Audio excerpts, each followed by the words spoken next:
In 3, 2, 1, go. All right, you may be noticing that we are moving slightly slower without all of the randomizer speed-ups. You will, in time, adjust to that. Although it may take a little while before your eyes are able to catch up with what's going on the screen.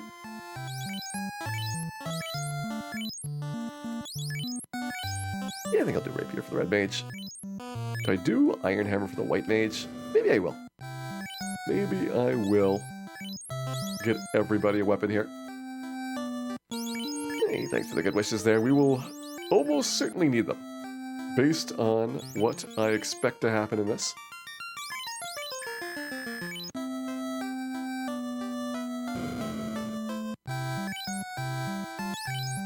Let's go for the chainmails. We'll get 3 of these. This is something that, if I went with the black belt, it'd be a lot cheaper.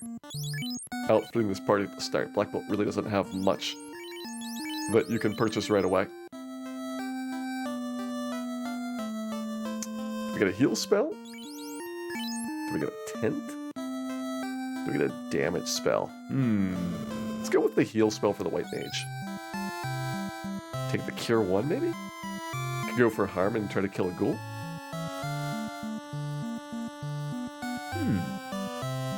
I don't know if I really want harm 1 that badly.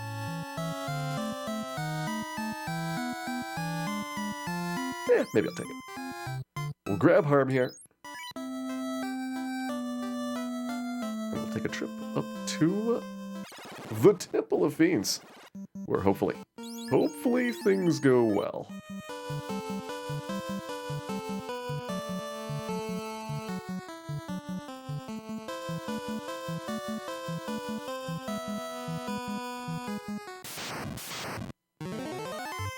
Interesting, we did not beat the game on this cartridge last time I played it. Otherwise we'd have 5 imps and a chance to strike first. I don't know what the last game we did on this was, but I'm kind of surprised it didn't end with chaos.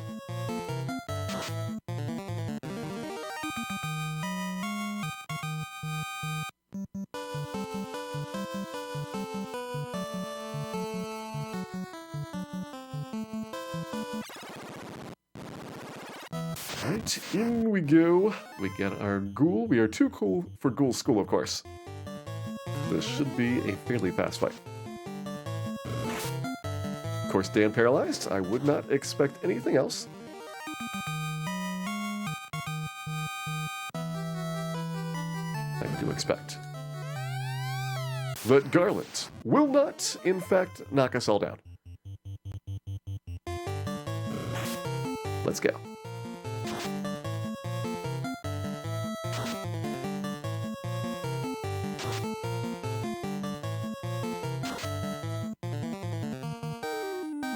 Decent round 1.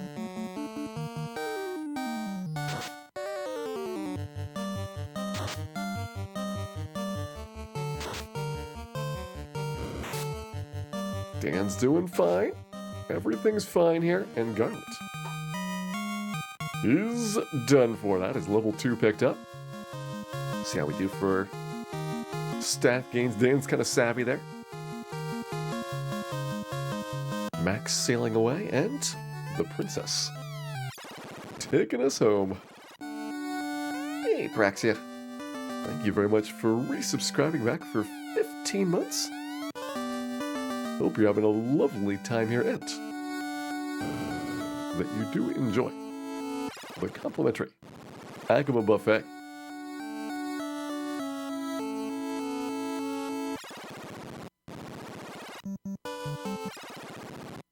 Alright. I mean, a little bit of cash here. Maybe want to invest in a lit 1 spell for the red mage. Trying to think about how valuable that's going to be versus getting a cure spell here. I feel like I kind of want both lit 1 and cure, which is a bit obnoxious for our cash right now.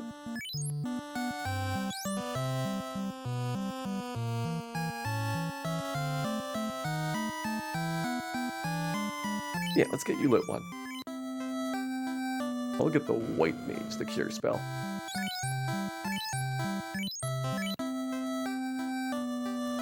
And I will little bit of money left over for our in trip.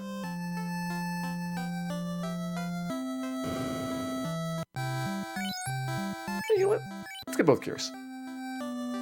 Gonna splurge. Figure the red mage will have a couple extra spell slots every now and then to use this. There we go. With no heal potions, Cure 1 is mostly our best option, and that's really not very good because we're not going to have a lot of Cure 1s in the early game when you need them.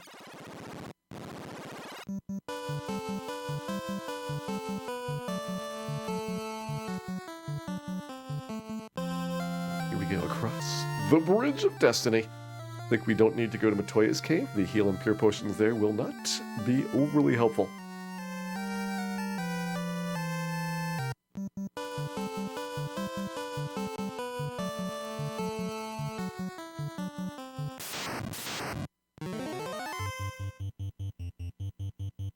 Call that not a very good fight.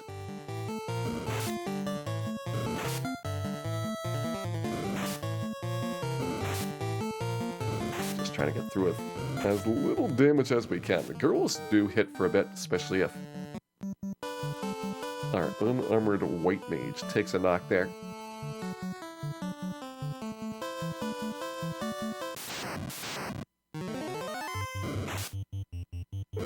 Plain wolves, probably not worth the danger.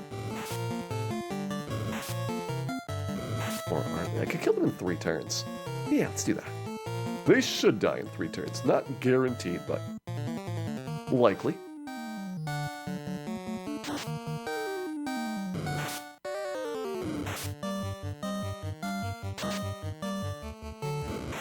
Gonna get the A-Fire spell tonight? I don't know. There's not a lot of places where A-Fire is super handy.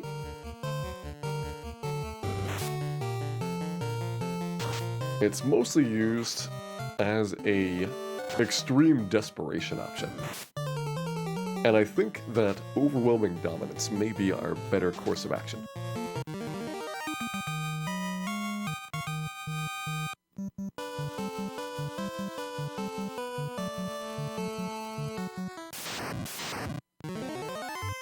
Take a creep tip.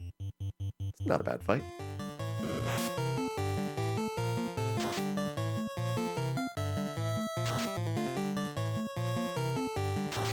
Pretty certain that we will have some considerable amounts of ogre time before too long here. So if we wanted to skip the encounters, we probably could have gotten away with it.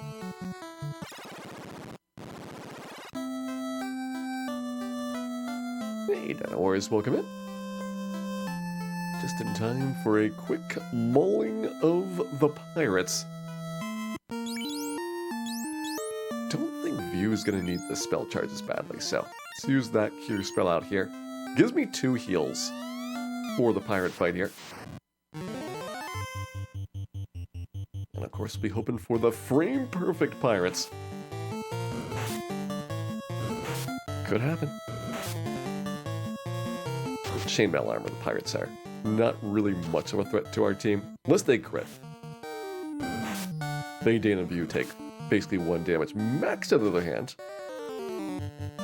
while it is a 1 in 8 chance of being targeted, it takes a lot more damage. And that is where it gets scary.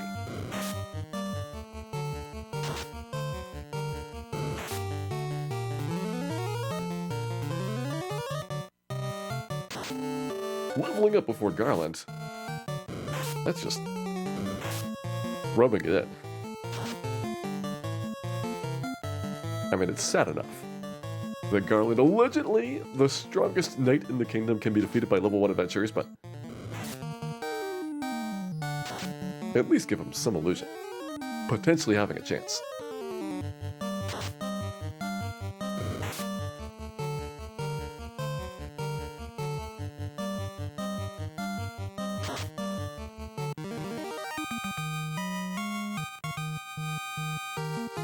And give Biggie a nice long plank to walk.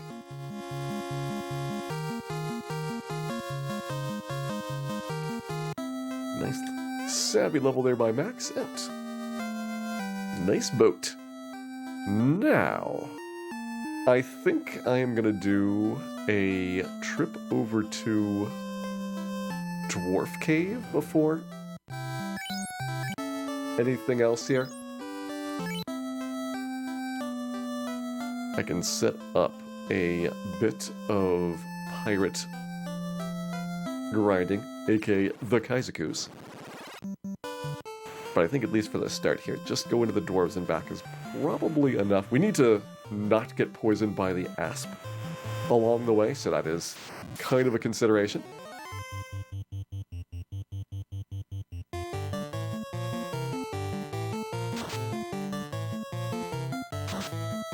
Trying to think about whether there's any other dangerous monsters out there that we're going to have to worry about. It's weird that the dangerous monsters are not necessarily the strongest monsters, but the ones that have poison. Those are going to be really, really dangerous for this team.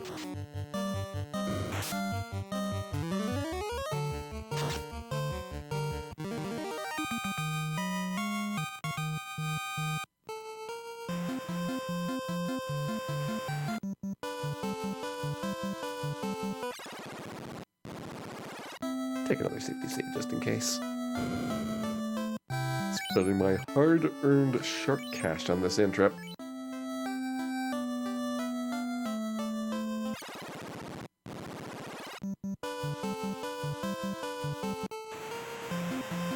Let's see if we get lucky here. Hey, Pinnock. I doubt it's 2 hours to get the Marsh Cave done. So you know what? I don't have a guarantee of making it through Dwarf Cave.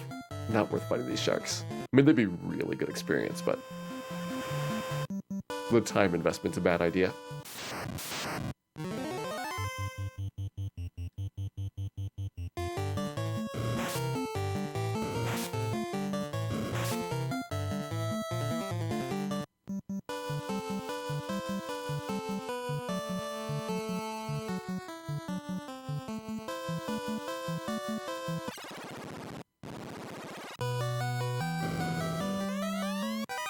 In, grabbing the insurance blackmail money.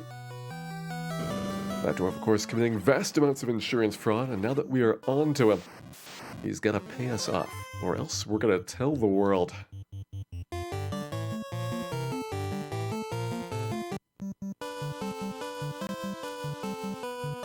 Valvin, welcome in. This team is covered with the blood of our enemies. Also some of our blood. Mostly Dan's blood.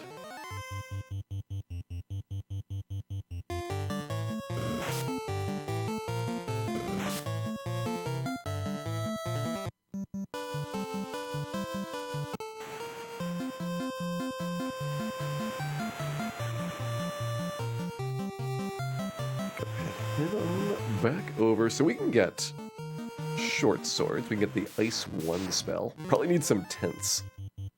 Always good to be at least a little bit intense.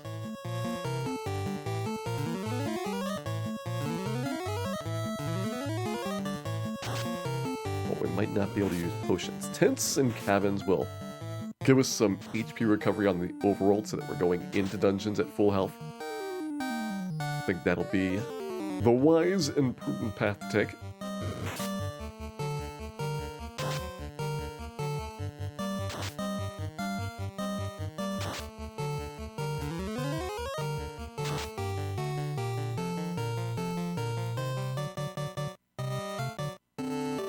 Should do it. We're getting hopefully close to level up. I have not been keeping track of how our experience has gone, but given that this is not the randomizer, leveling up in the early game is really, really slow compared to what you might be used to. It's going to take a lot of battles to get enough experience to the point that Marsh Cave is reasonable.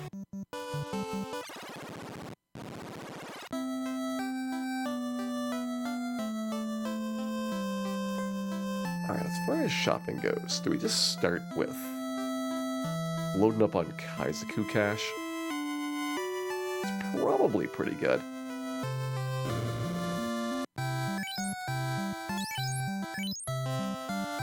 So maybe the 2 short swords right away.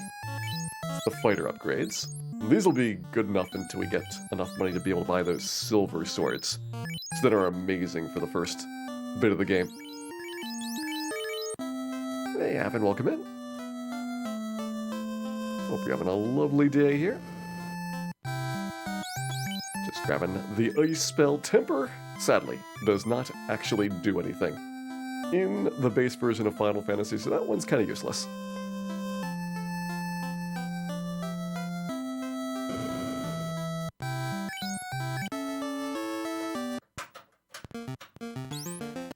Alright, back to the beginning of the encounter cycle. This is how we get loads of Kaizokus. By load, I mean one Kaizoku. Don't worry, we are doing our best here. It's just that our best does not have a lot of Kaizokus with it. Alright, I'll get the second Kaizoku fight as well. I think we'd even pay for a single tint to skip this battle with.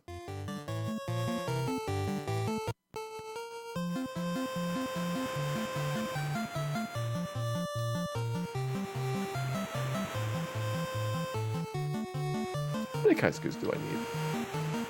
I think just doing this one loop around should be enough because we got the dwarf money. So yeah, I will stay up here.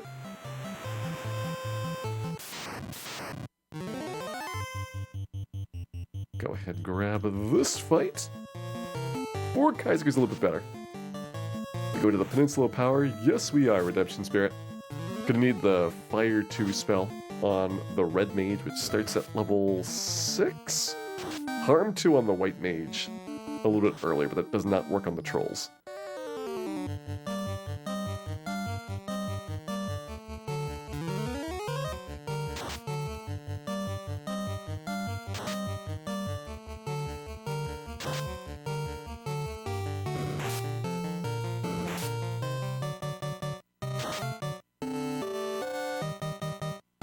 Alright, 5 Kaizokus looped around. Enough cash that we can get some of our very basic early purchases done.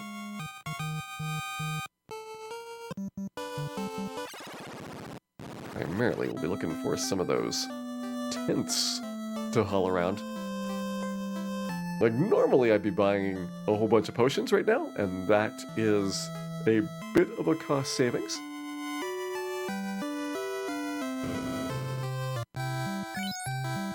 We'll still need these things. We'll find out just how intense this party can get. This will let me skip encounters as well as do some healing in the field. This is gonna be pretty important here.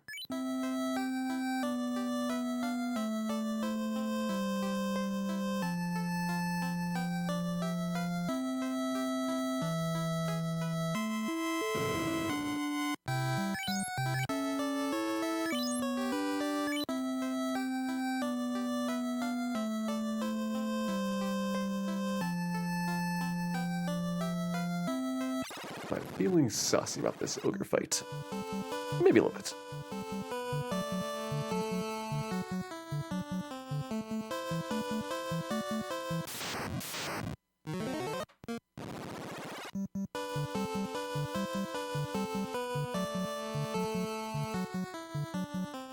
I take the Grogers.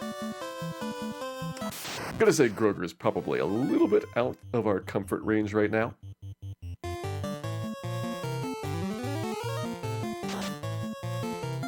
But in time, we'll get there. Nice, that was actually a really good first ogre. I wonder if I can actually get to the in and back between these ogre fights. Maybe. Might be able to.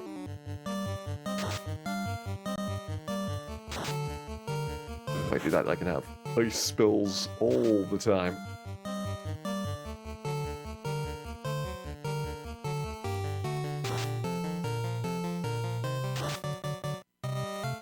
Doing a 4 white mage run Chibi Scala, nice. It's always a nice challenge, because while it is really hard, I think people kind of underestimate how powerful, how quickly your characters get.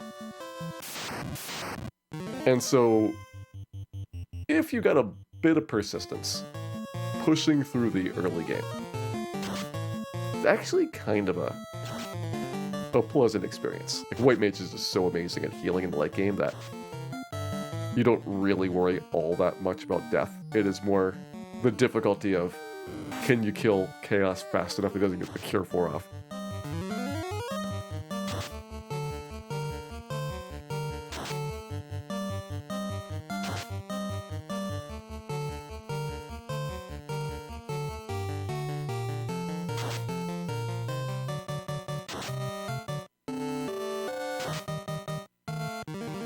Ogre fight there. We'll take the easier ogre battle rather than trying to do the Groger at these levels.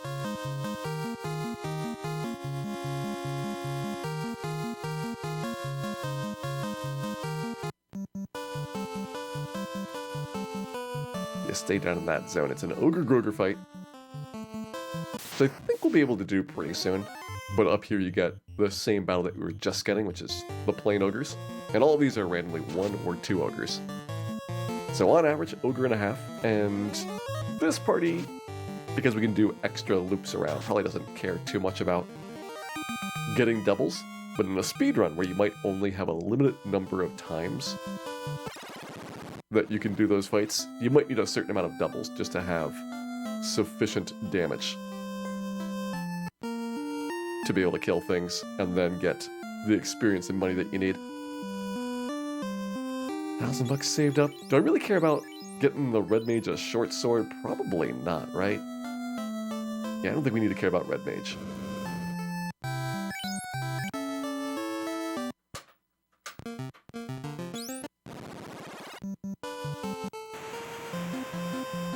We don't need to care about the Kaizakus too much anymore. Focus instead on getting the experience done first.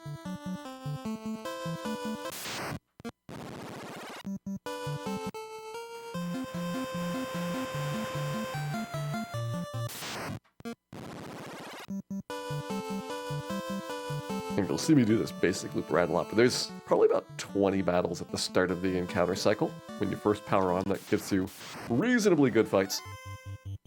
So I will be taking these, seeing what we can do with them.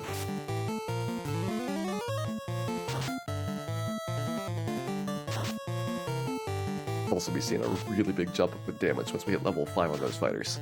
So we get 2 attacks per round with the short sword. So we suddenly go from having a struggle on the ogre fights to pretty much cleaning them up. And in the speedrun, that's normally when you want to go to, somewhere else, but here we might need a little bit more just to be able to afford the start into Peninsula power.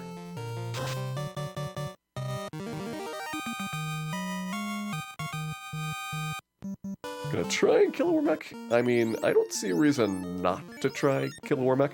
I did put a Warmech up for auction earlier, so somebody has claimed a Warmech tonight if we were to get one.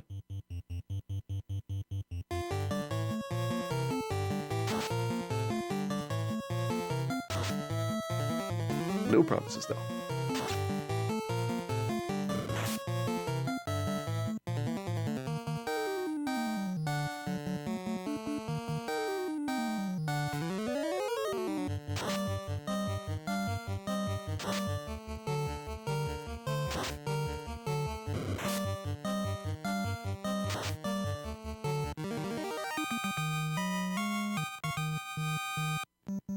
Warmech only appear on the bridge, that is correct. I wouldn't necessarily call Warmech a rare encounter though. In the Japanese version of the game, he's a rare encounter, 1 in 64. In the English release though, they bumped up the appearance rate of Warmech. My suspicion has always been that it was because they had the Take a Picture with Warmech contest, and so they wanted Warmech to be easier to find. But as a result, it means Warmech is 3 times more likely to appear on the US version than the Japanese version. And there's enough battles on the bridge going across that you're probably going to see a Warmech most times through.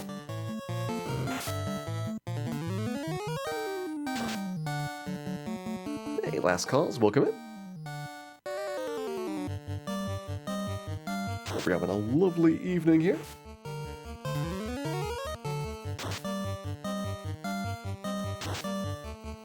Back to 1 in 64. Yeah, that was only for the US release.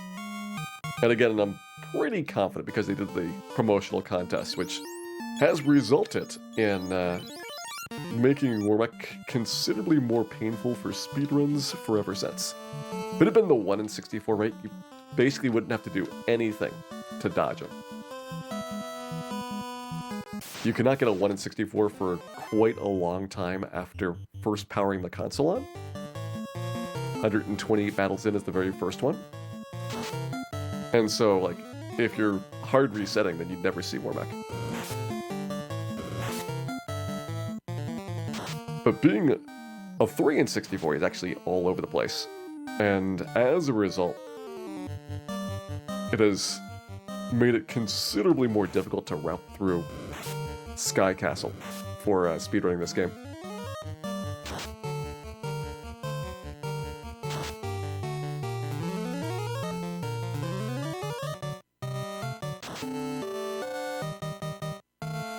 Probably need one more of those. Probably didn't need the harm spell. Keep forgetting I've got harm in the first one instead of cure.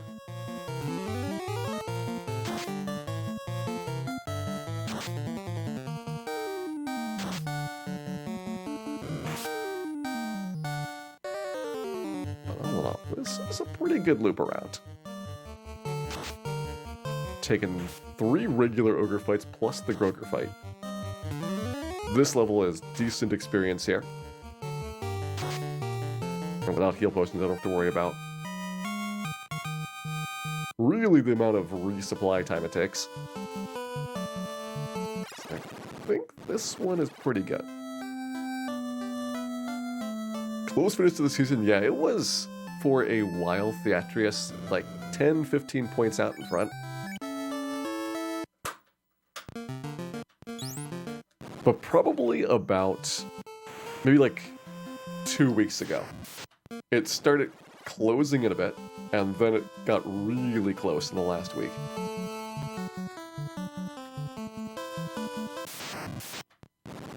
To the point where any of these top 3 could have won it. I think Tadara wasn't that far behind, but needed like everybody to have a bad night, which is pretty unlikely.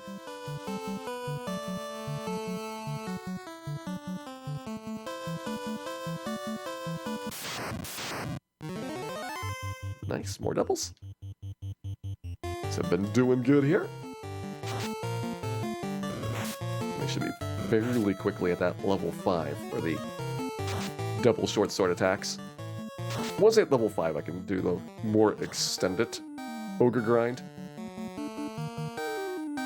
So you know what? I think I have enough lit spells that I can just do this.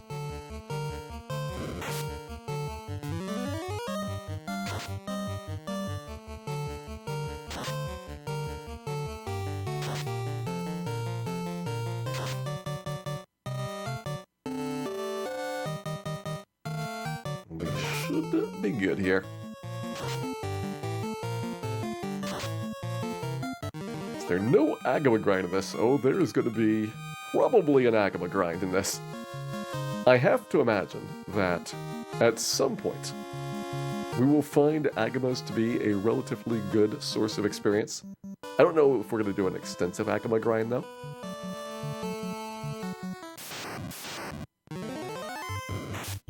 But I certainly hope so.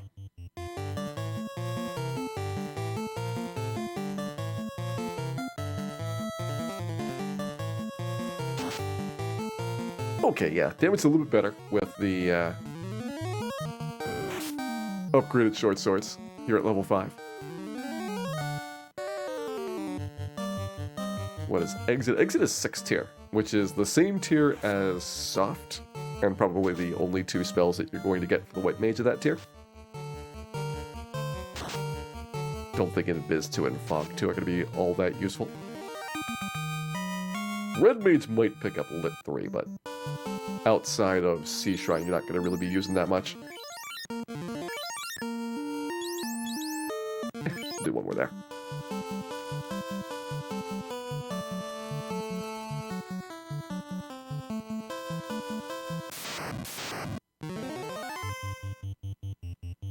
killing Dan off for experience. That would be unethical. Dan is a cornerstone of this team. He has struggled mightily. Much struggle to get to where he is right now, and wherever he is. He's not quite sure because he is quite lost. I am certain he is exactly where he wants to be.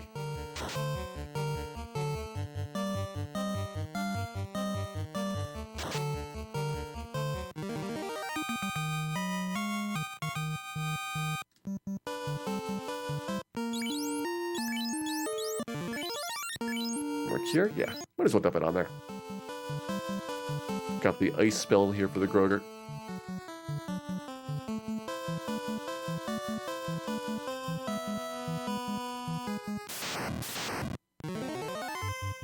Not bad. We've been getting very full groups of ogres. And it's 50-50 for the regular ogres showing up.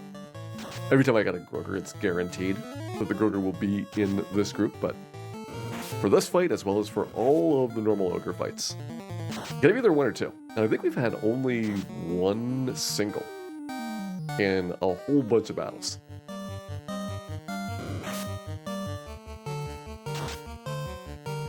Hey, Redemption Spirit, don't worry about asking too many questions or things. I think tonight is going to be a very relaxing and excellent time to discuss the many and various ways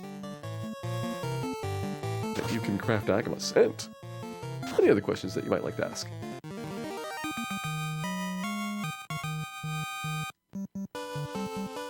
And XP 550 to go, so we can get level 6 next time around, I think.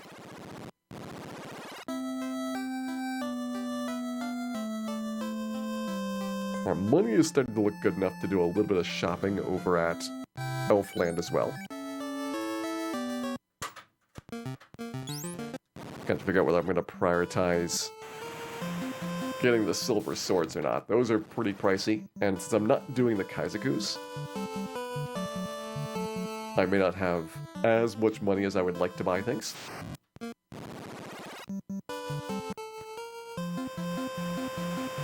What is the estimated time here? I think we'll be pretty lucky to be done in under 5.5, 6 hours. I would like it to be a one-night event, but I'm not even sure if that's going to happen. Could be that we need to take it into a second night.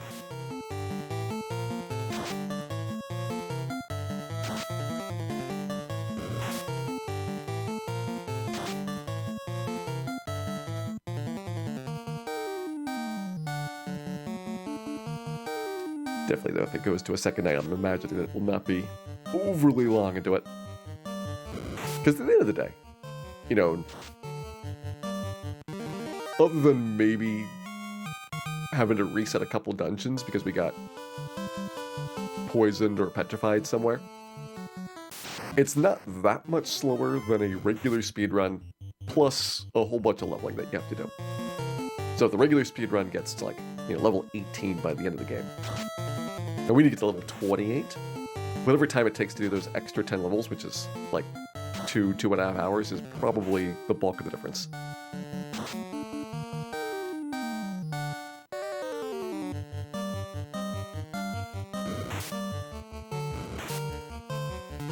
First party was Fighter, Black Belt, White Mage, Black Mage. Black Belt's kind of tough to use.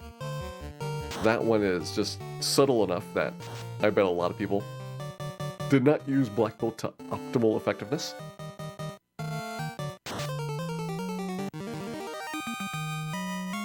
That's why I generally recommend sticking with fighters, red mages, white mages, and occasionally black mages if you want to have a little bit more magery on your team. Like 2 fighters, 2 red mages is a very, very straightforward party to play. But if you want a little bit more magic variety, fighter, red mage, white mage, black mage is a good choice. Hey, Monster Masher, welcome in. There indeed is no room on my screen for a camera, but there is plenty of room for some Final Fantasy here tonight.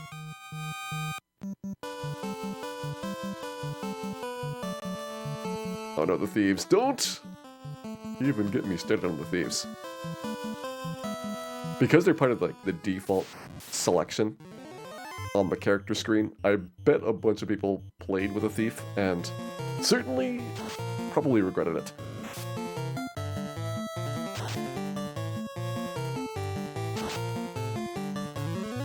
It's just like everything about how the thief was supposed to work is broken.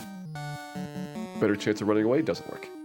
Critical hits, completely backwards and upside down. And on top of that, a lot of the lower tier black mires exposed, other than just like the direct damage ones. You know, Fire 2, Lit 2, those work fine. But Temper doesn't work. I guess Ninja could get fast. They do have up to 4th tier. So they're at least not completely hosed on that. But they're pretty hosed.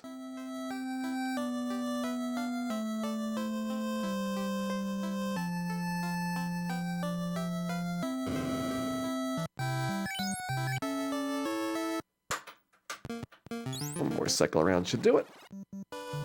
Looks like we've got enough money for a good amount of 3rd tier spells at Elfland as well.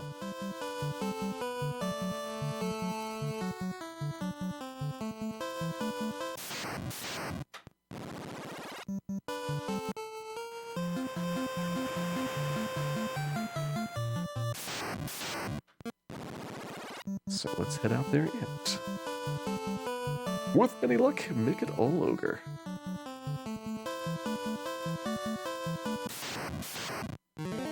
Level 6 would be barely enough to think about doing Peninsula of Power. We would have 1 Fire 2 and 2 Harm 2s. We'd have the short swords doing good damage. Just thinking about, can we take down a Zomble troll group? And I think with a couple of resets, in order to get all the Zombles, should be doable.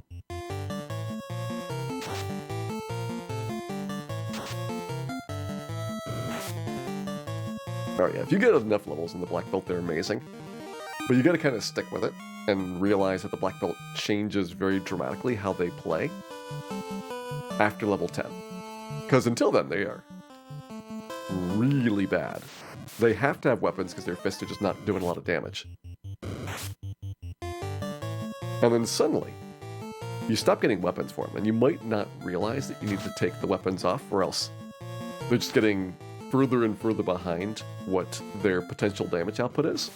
So I bet a lot of people just had a black belt with like an iron chuck or like a power staff in the late game, and were absolutely miserable with how little effectiveness they had.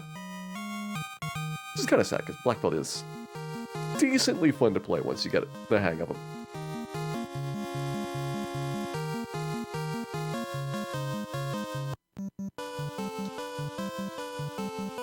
Did they ever explain the black belt mechanics? They probably did somewhere, but at the same time, like, there's not a lot of help text in the game. So once you get started, you're unlikely to go back and like look at the manuals and things. You just kind of have to get lucky and notice that, you know, your stats are going up when you take equipment off, which is very counterintuitive. It's like the amount of defense that you have is level based. And up until level 15, the silver bracelet's going to be better than your innate defense. But then eventually it's not going to be. And so when do you actually notice that that's happened? Just like, when do you notice? All of the hard work being done by the Agama Research Society. Because let me tell you, those hardworking researchers and viewers like you have just now determined that Agamas have a natural affinity for macaroon herding. And that is truly Agama news that hopefully you can use.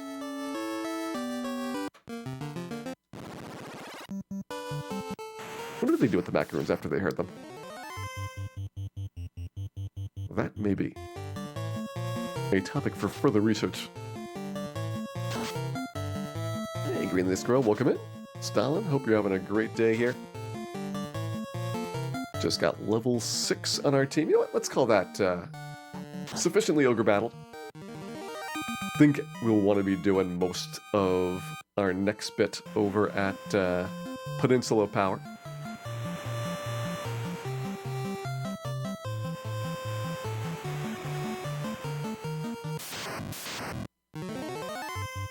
I'll even take some Kaizukus. Why not?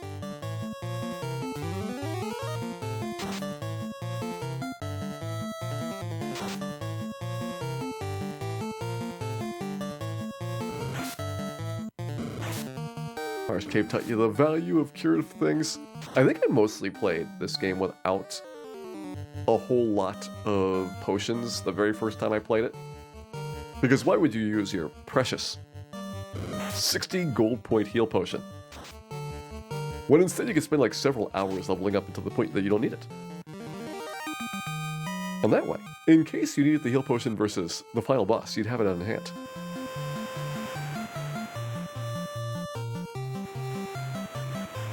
Also, Nintendo Power may have slightly oversold the need for a whole bunch of protections, like getting 99 pure potions is probably more than you need in the Marsh Cave, but having like 15 or so is a good amount.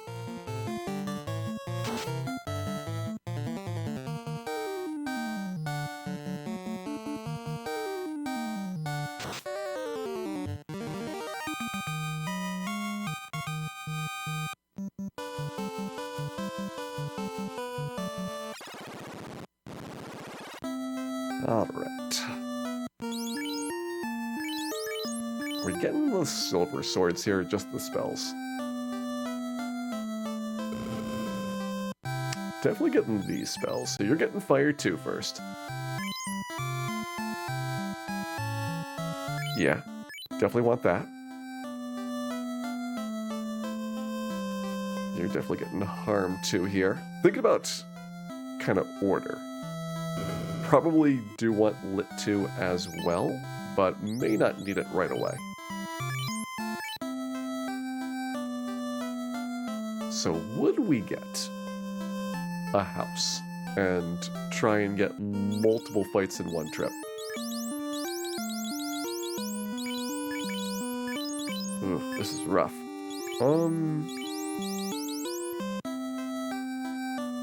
House might not quite pay it off yet.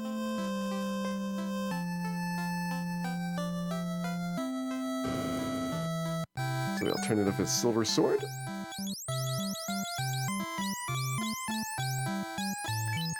Yeah, I can't really have the house.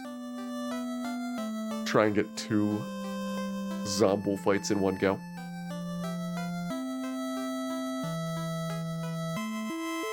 Think it'll be tough, but not impossible to make work. This team gonna crush Astos. Well, we're gonna be at a higher level than normal when we go to Astos, so I imagine it's gonna be quite brutal.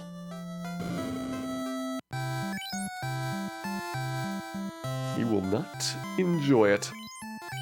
Let's go get these upgrades. Iron armor here, we could wait until Marsh Cave, but if I'm going to Peninsula Power, then might as well get the upgrades right now.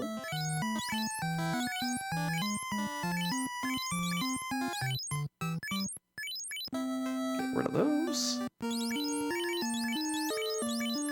Alright, so 28 defense on the fighters, 15 on the red mage, still 0 on the white mage.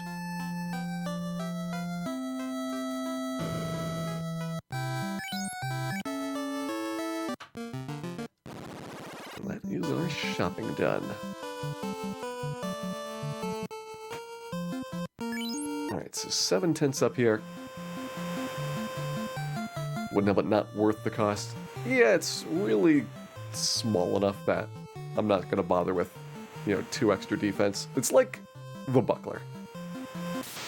The amount of difference that it makes is just so small and inconsequential that don't really need to bother with it.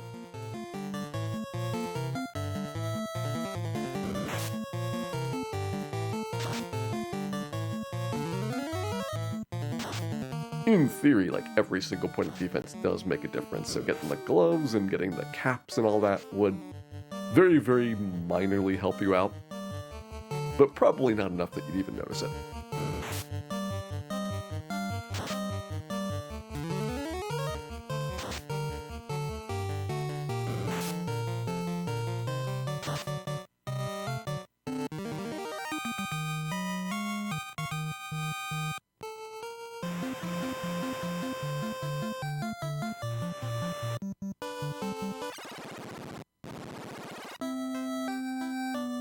Grinding the steel armor, Kumag, my condolences to what probably was one of, if not the most challenging moments of your entire life. Here's the steel armor. That is a trap, and the town of Melmont has destroyed so many in their greedy thirst for gold.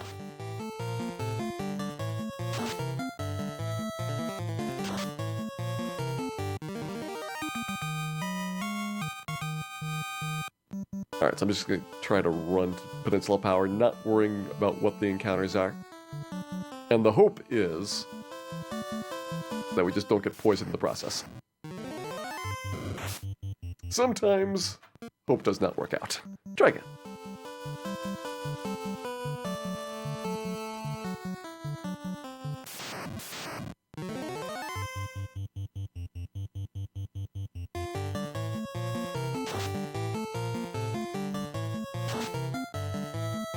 $16 steel armor challenge. I think eventually, because the game just throws vast amounts of money at you, it does become trivial to buy whatever you want, but 16 steel armors is still a lot. That would be extremely painful to get.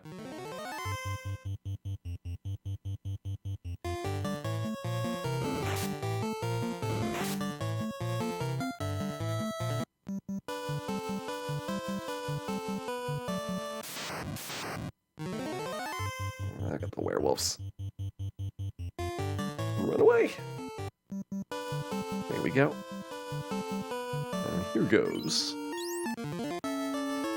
our Peninsula Power. So the very first battle after Power On, as well as the third battle, is going to be a Zombol troll fight. We would like to have all Zombols and preferably 4 of them. Like this. And the result will be a lot of experience.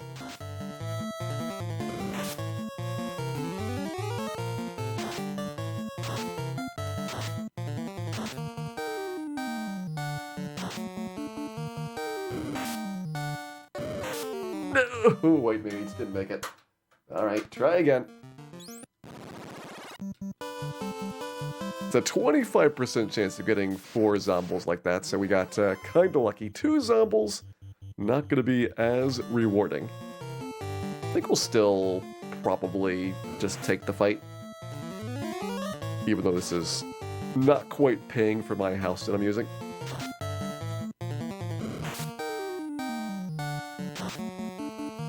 It would have been so good if we had won that 4 Zombol fight, though.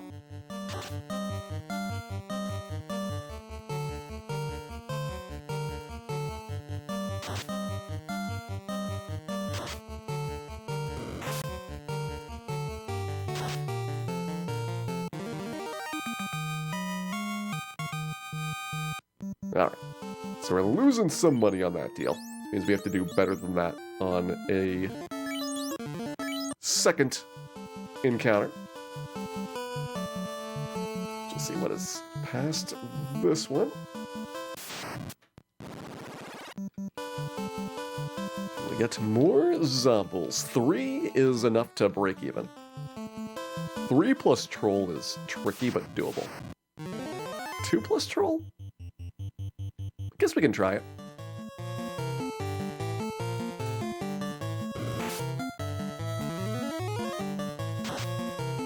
Hey, don't slip. Welcome in. Hope you're having a great day here, and that you do enjoy our challenge run tonight.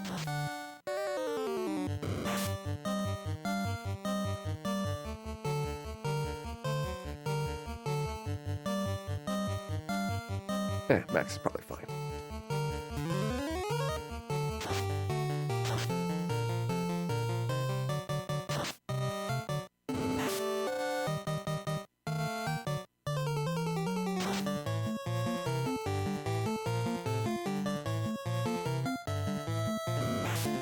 Max is not fine. Alright, try again. Close! Almost pulled off the double Zombol troll.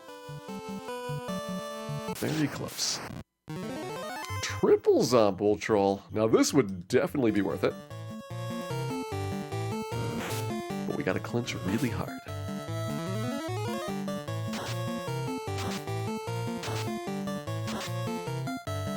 Good roll on the fire too, that's gonna help. Troll has been terminated.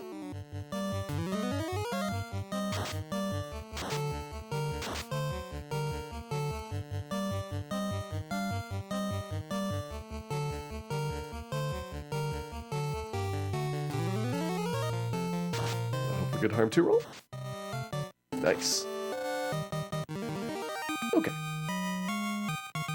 That paid for a house. And it got us level 7 in the process. That is a second fire 2 off of you. So we got 2 fire 2s, 2 harm 2s right now. Level 8 for a third harm 2. And that should be sufficient that we can do 2 fights per house. So we come back here with 2 houses. We will have something like 6 or 7 battles we can do. And at that point, we are positive enough in our income that we are able to sustain that indefinitely.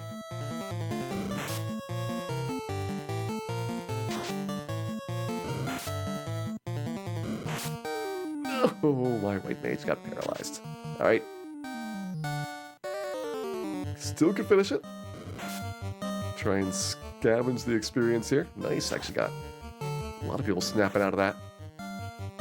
It's only a 1 in 4 chance, so seeing people get out of it so quickly is a little bit above average luck.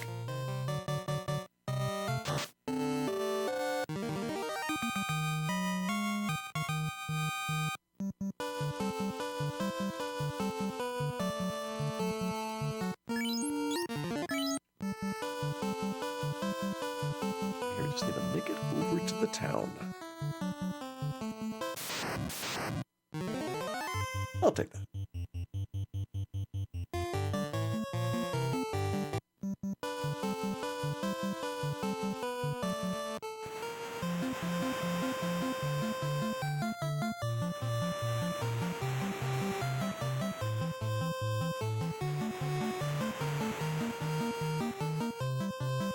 I'm trying to think about how much money we need coming out of this. I feel if we do get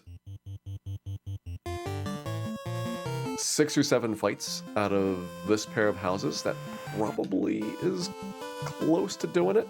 We'd like to get 2 silver swords, lit 2. 2 cure 2s. Right there, that is already like 12.5k. So a fairly big investment in cash.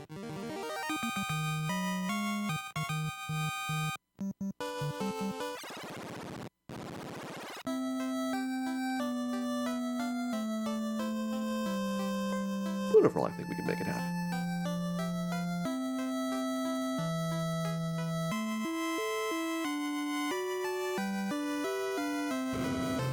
Worried about the Earth Cave? Yeah, maybe. We'll see how bad it ends up being. Really don't worry much about the paralysis. That's something that we can deal with. Poison by that point, I can have like 1 or 2 casts of Pure may be sufficient to solve the problem.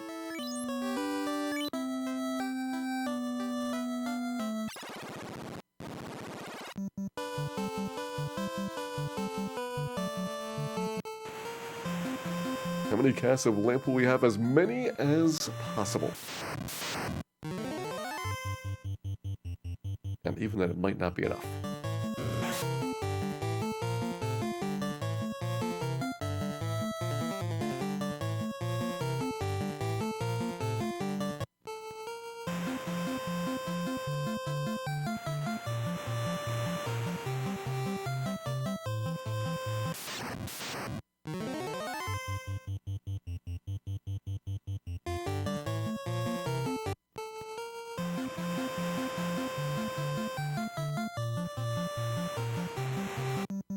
Getting some extra levels will also help with the poison problem. Poison and paralysis, you have to proc.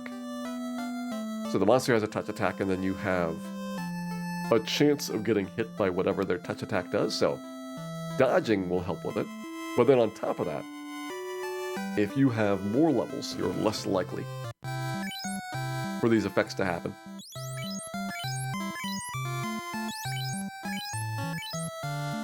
So I think that by getting extra levels before tackling some of those mid or early mid-game dungeons probably will be a very effective way of making them a lot less scary.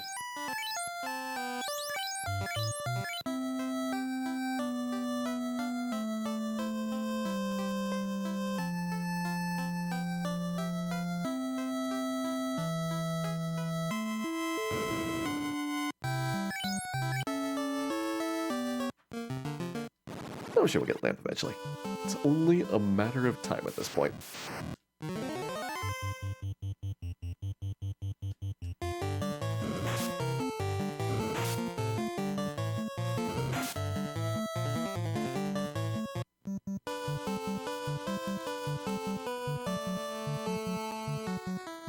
I mean, really at our character's current power level. They just wouldn't be able to handle something as outrageously game-breaking as the Lamp spell. But give them time. They will grow into it.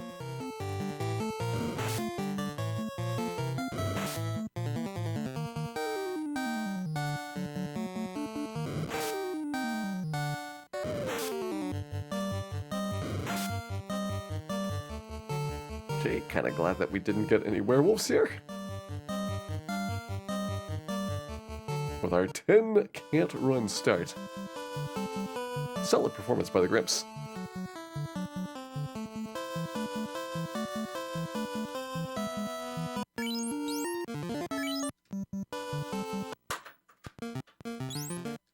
Alright, let's go! 2 casts each, a fire 2, harm 2. Quickly that's gonna be 3rd cast of harm 2, and then a little bit later it'll be a 3rd cast of fire 2. Is it worth doing double zombles? I feel like I want more. At least from the first battle. I might be willing to be more lenient for the second one. But I'm going to be greedy here and try and get the level ups quicker. That way we get more value out of our house use. That'll be more value out of our house use. Second try at quad zomble. Get some good rolls. Alright, the first 2 are pretty good. Second column was not quite as nice. Ooh, harm 2 making up for though. This one is probably close enough that a harm 1 cleans them up. Which is exactly what we want to see. We don't want to have to use up any of our 3rd tier spells for doing this.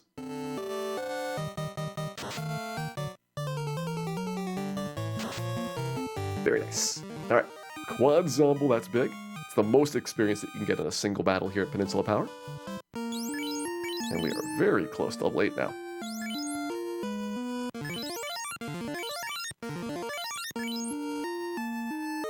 More? Yeah, that'll be good.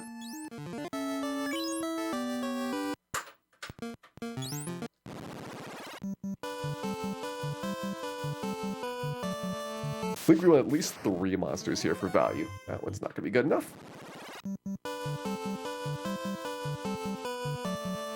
But I'm probably able to do like double zomble troll. Triple zomble would be pretty good.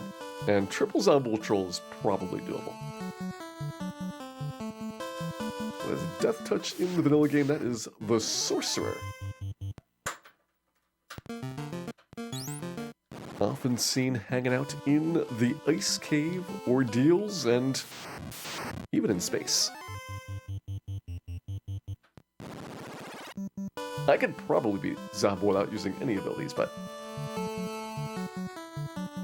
I think as long as we get nice full-size packs here, don't need to take the very, very minimal size battles. Sometimes I'll do those just to like round up, make up for a poor fight before. This one though, this is a good fight.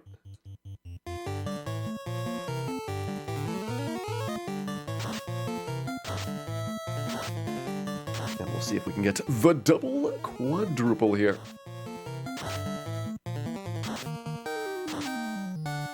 Very nice spell rolls.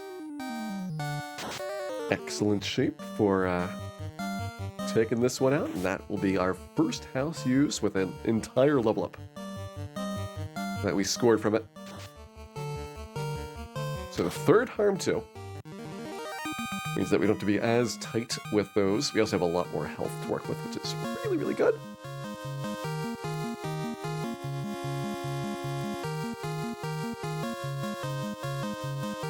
When you first start doing Peninsula Power, you've got so little health that it is very challenging to survive. And then once you get a couple of those fights in, it's just so much easier that, you know, one bad hit is not going to wipe somebody out.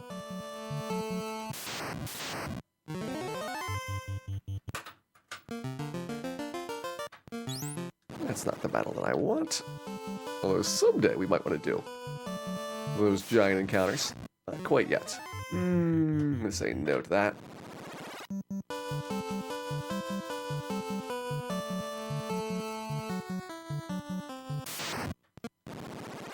If I had a third fire too, it might be more interesting.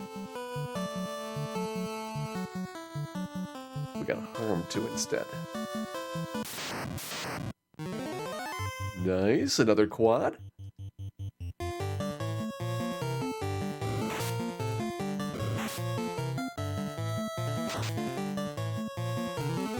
Guess we've been doing reasonably well at our Zombo luck. This used to be a standard part of the speedrun for this game, trying to get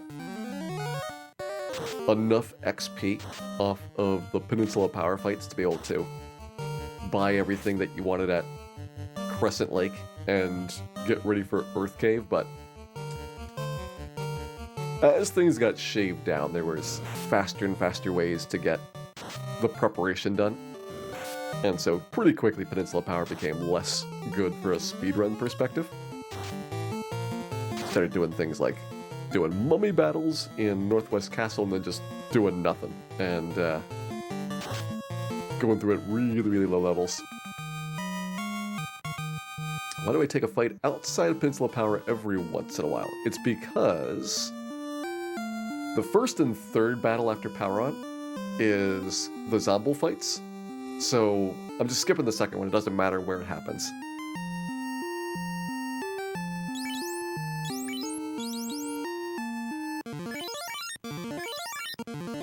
One more? Yeah. That looks good. It's like if you see Power On right here, first battle here is going to be Zombo Troll. We don't know how many Zombos and Trolls, but we're hoping for lots of Zombos and not as many Trolls. It's perfect. And then after this, one battle anywhere. Don't care. And then the next battle after that is going to be another one of these. Again, we don't know how many Zombos and Trolls show up, but we hope that we get another 4.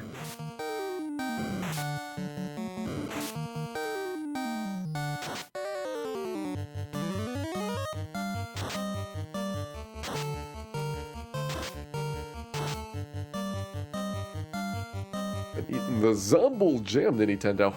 That probably has some very strong nutritional warnings on it.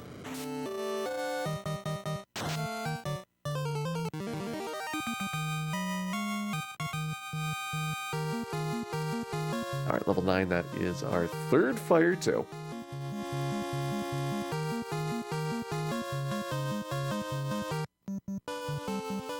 I think we'll go ahead and do this. So we can take 3 more fights here. Skip this battle.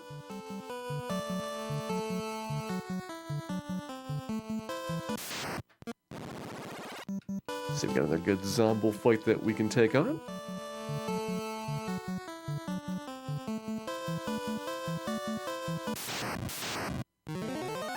Not quite good enough. Back to battle 1. That one's another pretty good one. I think we've had above average luck getting these 1 and 4s, but I would have been able to take triple Zombol Troll. It just isn't quite as much experience, so you prefer 4 Zombols if you can get it.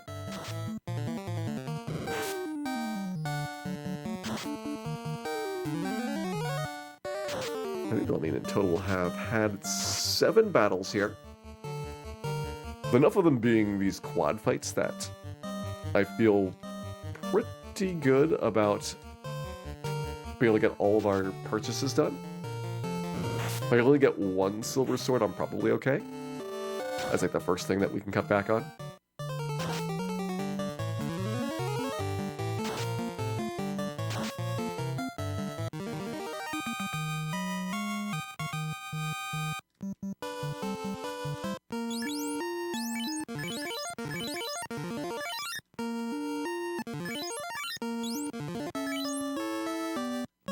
One fight.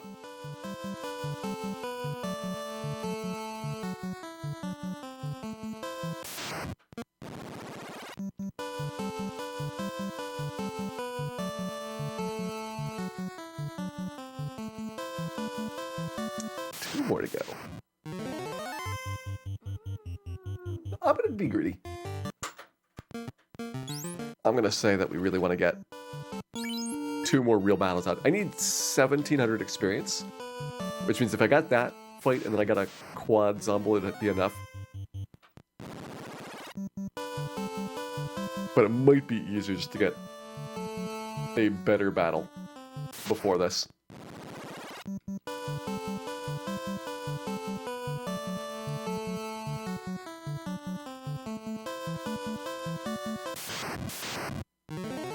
That'll be good enough.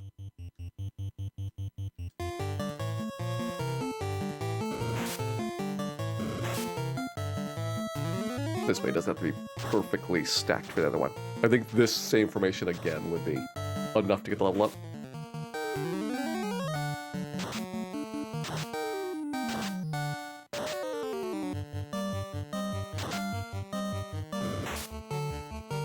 Ouch.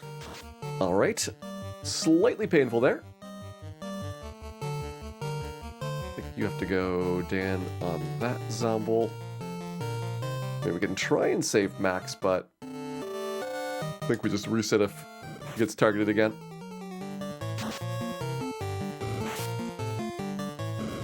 It was a bit unlucky having Troll survive. That is probably some low rolls on our part.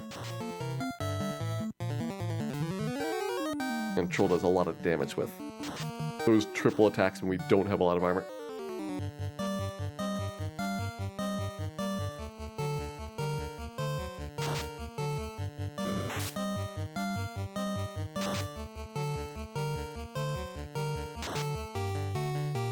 Alright. One more battle. So you definitely need a lot of healing.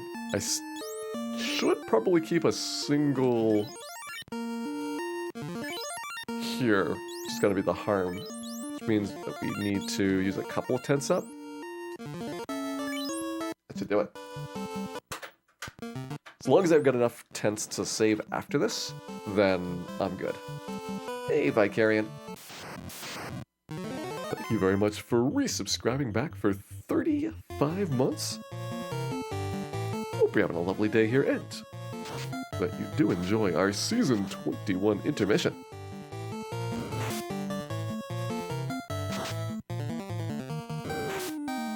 Looking forward to hopefully getting some extremely fun Extreme Final Fantasy randomizing.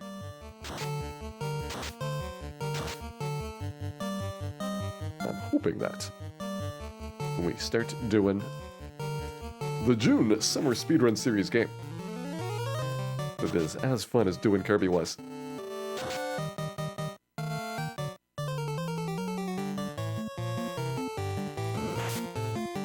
Alright, Dan, take your time. I'm sure nobody else needed that Zombol killed. There we go, level 10. Not quite as momentous as a Black Belt getting level 10, but certainly this team is doing good for that. Level 10 is a strong HP level up, so we got lots of HP gains there. do we have to go for our next upgrade here? I think we need one more level up with the silver sword. That seems too early. Because an ice sword at these levels would be 3 attacks per round. Silver should probably need like 2 or 3 levels. Yeah, because we got a short sword on right now. The silver sword's not that much better than the short sword for accuracy.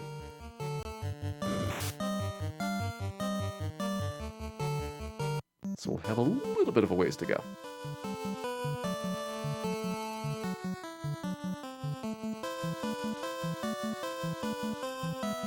Nice, the Minish Cap.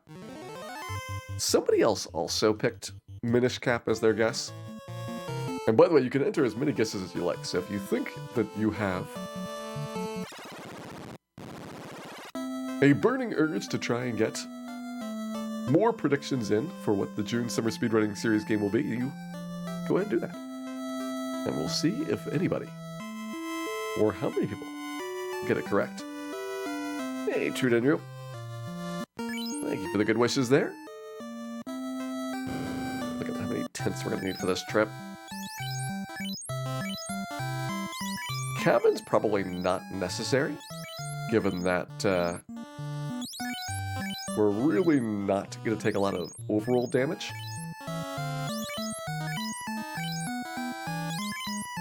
But tents to save the game are good.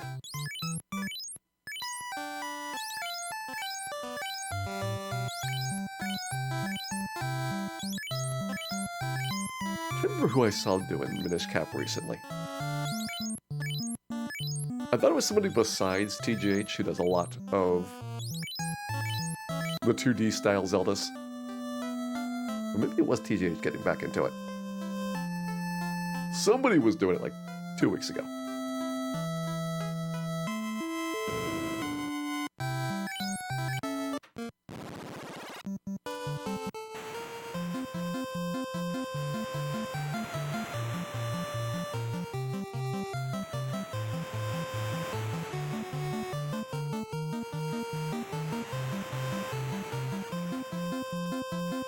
But don't worry, we'll be extremely intense in this run. At least until we start developing cabin fever. Of the time that we have enough money that we don't need to pinch the pennies quite as tight. Yeah, Minish Cap's really fun. I think it's an underrated Zelda. It kind of gets grouped into this not quite as good era, along with like Phantom Tracks and oh, what's the other one? Phantom Hourglass? Yeah. Can't take a poison. But of that generation, Minish Cap is way, way better than the DS Zeldas. The DS Zeldas kind of suffered from Nintendo's requirement that you had to incorporate some kind of a inane touchscreen mechanic. So basically all of the early DS games were cursed with really bad ideas kind of crammed in there just so that Nintendo would be satisfied that you were using the new feature for their handheld console. Same thing with like 3D mode. When that got first introduced, you had to make your visuals somehow 3D, even if it made no sense whatsoever.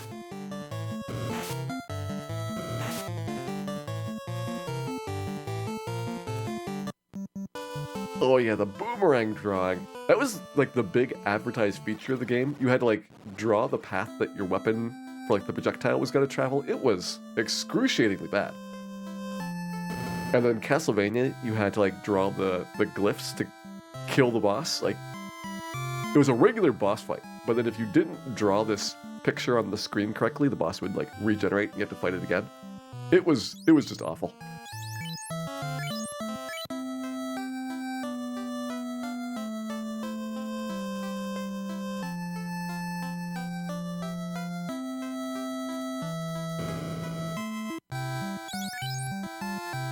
Cure 2? Yeah, we got Cure 2 here. I doubt a fire is really going to help me, so it's going to get the Cure 2 for you.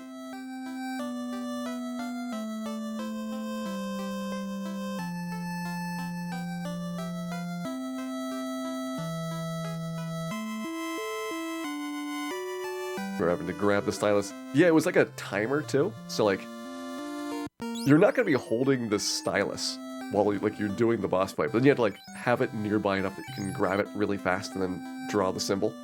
And if it was like, didn't like your handwriting, you know, it's just incredibly frustrating. There's also a section of that game where you had to destroy these blocks by like tapping on them with the stylus. It was just so over the top, shoehorned and unnecessary. I could get some pure spells here. That's actually a very tempting thing for this white mage right now. Is that better than having more silver swords? Probably. So you get pure. This may be the first time that we've ever purchased the pure spell, but you know what? Let's do it.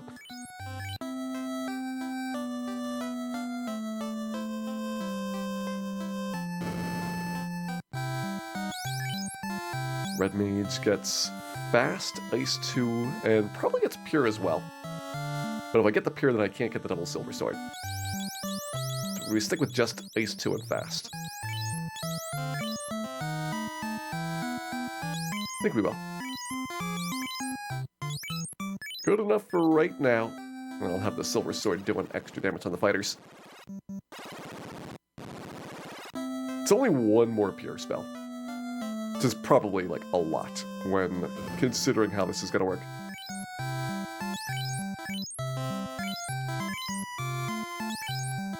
Did the boss get HP back if you messed up the sigil? Yeah, that's basically what it did, Sergeant Stan's like. You win the fight, and then to kill the boss, you have to draw the appropriate shaped seal. And they would show you different seal patterns during the game, so like, you'd have to know like how to draw all of these and like what order to do the strokes in.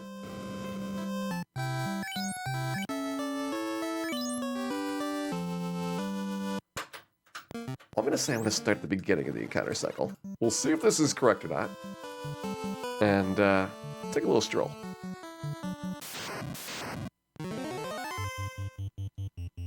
Probably don't want to take this fight.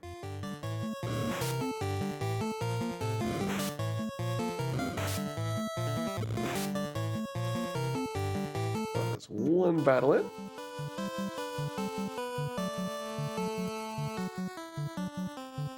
Response rate 8. Yep, that is correct. 8 is the fastest speed this game has. 1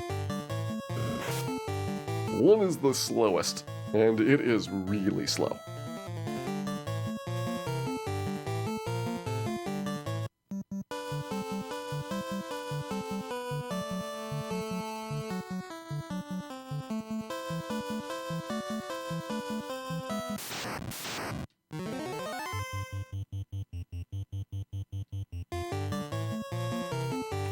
Yeah, maybe I should have looked at what the overworld encounters would be for this trip. This would have been really bad having to deal with all the poison and stuff here. But as far as the stuff inside...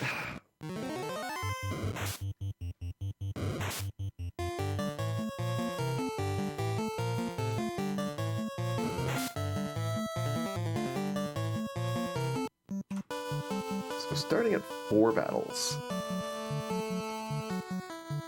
Shadows are totally fine. I don't really want scums or scorpions. I would probably take a crawl fight. With 4 characters, 1 person getting paralyzed is not a big deal.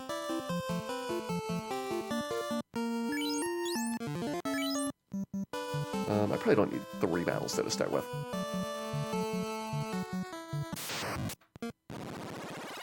So 2 battles getting across this floor, Shadow and Muck. Final Fantasy VI, the one where you don't want the fastest battle speed, that is actually correct. Final Fantasy VI, the battle speed just makes the enemies faster. So setting it fast battle means that you're the same speed and the enemies are stronger. I don't quite know how that got so incorrectly done, but they somehow managed it.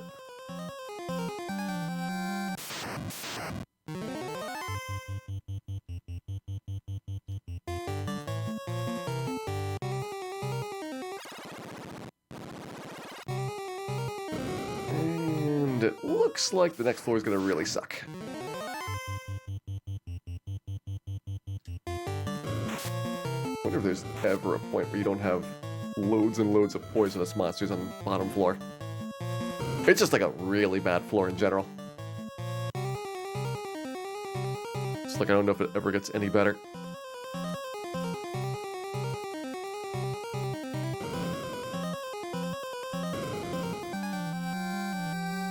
Peeking ahead.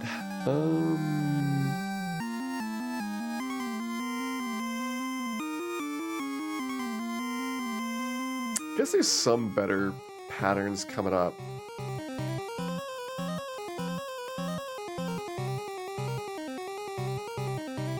Alright, I'll try and skip some fights. We'll see if we get a walk here that works.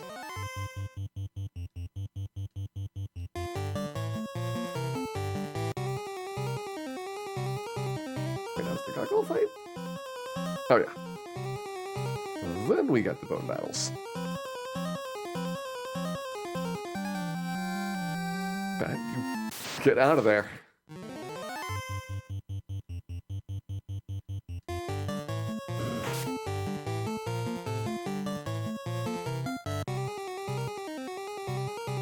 Oh yeah, Final Fantasy IV also has a lot of issues with game speed. That was the very first time they were doing the active time battle system, and it's barely kind of held together in loose sense of the words.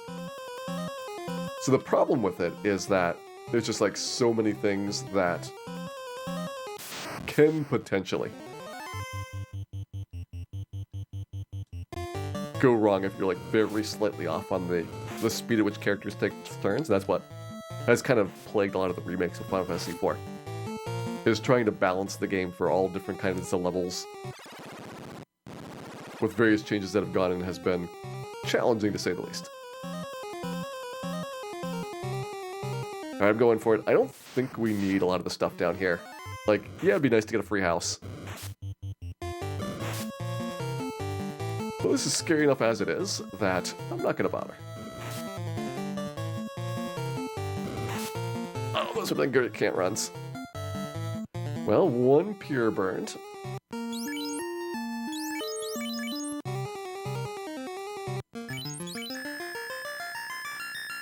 Guess it could have been worse. I'm grabbing it. Wait, not that one. That one. There we go.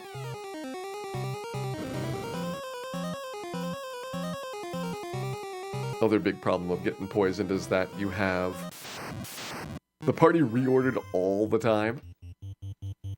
And if you can't stop it from the continuous reordering, it is really painful doing fights.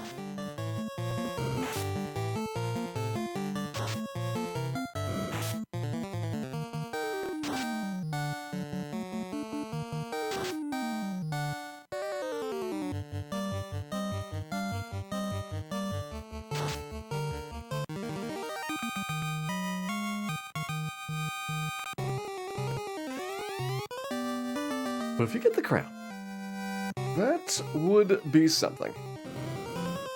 Now we just need to survive on our way out.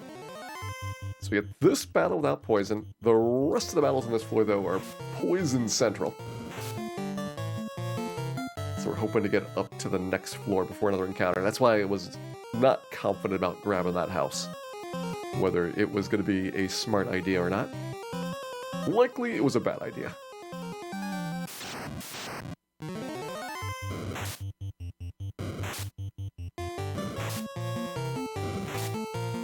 We survived one round of the poisonous party mix. You know what, if I can kill Astos. I'll have to go back to town, that'd be really nice. Up for one battle?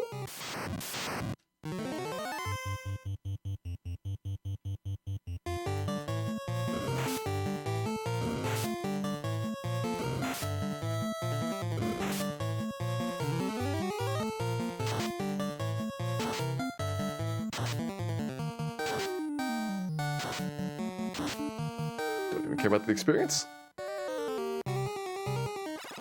down for a battle. This gets rid of a scum fight upstairs that we'd otherwise have to plow through. And then I have 2 encounters before there's another poisonous monster on that floor.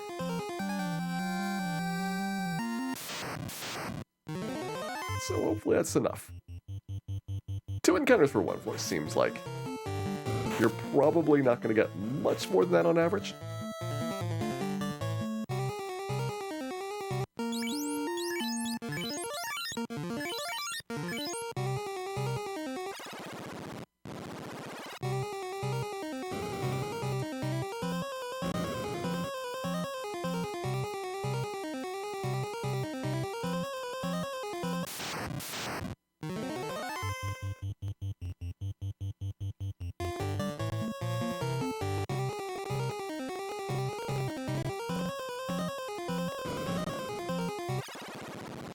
Do I want to go up early? I think it's okay. I don't think that there's anything bad on the first floor for a while. This memorized, I know a lot of it, but I will consult charts when I need to.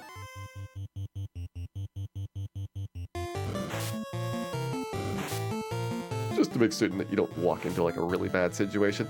Hey, NES Cardinality. Welcome in. Thank you very much for the good wishes. I hope you had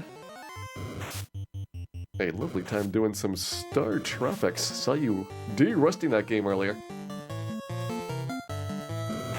Hope that went well, and hope everybody coming in is up for a little bit of a challenge. We are trying to beat Final Fantasy without using any potions. No heal potions, no pure potions, no soft potions. And it is really tough, so I imagine that we'll be doing this all night long.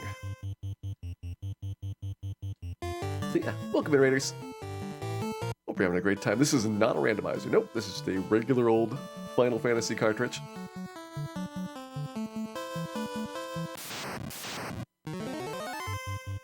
With very scary snakes.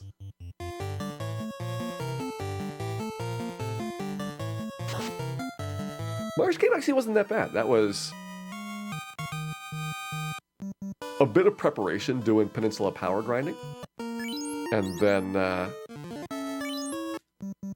here to Astos, who, if there is tragic and unfortunate accidents, I am sure that Max is ready to take care of them. The single segment now, this is as many segments as we need. Although hopefully it will be single night for the completion. Nice 2. Got one of those. Hey Nits, thanks for the good wishes there. Ooh, nice. Good order for Astos. And even luckier that you didn't try to rub somebody.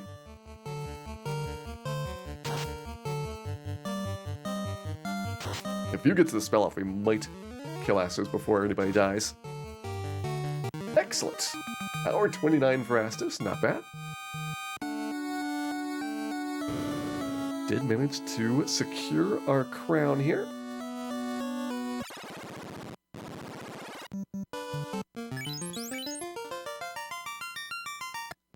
Let's head back to town.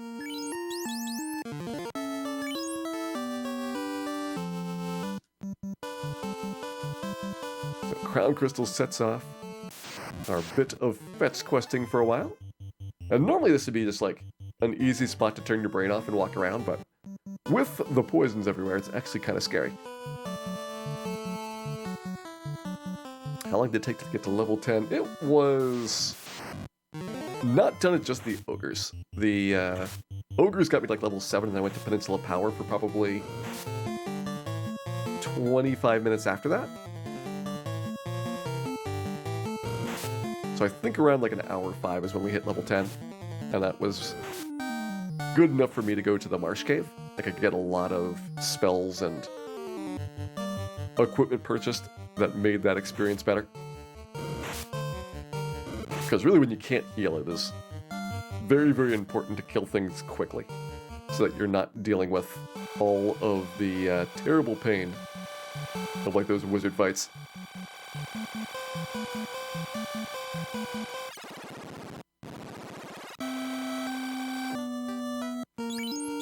Good news, I know the pure spell.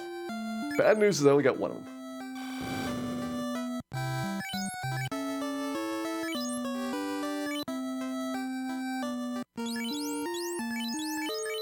There we go. Am I getting pure for the red mage? I probably should. It feels weird using up a slot for pure when, you know, that could be a faster and ice too, but I don't think we need all the fast all the time. Does the click heal poison? Nope.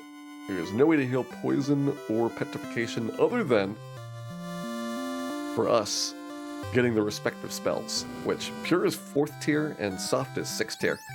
So, good luck. You can now cast it 3 times per trip.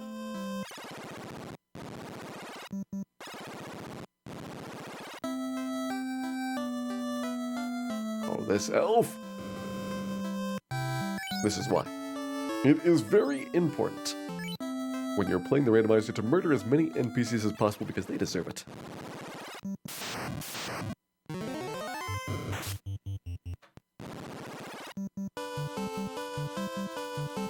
Yeah, the clinic only heals stealth, which is one way to get around the poison, is you just wait for the characters to die and then revive them. Unfortunately, that does not work for petrification. So, petrification is actually a lot scarier, and something I'm going to really have to plan for the Earth Cave trip. So things like cockatrices are going to be basically off limits. Like, we can try and fight them, but it's a immediate reset if we get hit by them.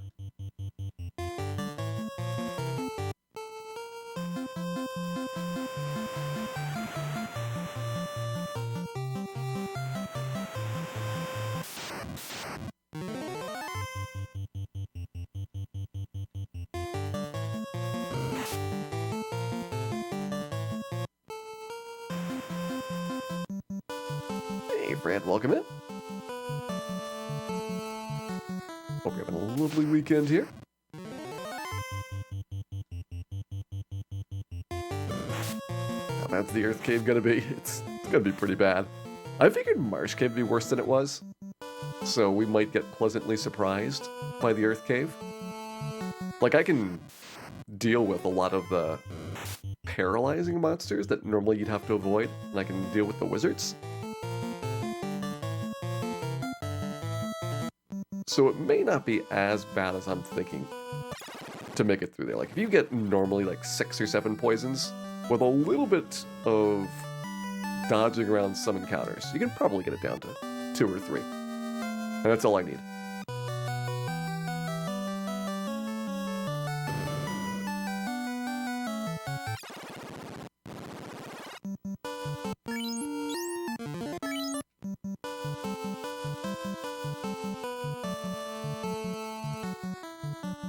Hey there, straight out of Melmond. Hope you've been having a lovely day here. And a lovelier night of our Final Fantasy Challenge Run. Juicy Ribbons and also Aegis Shield. That's why I went with a second fighter. So I could get poison resistance.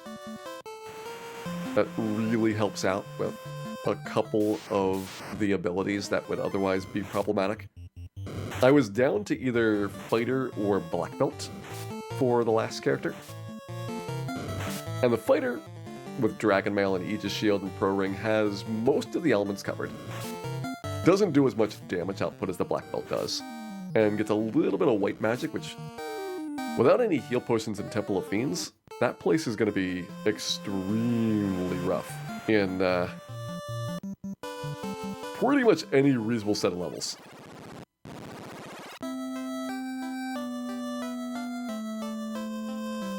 Because basically without the heals, you're missing out on 3,000 points of HP recovery.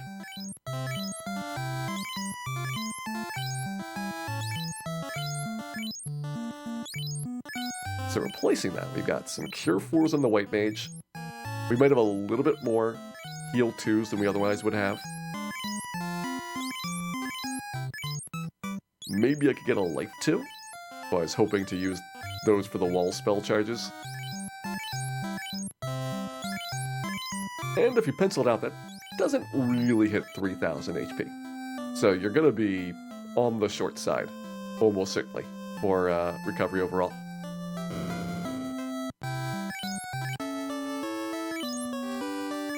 What level for Temple of Fiends? If I want to get 8th tier spells in the White Mage, I probably want level 28. I'd have 3 8th tier charges at that point. So your first one's at 25, second one's at 26, and third one's at 28. And it gets progressively slower and slower at that point, so getting beyond 28 probably isn't going to be a super productive thing. Fighters would need level 35 to have an extra attack with the Masmune. That's a really big far step away. Black Belt at least would have only been level 32, so it may have been more practical to try and grind the Black Belt for extra damage.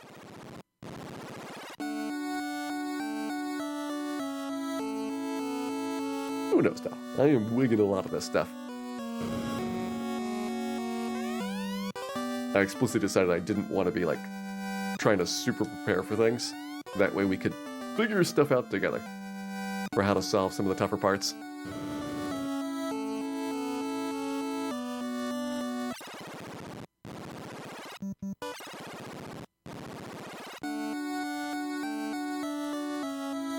Yeah, Falcon Soft is White Mage only. So if White Mage ever gets petrified, that's irreversible, which is going to make slipping past Lich, the trick where you normally petrify your characters, somewhat more difficult. So we're going to take a lot of extra damage from that nuke, on top of having 3,000 less HP recovery that we can work with. So I'm not looking forward to that.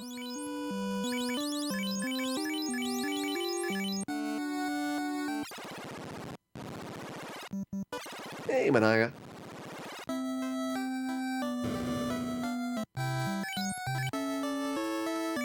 Hope you're having a good day, and thank you for the good wishes there.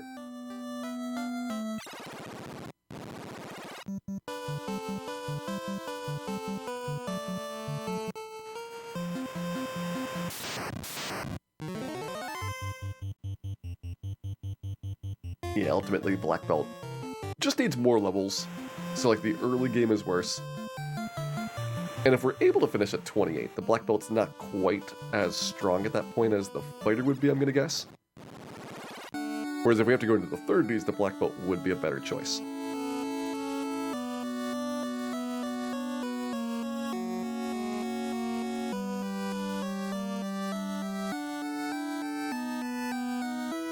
How much do I need this junk back here?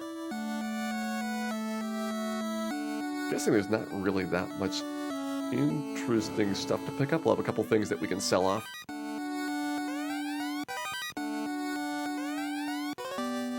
We'll have some dynamite.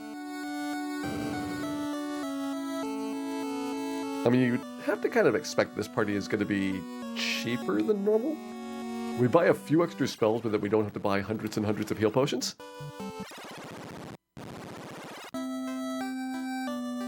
So I feel like, at least in the early game, we're spending less money. And I expect in the late game it to be such a small difference.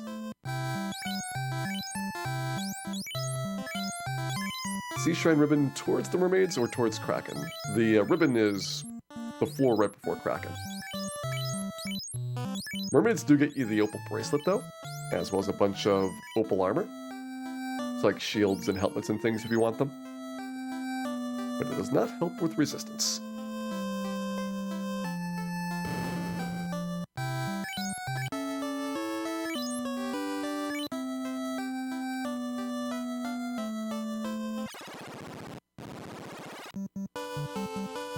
Ooh, I know a thing I'm gonna look up. I would like to try and avoid picking up potions, because if we can't use them, they're gonna just clog my inventory up. So I should probably see which of these chests in the Dwarf Cave the heal potion's at. I think it's number 7 from the left. Let's see if I can find it.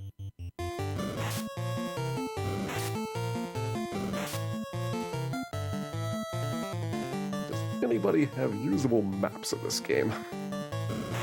There's so many different versions of Final Fantasy out now that it's like impossible to search for anything and find what you're looking for. Oh, it's not a heal potion here. That makes it easier.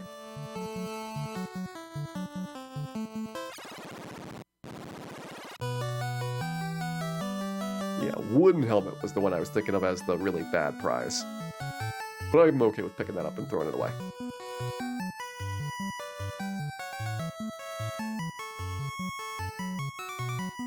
So worth getting the Temple of Fiends chest. You can get the 2 swords in there. Sells back for a couple $1,000.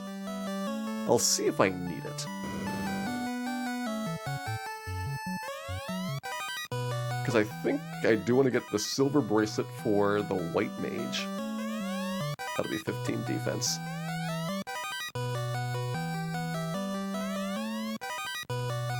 Red mage can use that silver armor right there.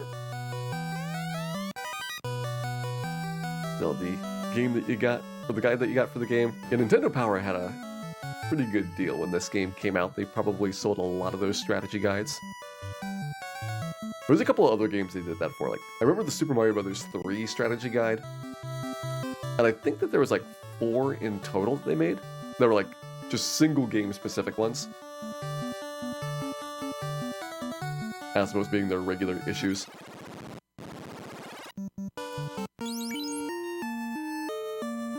Do we just sell the Dragon Sword? I don't need the Red Mage to really attack, probably. That chainmail can go. I've got $3,000 here. Yeah, at least with this, I probably sell Dragon Sword rather than keep it. How big of a roadblock is the Earth Cave? Earth Cave is going to be interesting for the poisons. I don't know if I take a lot of damage in there, though. So it may not be that big of a deal as long as we get sufficient levels going in. Ice Cave, it's more of a damage one.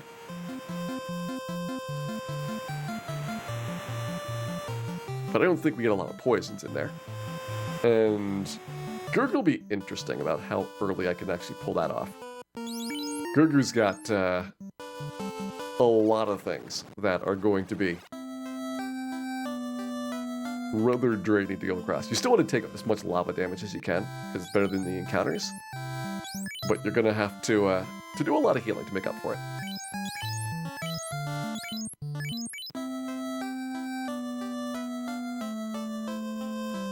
Alright, so that's sold off. Temple of Fiends is worth grabbing this stuff.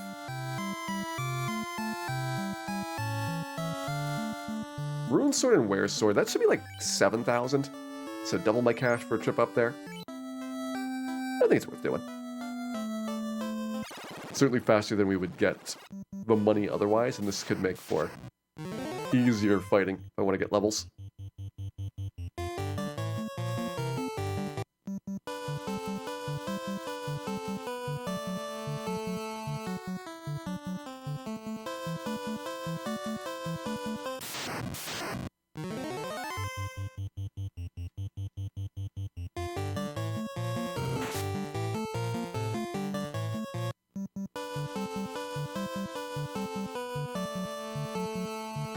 Final Fantasy IV without Cure 1, 2, 3, and Elixirs. The thing about Final Fantasy IV is that the game gets pretty easy with some extra levels.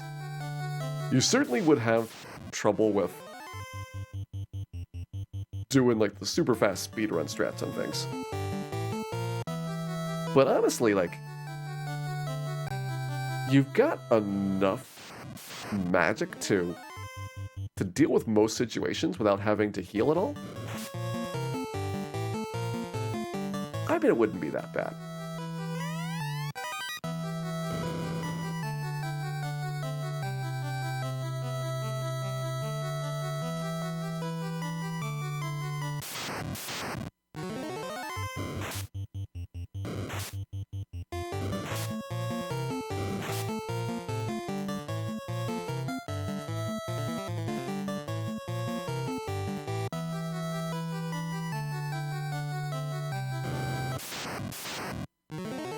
Just spam Azura.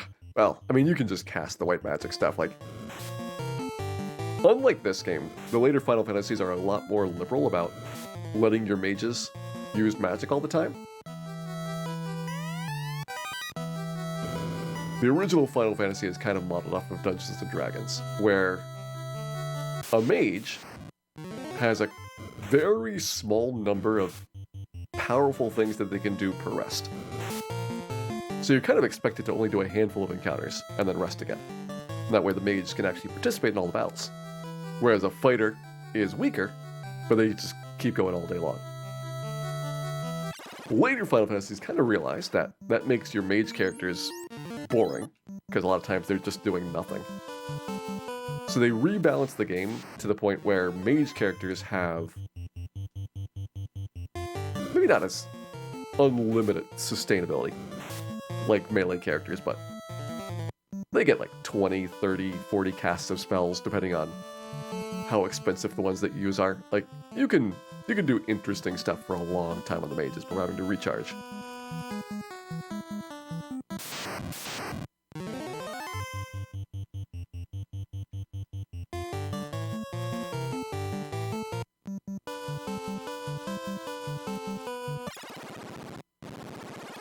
And of course, when they did the remakes of Final Fantasy 1, they have more or less moved on to that new system. Like, this is certainly something that you can get used to, but in terms of quality of life, it is not nearly as good as the MP systems for balance.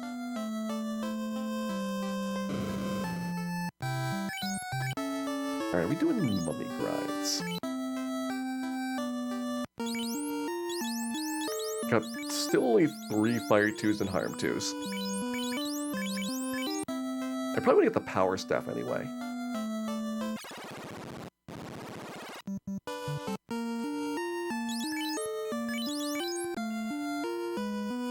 Debating about whether I get silver stuff before doing the mummies.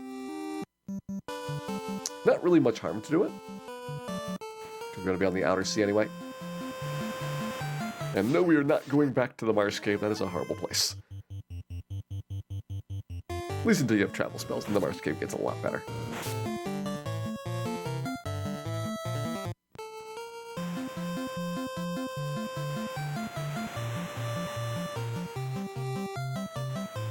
Second edition took a long time to level up in. I mean, it was kind of the idea, Alphen, that a fairly small level range was what you were going to have for like a months-long campaign. So it's very intentional that level ups are very slow, because otherwise you're just gonna out-level content and completely break the game very quickly. Like, the difference between like a 5th level character and an 8th level character is so dramatic that you have to have everything completely redesigned to accommodate both. And that's like a really, really small difference in like absolute value for levels.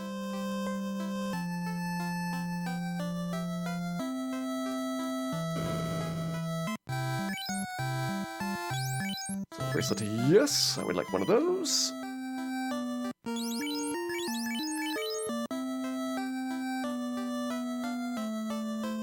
May want to get a stock of houses here. Mummy grind's not nearly as good as Zombo grind for efficiency of spells. The remakes, because you just have MP, you can blast away all day on them. But I don't know if I want to do that here.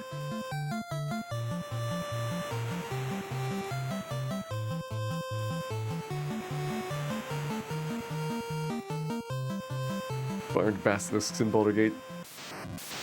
Try to remember what I'd be fighting most often in those. Like, definitely want to fight some Ank-Eggs, so you can make the Ank-Egg armor, which is incredibly overpowered early. And Baldur's Gate has like all kinds of secretive, out-of-the-way little caches of treasures that are very, very unbalanced if you know where they are. Like, getting super good items early in that game is just so dramatically different for dealing with some of the encounters. Just need like one good weapon, or that piece of gear that like protects you from the enemy's main attack, and then like, suddenly it's kind of trivial.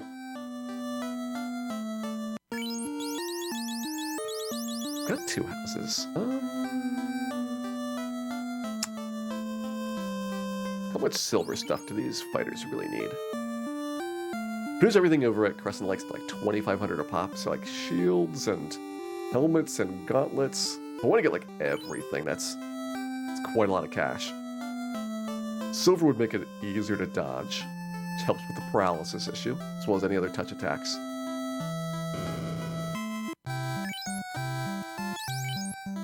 Yeah, it's probably worth it. Could go and grab these.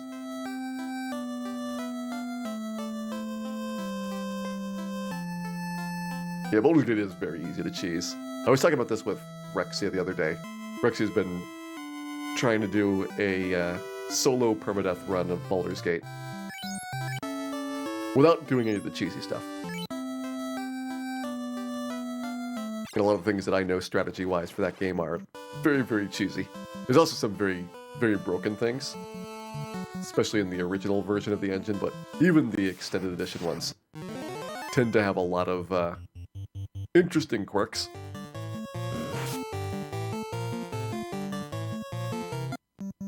I think Baldur's Gate is one of the few games that has more under and overflow bugs than Final Fantasy games do. It's quite impressive in action. Hey, Masak, welcome in. Thank you for the good wishes there. I love the original Baldur's Gate. Yeah, Baldur's Gate 1 and especially 2 were just absolute masterpieces.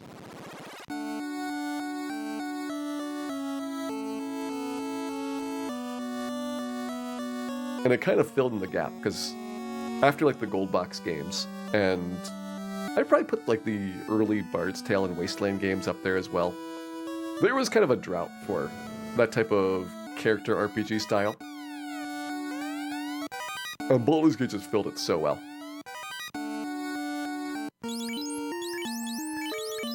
And got one up there, probably. Power Staff we're gonna sell. Let's grab some mummies. Might as well with our resources here. Fire 2 harm and then harm 2 harm? I think that works.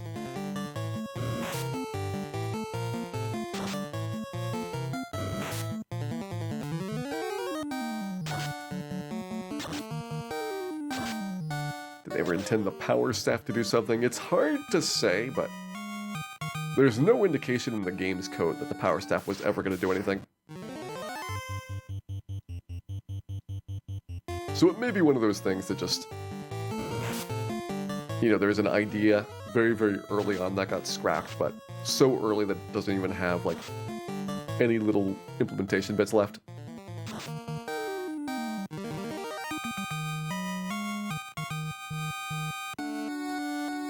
My guess is, if anything, it would be kind of like the, I'm trying to remember the name of the item. It's like Staff of the Ram, or there's a staff in Dungeons and Dragons that has like spell charges to do heavy physical attacks, and they probably just didn't have any way of doing the spell charges, so they got kind of like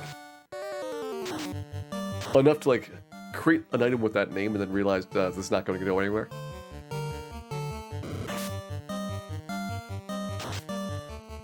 That'll at least be my theory for it.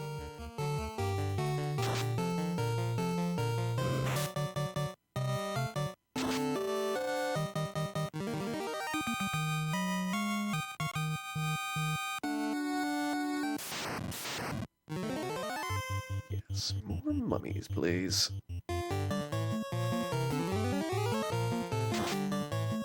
Just want to get like one more level up here, as well as some cash for a Crescent Lake trip. And I'm almost tempted to see if we can get some Crescent Lake fights in. We can't really do Cobra Scorpion. I guess we can't even really do Peds. Normally that would be not even thinking about the pure implications. Well, wait. We're standing right next to a town. So maybe we can do Peds and other stuff just because we can get back to the inn so quickly. Use our pure cast to solve things. Yeah, I might do that.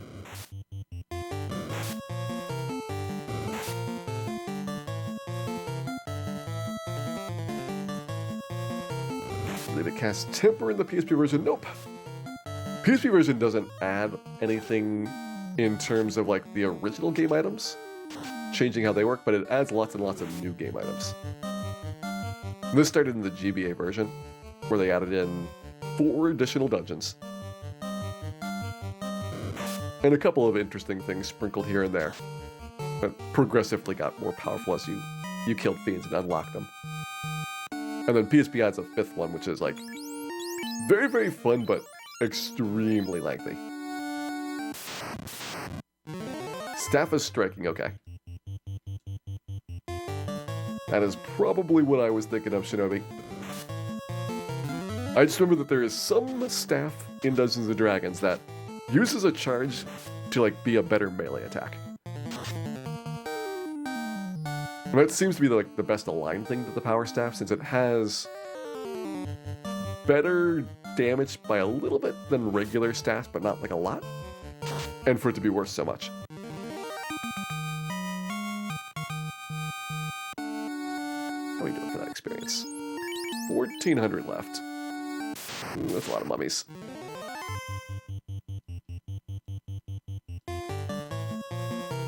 Well, if we're doing Crescent Lake, then I don't have to get all the XP right away. Just as much as we can on this one trip, without having to use our resources up.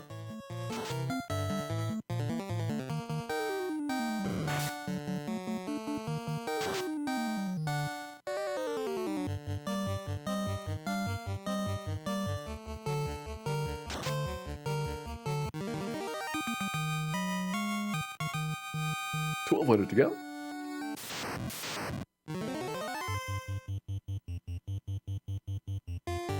It's like when we come down to it, it'll be like probably 300 or 400 experience away. It's like 2 battles at Crescent Lake will be the extra little bit that we need.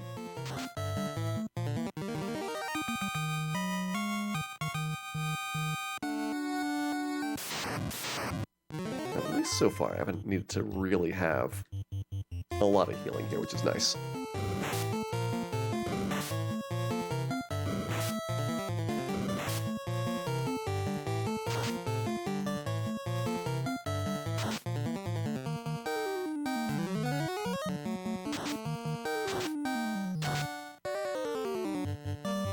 Good, make sure that you roll best on the enemies that least need the harm damage. I see that XP has gone to the Dan School of Adventuring.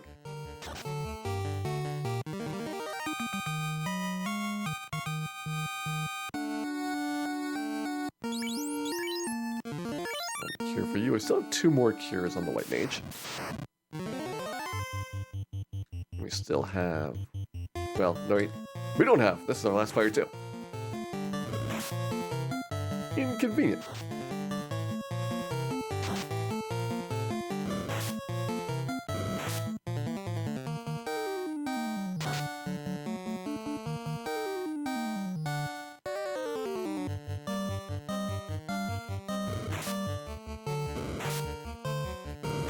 Whatever we have after this, that'll be our XP coming out of this castle.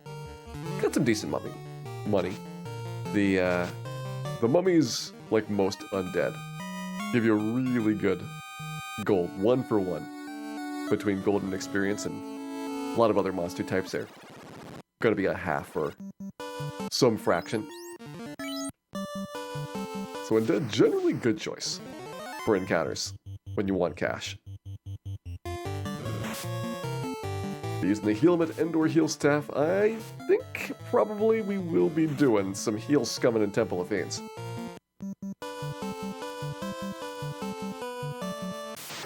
It'll certainly save me a lot of spell casts. If we can get probably about 1,500 HP recovered, which is a lot. So white shirt for a bit, and then heal staff and heal helmet on some of the top floors. And try to save all of our spell charges for, like, sea floor and below. Hey, I'm Brad, welcome in. What levels are the Pure and Soft spells? So, Pure is 4th tier. We actually have that for both Red Mage and White Mage right now. We just got a little bit ago. And Soft is 6th tier. It is a White Mage exclusive. And we still would need fair bit of experience to get there. Like right now we are 2 levels away from having a 5th tier spell, I think. Yeah, 2 levels from a 5th tier spell. Means like 6 levels from our first 6th tier spell.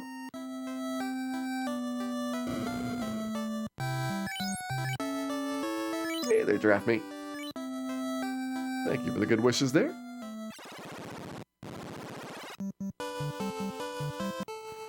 Just have to cruise on over to the Crescent Lake. Gonna level up, do a little bit of shopping, maybe contemplate how bad Earth Cave's gotta be. It's like an all-arachnid fight. There's asps. Both of those are early-ish, though.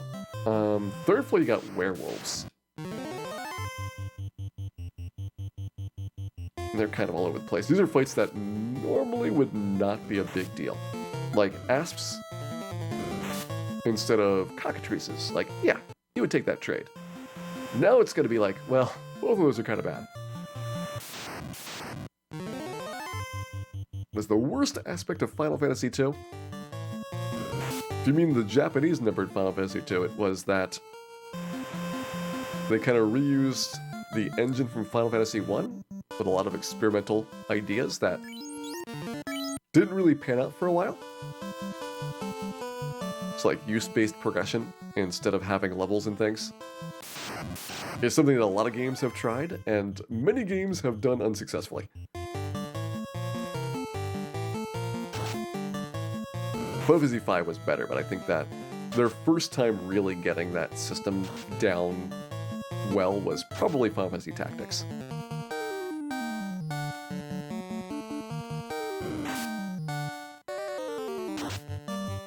The main reason why I worked in Final Fantasy Tactics is they don't have anywhere near the same style of game.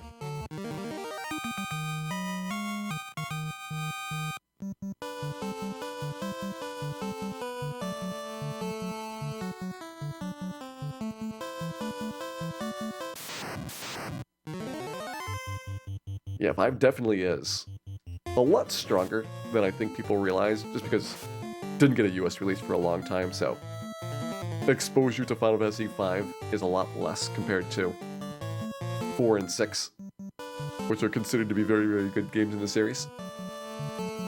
But 5 has got an excellent story. It just has, mechanically, a couple of things that are a little bit questionable. And with so many job classes, it's very, very tough to try and balance that. Hey, Wolf and Josh, welcome in. Just doing a little Crescent Lake shopping while we're here. Let's grab silver shields. To clean up the old stuff. Should need 15,000 for outfitting both of these fighters.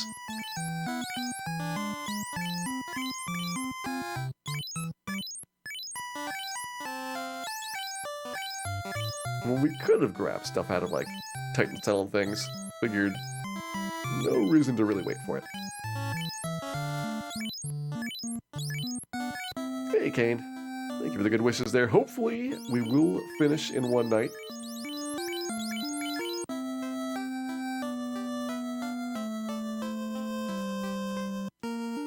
I think we've gotten through a lot of the early game challenges.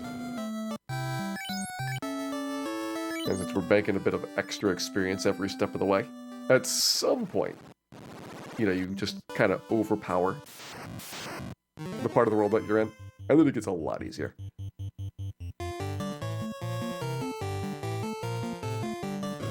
Oh, yeah, I should see what the pattern for encounters around Crescent Lake is going to be like.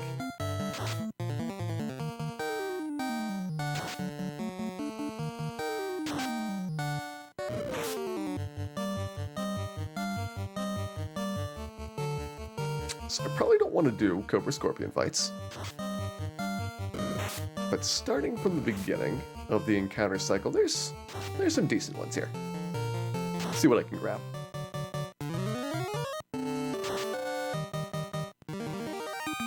Got some Final Fantasy Legend 2 nostalgia. That is a really strong game.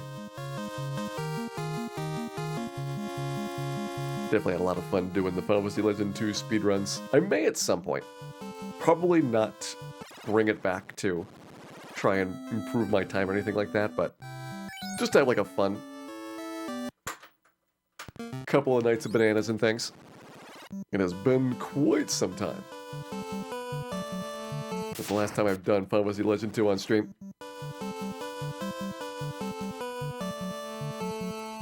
I'm going to say it's unlikely to happen at any point during the summer speedrunning series, because there's just so much stuff to learn for all the individual games. But maybe this winter, I'll think about something special for it.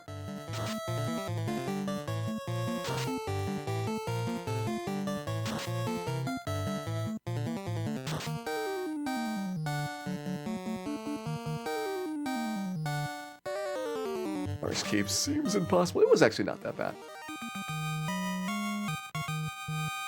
Marsh Cave, because there's just like a big difference between the floor encounters, you can mostly skip the poisonous monsters if you're willing to take the paralyzing monsters. And normally that's reversed. It's like, typically in a speedrun you want to skip all of the paralyzing monsters and take the poison monsters instead. Just kind of like, had to invert what my normal path through there would be. But it's usually not too bad to find some solution to it.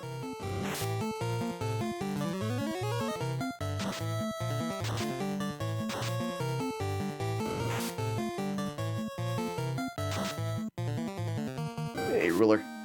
Yeah, compared to the randomizer, takes some time for people to adjust back to what the speed of the base game's like. You'll get used to it, though. I bet by the end of tonight, it'll seem very normal, and then when we do the randomizer on Tuesday for Extreme Fantasy Final Fantasy, it'll be out of control fast.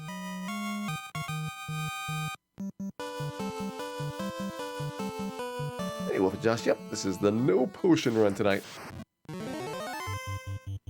We have so far made it through the early game gauntlet. We have gotten access to the Outer Sea. And I gotta figure out how to beat the Earth Cave. Which I feel if you can get to the bosses, it's not gonna be that hard, but the regular encounters may be a challenge. It looks like getting to level 12 is gonna be a lot of work. Could go back to Peninsula Power. Take the Outer Sea trip there. It's a lot more convenient to get to Peninsula Power when you are coming from this side of the world rather than from Provoca. And we've got a point right now where it's like 16 zombies is a level up. It's still a decent amount, but not completely unreasonable.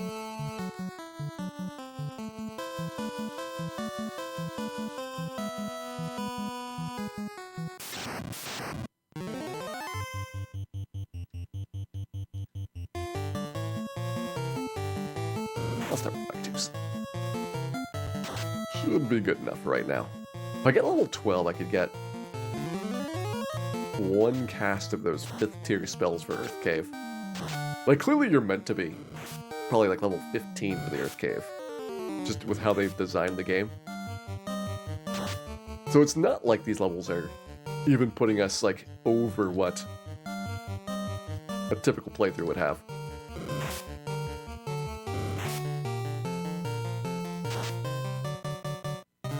Hey, Dull Zero. Thank you very much for the host there, and welcome in. Hope you had a lovely time streaming tonight. And for those joining us, we are doing a no potion speedrun of sorts. Just trying to do it as fast as we can. But I've done absolutely no preparation or planning as to how this is going to work. Hey, D-Grade, welcome in. Time to start getting cabins. We could use some of these.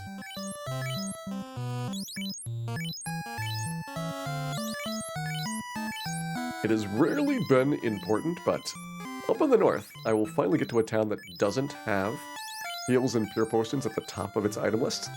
so that we can buy things much more quickly. That will be the day.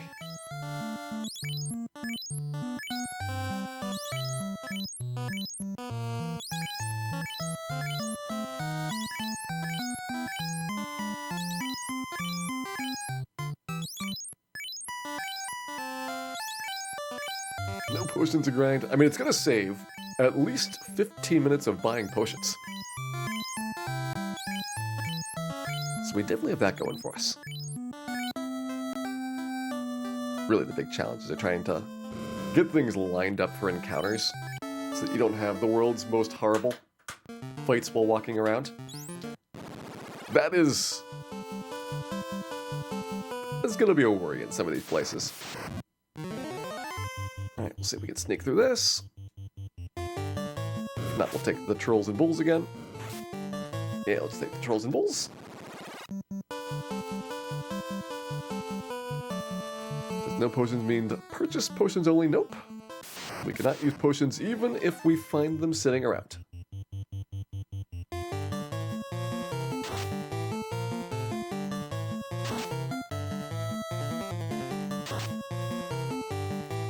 I wonder if someday I should get the red mage a nicer sword. Probably is feeling left out with not having gotten a sword upgrade since Provoca. It's okay. Red mage. Red mage probably doesn't need a sword.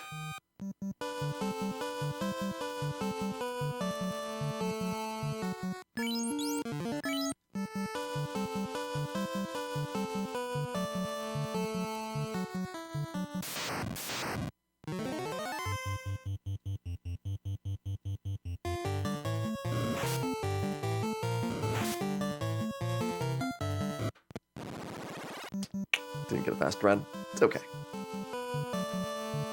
We are still doing fine, and we are about to head up to the return of the Peninsula of Power. But I can use an ice too here. Save all my fire twos for the zombies. Just want to get like 2 or 3 levels. And then I think the Earth Cave will be really well set up for that point, and we can try and rush from there. Maybe up to the airship without doing any other fights for a good long while.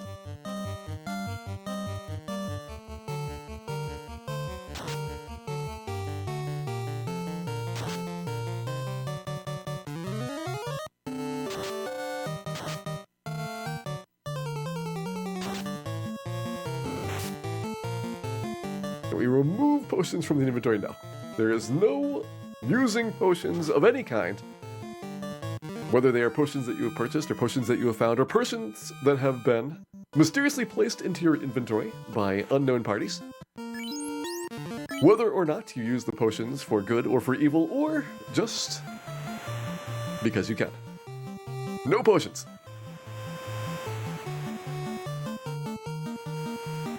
Hope that clears up the rules.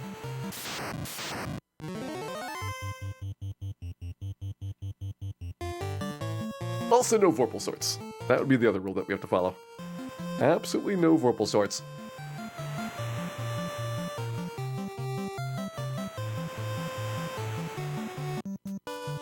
Okay, right now we're at 2,200 to go, which is a little bit more than 2 fights can do. But 3 fights should be pretty easy, averaging 800 XP per fight. Means that we don't need quad zombies, but we do need probably at least 4 enemies in the battles. Alright, I understand what we need to do. Let's get some fights. It's Peninsula time.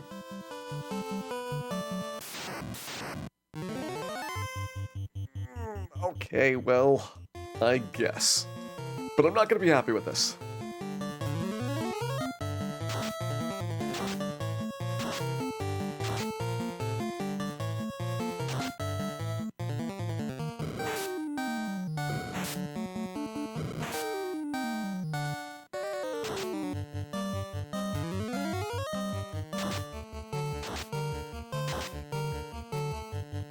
Those rolls could have been slightly better. I feel like we're close enough to kill everything here.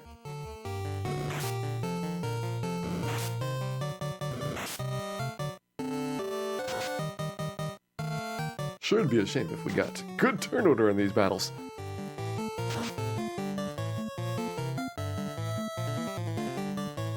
Instead of having everybody on our team go last.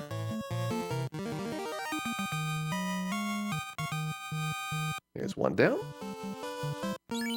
That's pretty much right on what we need for XP.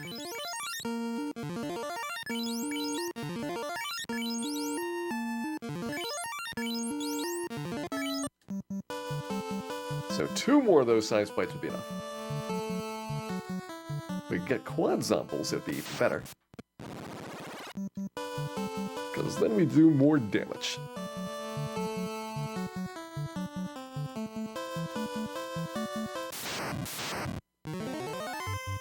That's good enough. I'll call this a reasonable one.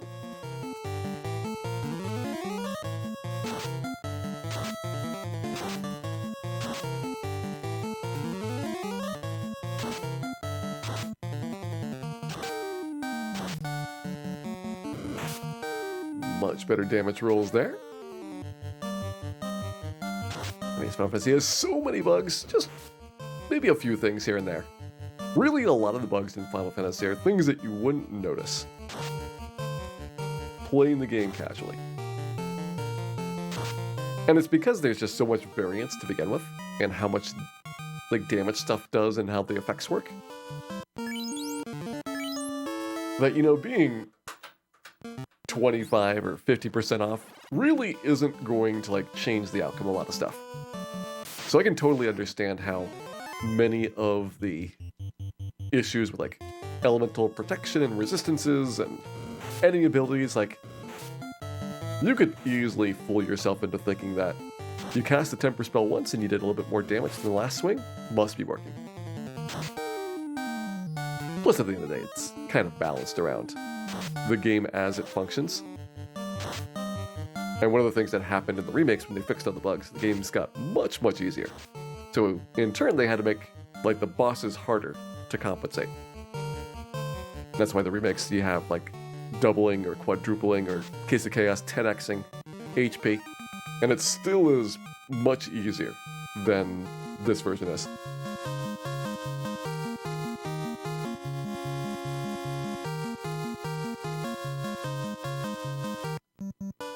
Alright, level 12.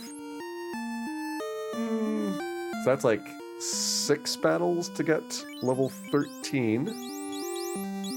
We can do 4 battles per house right now. I'll get 13. And then that will be the point where we go to the Earth Cave. Seems reasonable.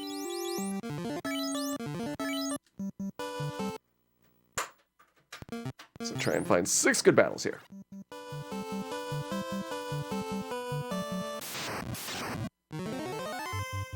Not good enough. But I could try and get the smaller ones and see if we can do it without another house, but we're making so much money per fight that 1 extra house is not going to make a difference here.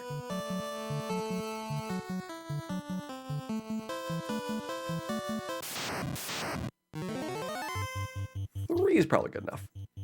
I can't do this all the time, but as a special treat, we'll take a 3-pack.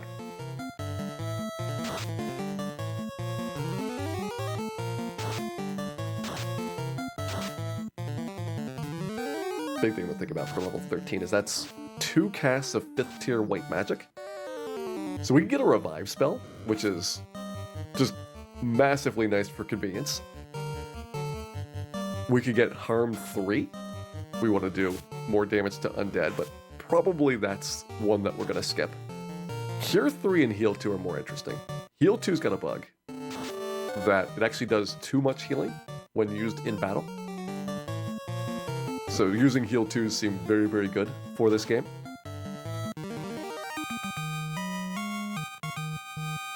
And Cure 3 is just like an all-around decent one.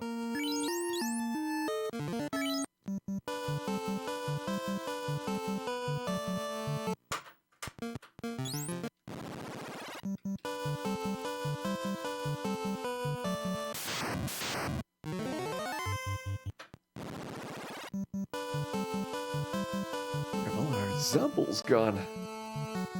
Pencil power is starting to dry up. I feel like we may, possibly in some way, have contributed to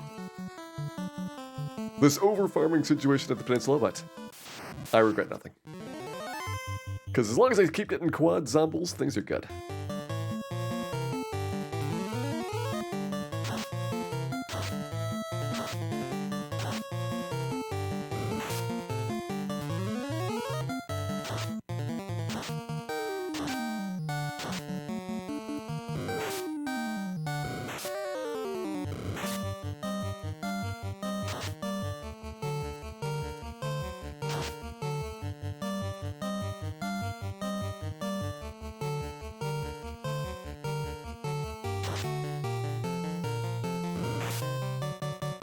Didn't know that vorpal swords were made in Melmond. I mean, it is the source of all evil. So you really shouldn't be surprised.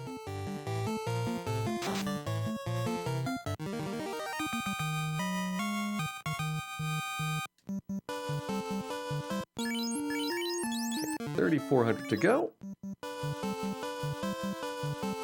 Now we gotta keep going back to Battle 1 here. Because our Battle 1s have been much less productive than our Battle 3s. No. Don't think we can afford it. Close though.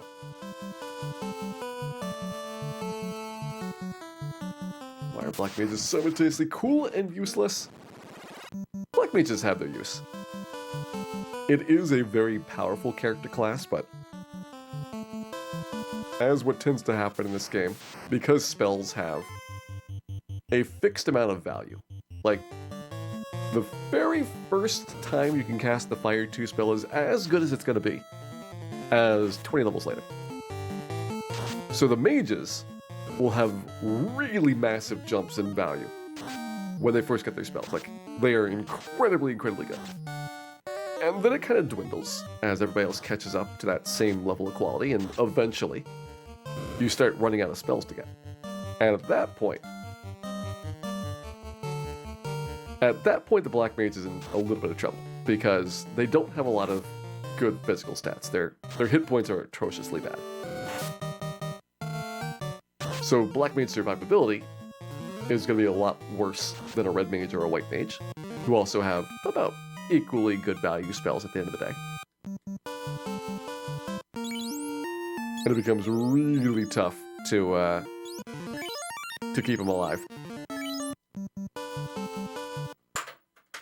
But it's one of those things that's like very level dependent, so depending on how much grinding and playthroughs that you do, you may or may not notice that problem. And the remake, starting with the GBA version, changed how spells work, so it rebalanced everything anyway. PlayStation, Wonder Swan, and kind of that era fixed the bugs, but they didn't rebalance things as much. So they still have more of a tilt towards the original game design in terms of which characters are super strong and which ones are on the weaker side.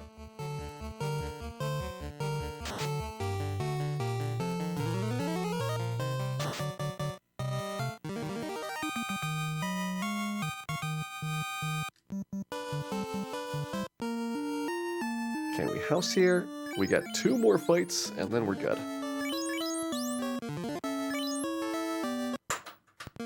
Also, because there's a bug, we have to double save every time we use a house.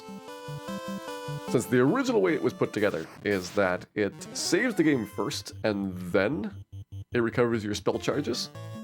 So if you reset after using a house, the house is gone.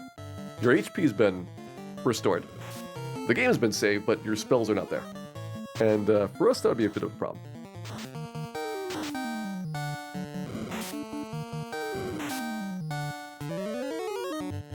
Scaling ruined Red Mages? There's a lot of changes for Red Mages, especially in the remakes. And I don't know if in-scaling is really that devastating for him. Like, at the end of the day, the Red Mage, right in this game, is, like, amazing.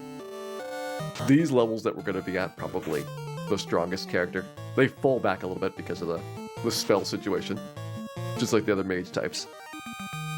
Well, they're probably like the third best character in the game, behind Fighter and Black Belt at the higher levels.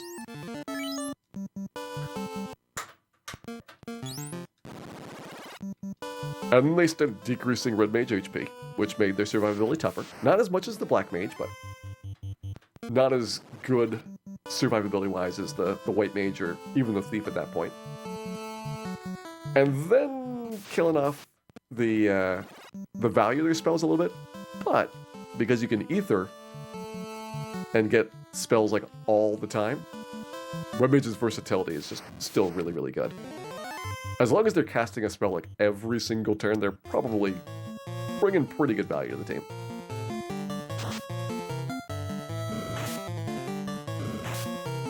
You love the Wonder Swan version of this game, Conke. It is pretty good. The Wonder Swan was a console that probably was capable of competing with Nintendo's if it hadn't been for some unfortunate series of events that pretty much ended the Wonder Swan's opportunity. But it was kind of like, maybe not quite as good as a Game Boy Advance, but it felt better than a Game Boy Color at the time when the Nintendo was not quite progressing at that rate of technology. And it was also at a time when Nintendo and Square were having their fallout, because Square was very upset about Nintendo not, providing them with disc-based systems. And so Square ported a whole bunch of really good games to the Wonder Swan. It had Final Fantasy 1, Final Fantasy 2, Final Fantasy 4. They ported Saga, which is the original Final Fantasy Legend. Like, all kinds of really, really top titles from their back catalog. And they made some new ones as well that I don't think have ever been released outside of the Wonder Swan. Pretty sure they did Blue Wing Blitz, and I'm pretty sure they did Wildcard as well, both of which are really good Wonder Swan games.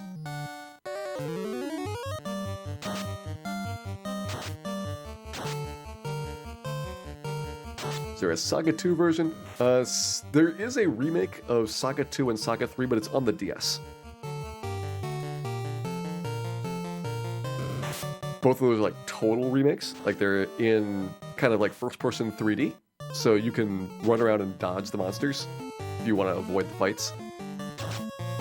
And it's neat because things like, haste and stuff, like, makes you run around faster. So, like, there's actually, like, a lot of movement tech in them. I'm getting one more battle. I'm getting one more battle.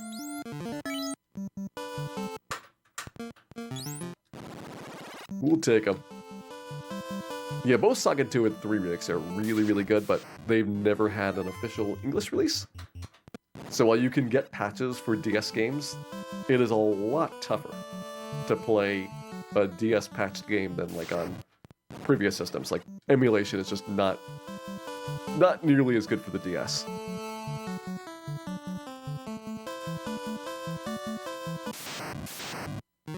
And probably given the state of like touchpad controls and things, probably will never be really good. I've never heard of the Wonder Swan. Well, I will tell you about the Wonder Swan in Total Tomato. So back in the day, Nintendo, of course, was really, really big, starting off the handheld revolution with the Game Boy. And most of the work on the Game Boy was done by creator at Nintendo called Gunpei Yokoi. Pretty much, like, was in charge of a lot of the groups that went into that handheld division. And it was phenomenally successful. Like, the Game Boy is one of the most important systems that Nintendo's released. And it was continuing on for many years, like, really, really solid. And at some point, Gunpei had this idea of the Virtual Boy. And the Virtual Boy did not do nearly as well as the Game Boy did. Some may even describe it as extremely badly. And Nintendo probably lost a lot of money on this thing. And whether or not, he was fired or pushed out or whatever, like, Nintendo and Gunpei Yokoi parted ways. So, like, the person that made the Game Boy successful was no longer part of Nintendo, and Nintendo kept making other handhelds, so they were doing pretty good. At some point, there was an interest in having competing handhelds, and this was before Sony started doing the PlayStation Portable, which is probably like one of the more successful competition ones, and after like all the Sega stuff that needed 27 AAA batteries to power it. But like a reasonable competition to Nintendo was this handheld called the Wonder Swan. And basically, I think it was Bandai that funded this. But a group got money together. They hired Gunpei Yokoi to make a competitor to his Game Boy. And obviously he was pretty good at making handheld stuff. So the Wonder Swan was like probably about as good as a Game Boy Color, but like a single battery would last all day. Like you could play like 20 hours on one battery on this. Like it was an amazing thing for the time that it came out at, when systems were not very good. And they got like lots of good licenses because if it was done by Bandai, they had like all kinds of cartoon tie-ins, and they got Square to get a whole bunch of stuff because Gunpei Yokoi had a lot of industry contacts. So they had like a really good catalog. And I think it was like maybe a year or two after the Wonder Swan came out, they had the Wonder Swan Color, and there was like a Wonder Swan Crystal, which is a further upgraded version. But like somewhere right around that time, there was a traffic accident, and Gunpei Yokoi died. So like the person that was really like running this whole project didn't have any replacements in Bandai's stuff because, that wasn't a company that was doing this type of product before. It was all stuff pulled out of Nintendo. And it never really got to other markets, and so Wonder Swan kind of died after that third generation, which is the Wonder Swan Crystal. But it could have been like a really big competitor, and then eventually the PSP was the next one that kind of made a serious try at trying to replace Nintendo. And that's the story of the Wonder Swan.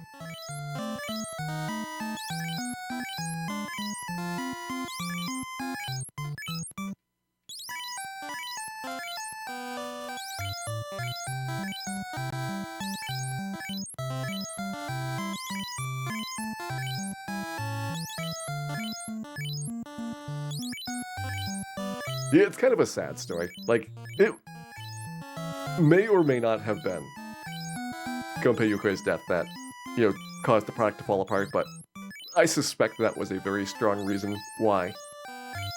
After a very, very good bit of early, first like year or two reception, and having pretty strong like developer support and lots of innovations that just like suddenly collapsing.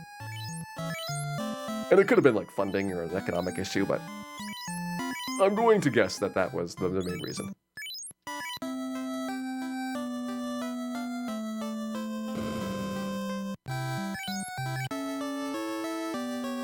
Alright. We got some levels, we got some items, so plenty of cabins and houses here. We're somewhat replacing the crippling heel push addiction with the crippling cab addiction, but I'm okay with that. I am okay with that for now. And I think it might be time for the Earth Cave. 12,000 is enough for me to get a couple of 5th tier spells, I think. I believe they cost 6,000 bucks.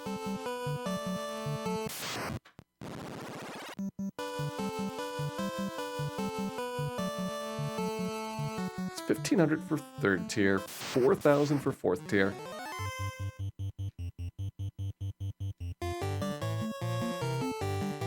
Might be like 8,000. Hopefully I've got enough to get something good for Max.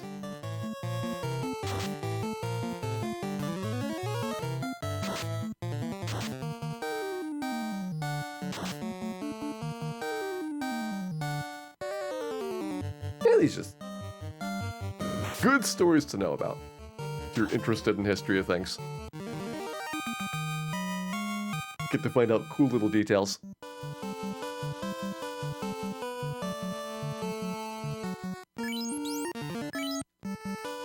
40 hours in a single AA battery? Yeah, it's about that. But I think it's a little bit less. But not like significantly less. And one thing is that the WonderSwan does not have an active screen. So kind of like the original Game Boy and Game Boy Color, you have to have a lot of light in your room to be able to see what's going on. You can't just play like in the dark. But I'm pretty certain by this point that somebody must have, just like the Game Boy systems, come up with some aftermarket product for upgrading WonderSwan screens. One thing they haven't come up with, though, as far as I know, is any way to capture WonderSwans. This is why you don't see people streaming WonderSwans on Twitch.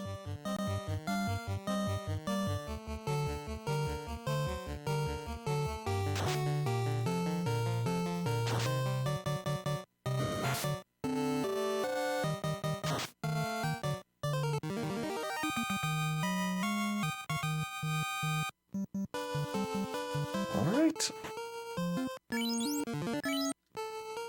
Can probably reset the encounters at the Earth Cave itself, so I won't worry too much about the fights along the way.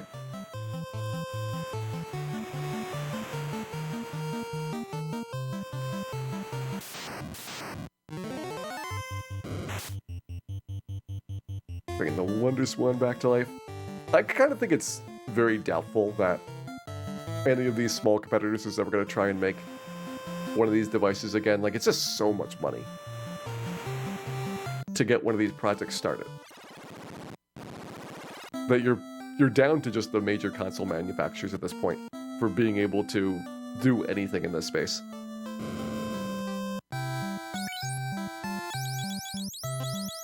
Revive spell? Harm 3? Heal 2? Harm 3 is great right now, but it doesn't have a lot of longevity. Life, Heal 2, and Cure 3 are good for the rest of the game. I might get Heal 2 here. Pretty strong. And then Life 1 for the second one. Make sure I can stay at the inn after that. Oh yeah, Milmond. Milmond has a discount price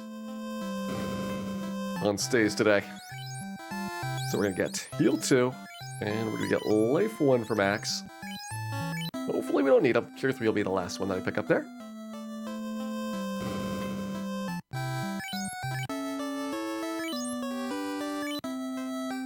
Gotta compete with phones.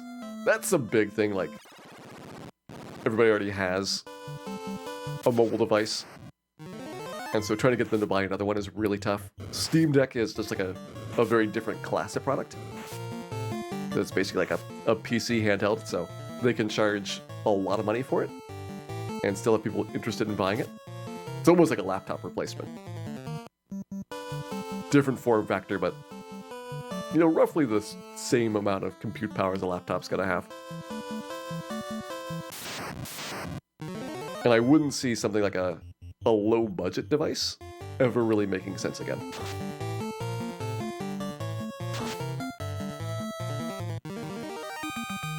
Like, at this point, it's hard to even see, you know, Nintendo going back to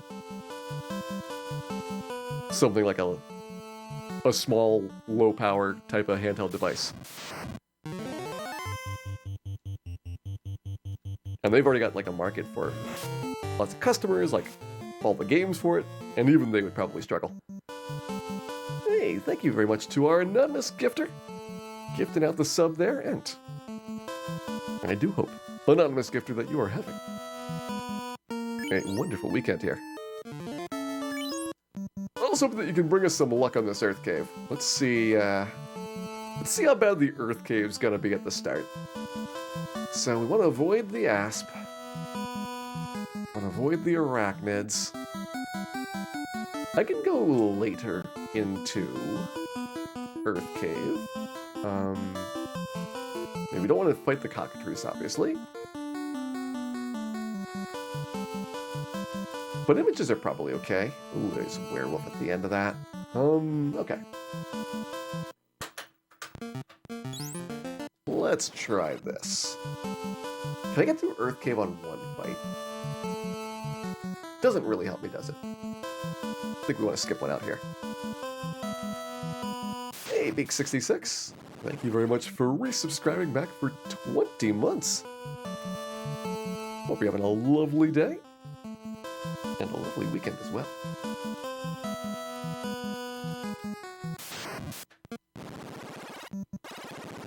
Pre-order Steam Deck and still waiting for your turn code data. I imagine at this point that before your turn happens, they will have a Steam Deck version 2. And the big question is going to be, will they let you buy the upgraded one with your original version pre-order? I think this is going to be a big controversy.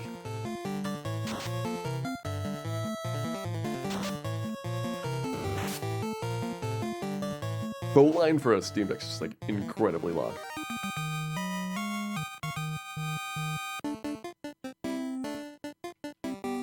Skip this arachnid fight. I'm worried about pushing too far into the third floor encounters, but at the same time, you know, on the way out is probably easier to deal with the poison than on the way in.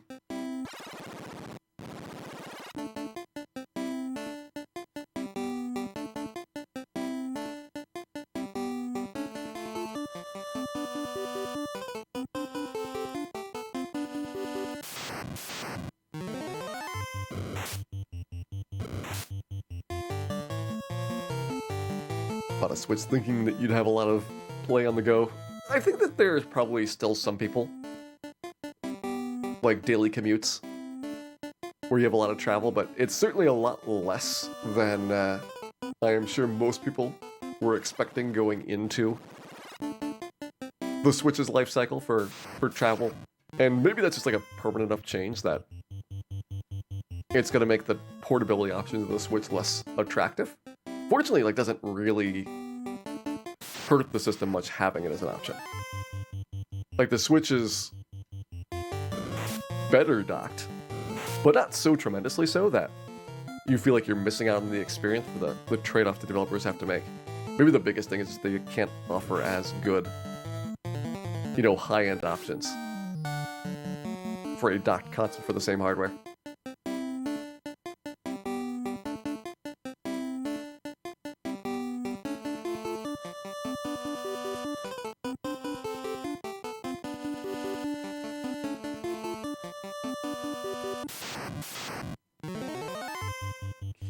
Image. We should have Wizard coming up pretty soon.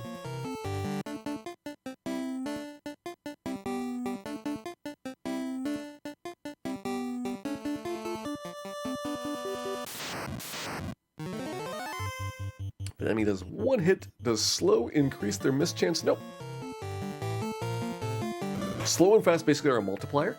You start with 1x. Slow drops your multiplier, minimum 0. And fast raises your multiplier, maximum is 2. And if you have 0 hits, you actually get 1 hit. So it's a really, really simple implementation, and basically means that there is, for like a lot of the early game stuff, like really no consequences to being slowed. It's not until you're doing multiple attacks per round that it's even a relevant factor.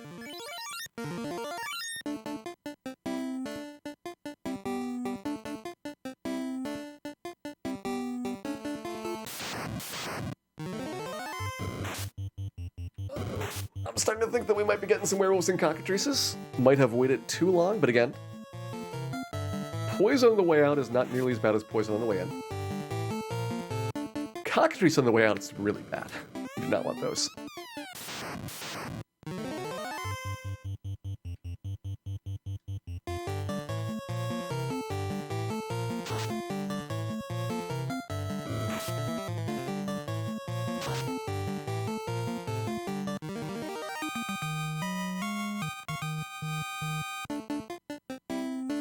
Do though. Want a ruby. Vampire is done. If we can get this out of here, we get to murder a Titan as well. Wait, somebody's just supporting Solar Jetman to a console. It's been so long since they played Solar Jetman. That was a ambitious game. I wish that Solar Jetman had maybe like a slightly easier difficulty setting, so it wasn't incredibly frustrating with running out of fuel and having no equipment for your ship. Because just like learning levels in the maps are quite an intense task. You know what? Actually, I think having an auto map, that would be the big thing. If you could kind of see like a radar around you, so that you weren't like blindly exploring all the caverns. That's where Solar Jetman could get really good. Hey, McKelly P. Welcome in, and hope that we do not get cockatriced. Oh, view. Alright, can't take that. Well, I don't want to fight the cockatrices. Do I fight earlier in here to avoid the cockatrice? But I have to take an Asper and an Arachnid. Ugh.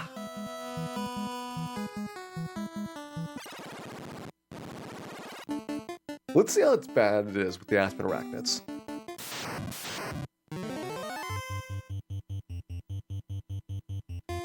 You have not heard of Solar Jetman Landshaft. It is a fine product for the Nintendo Entertainment System.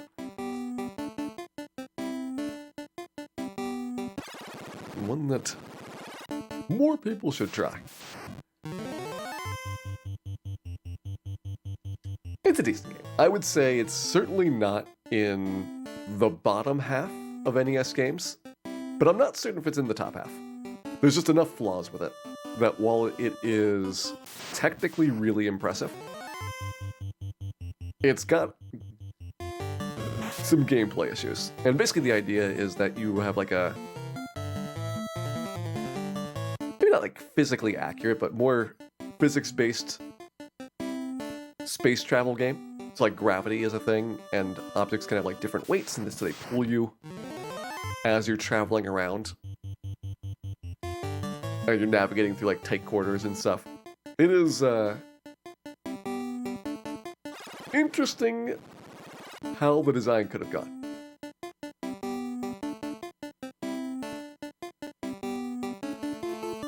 Yeah, it definitely has some really tough difficulty. Like, that's like the big thing for me is like learning the levels would be so tedious when having to like replay everything to get back to that point again. But I just kind of like gave up, and after the first couple of levels, it's like, all right, I am probably not going to get to the end of this game. But only got a small handful of changes I think would really improve the balance of it. I think the mini-map would be a big thing, so you could see where you're going.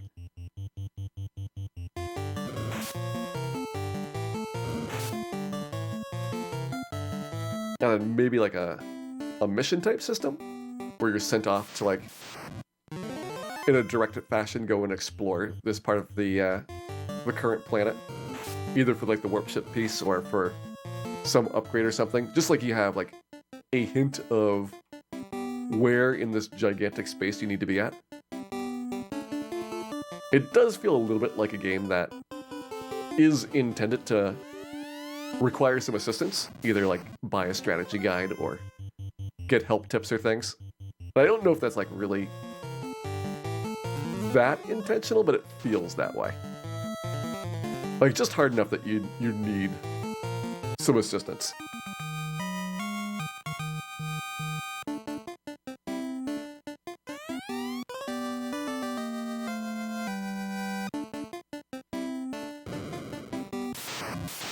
I think because it was an arcade game, it was kind of designed that way.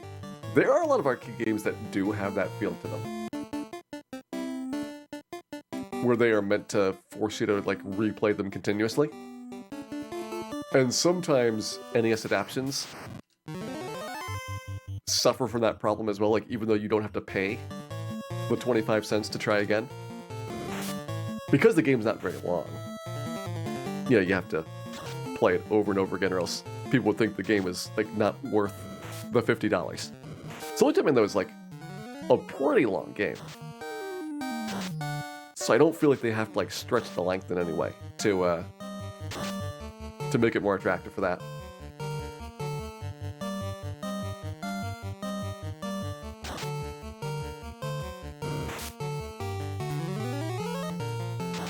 couldn't figure out how to exit the first level. I at least got to like level 3.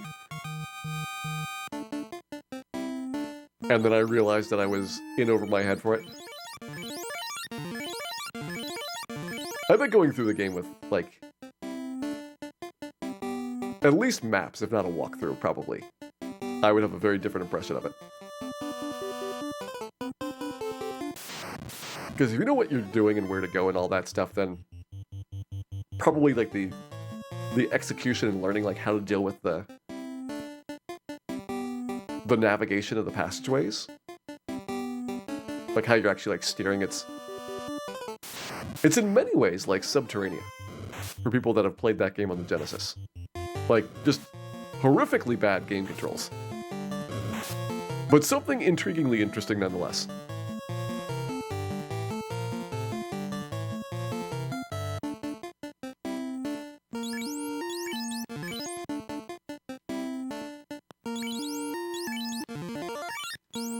Yeah, we'll keep healed up. I'm gonna get my spells recovered anyway. Don't need to conserve them.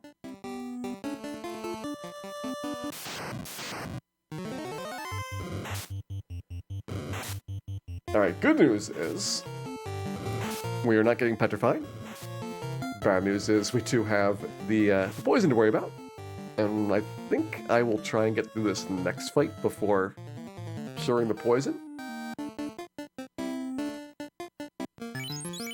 That way we shouldn't run out of pure spells before we get back to town. But there may be some singing in the meantime. Just as a warning.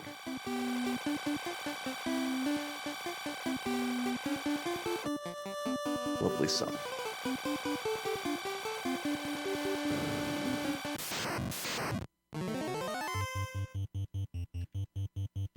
I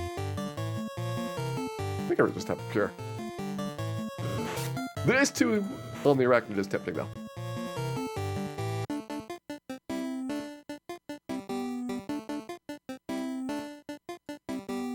Let's see, is there anything here besides the coral sword that I want? Pretty sure this is it. Yeah. Looks like coral sword's it.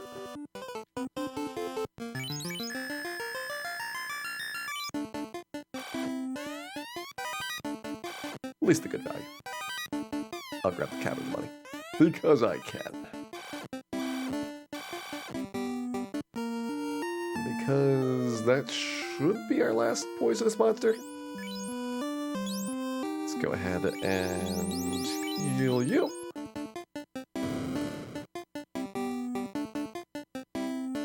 There's a slight possibility that I will get 2 encounters on the way out here, but I think it's unlikely.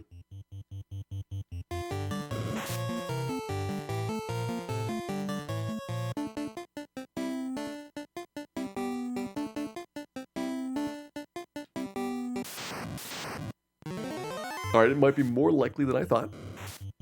But that doesn't change my original point.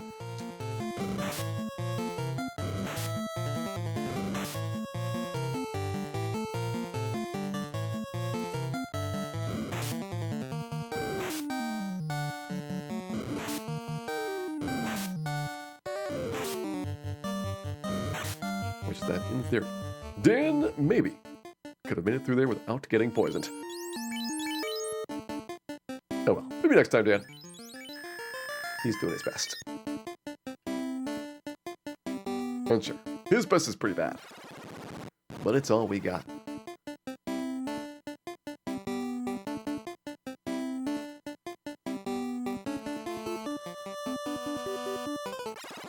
And what we've got now is a Titan to kill. So, Ruby in hand. Let's get the rod. Come back around to Earth Cave afterwards. I feel like we can just go right to Lich. Shouldn't be too much of a worry about getting through that.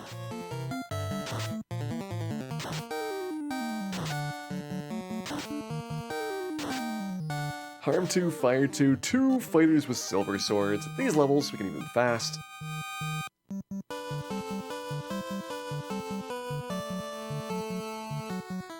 Alright, the lack of healing may be a thing. But I think that'll be the worst part of it. Normally, I would be using, like, 20 heal potions. It's like 600 health recovery in an Earth Cave trip. And, don't really have an alternative to 600 health.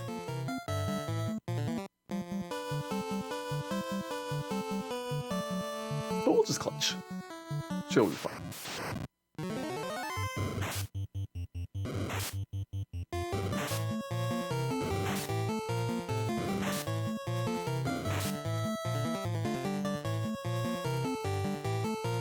Think about how much time we save by not buying heal potions. Yeah, it's like 10 minutes saved. Maybe 15. It's a lot of time buying heal potions normally in this game. And Pures on top of that.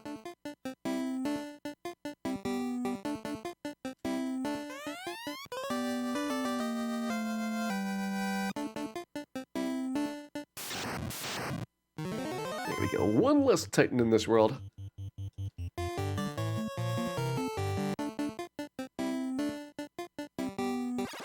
Over to Sarda's Cave. Titan's Tunnel's got a couple of silverish items in them. So nothing really super attractive that we need. Already got lots of silver items over at Crescent Lake. Could maybe use a level up. Think that we'll probably get a level up after this place, maybe in like Ordeals or so.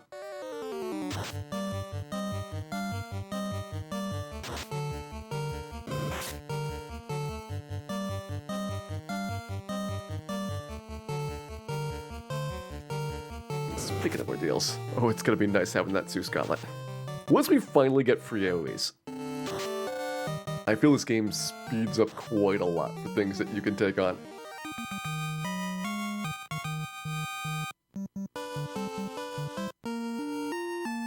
Hey, Terrell.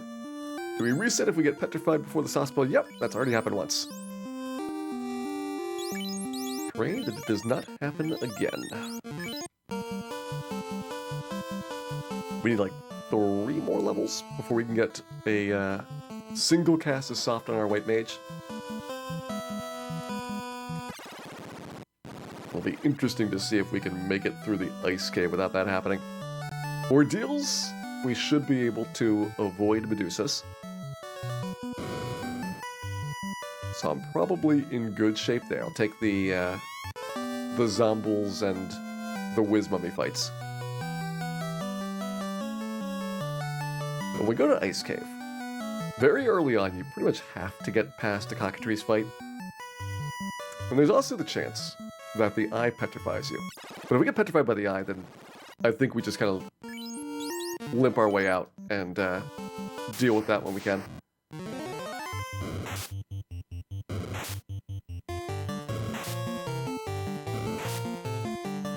There's the Sauce Bill 6 tier at Crescent Lake.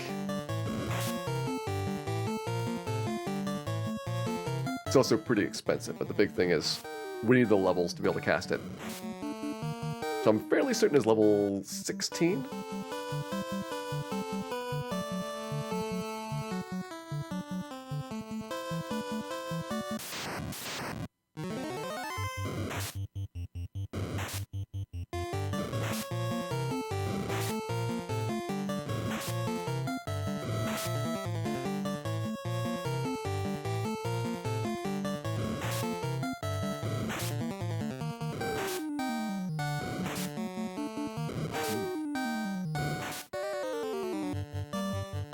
Alright, maybe one slight question about Earth Cave. Alright, starting from the beginning of the encounter cycle. Or do I want to try and do like the speedrun route does? Carries through these encounters. And the plus side is no cockatrice to worry about.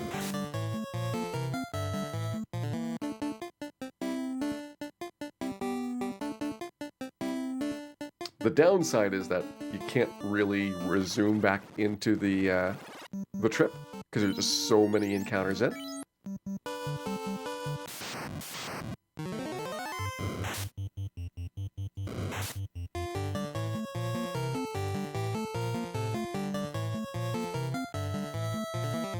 I'll give it one go.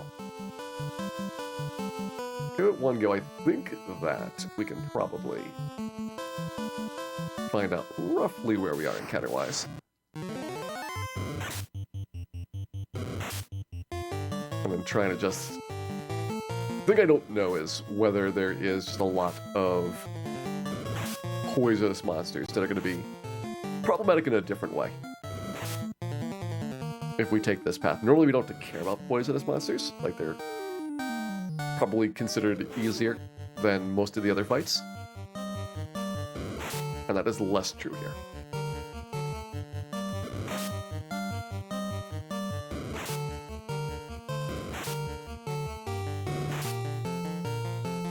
Cool! When I get out of this, I am going to murder all of these. And then they'll be sorry.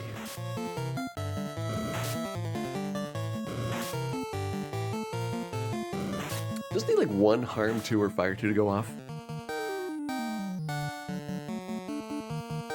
And let's see if Max is the white mage to do it.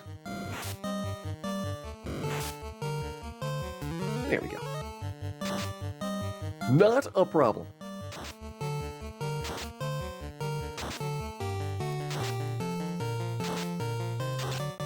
Stun Touch is kind of rough when you first get it. It is something that gets considerably better once you have... This will be strange. Fire resistance. And that's because... Probably due to a bug.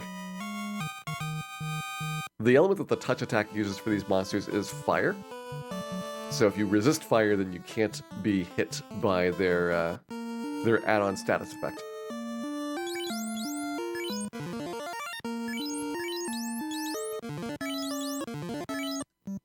Alright, here we go. Gotta find out where we are, starting with the Asp. So, lovely beginning. We're here for encounters. Let's see if we get Groger Ogre next.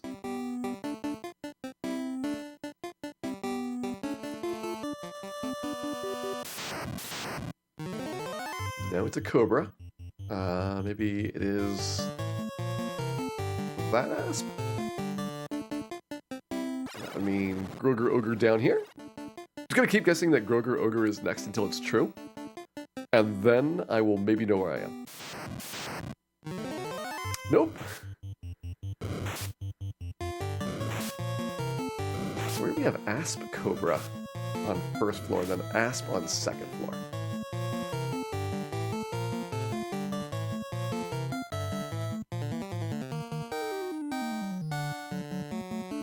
There? Oh, that'd be another Asp after this. I kind of wish it was Groger Ogre, but that's 2 battles away.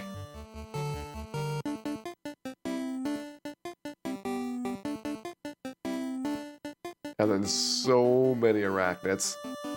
This will be interesting. Yeah, it is Asp. So I think I found where I am. The problem is, arachnids on this floor are the same as cockatrices on the next floor. Which means you're going to have to either deal with petrification or with poison. And right now we're dealing with some poison.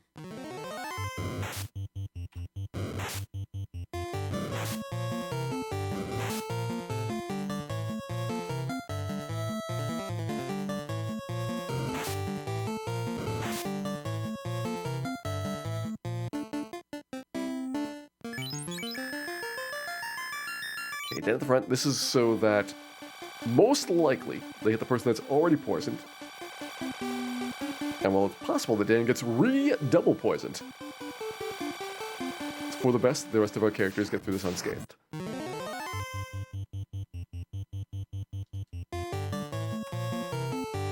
Not bad.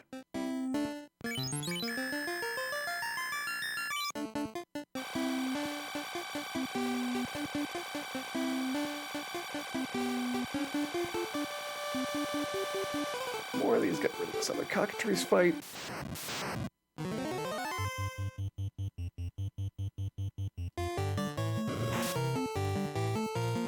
I think it was intended to not get encounters on the lava tiles in Gurgu, probably. That seems intentional so that the game doesn't have to worry about doing two things at once.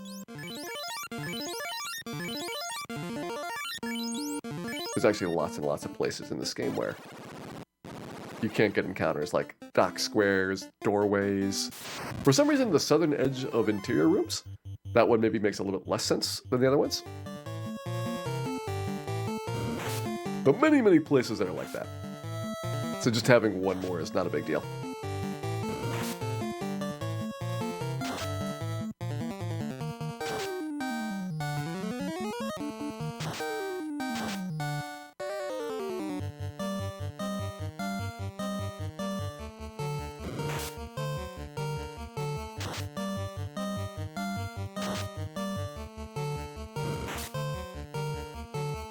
Please don't hit my white mage.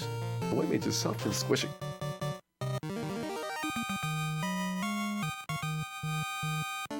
And also has some really good spells that I like to use.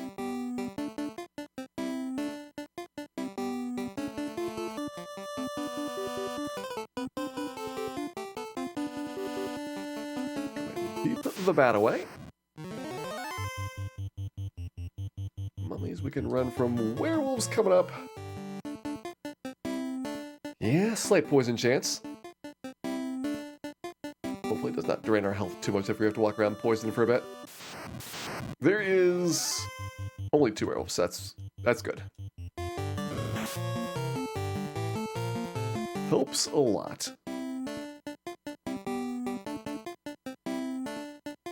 That, I will end you.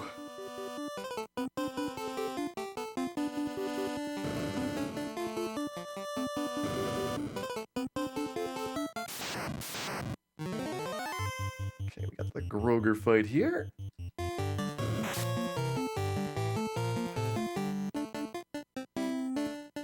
Can I get through that cockatrice battle? Feels like this is better doing it. Ooh, maybe it's not. 2 battles and then cockatrice.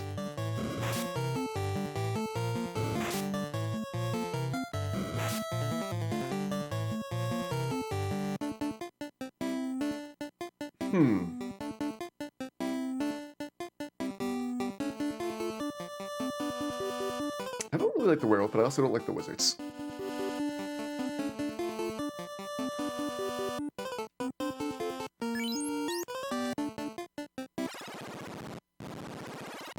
I'm gonna take the wizards.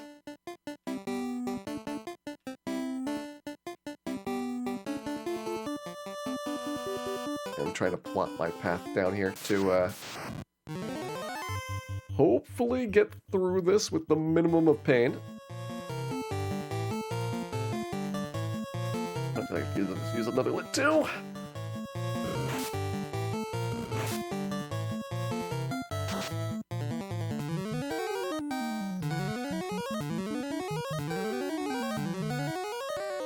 It's okay value out of the heal too.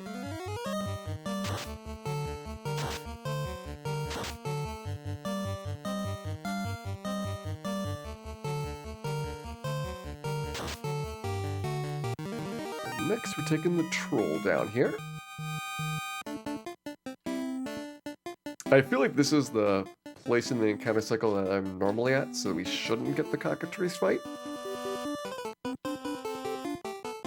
But I'll see if this is the gap that I should have done instead. No, this is not it. Alright. Feeling better about that. So then we go upstairs. Now this tile right here, the south one I'm walking on, this is the closest one to the stairs that has encounters on it. So I'm minimizing the number of steps I have between this battle and the ones coming up. So this is replacing cockatrice downstairs. Goes image, image, cockatrice. We were hoping to not see the cockatrices. Let's go!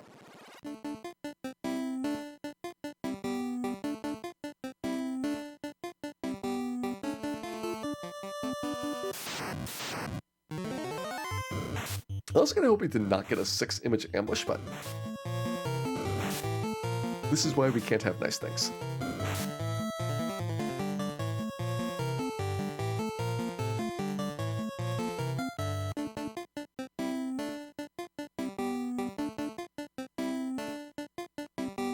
Definitely have to take the south path.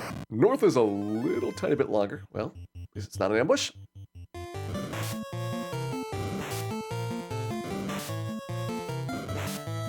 So I guess technically it could have been worse.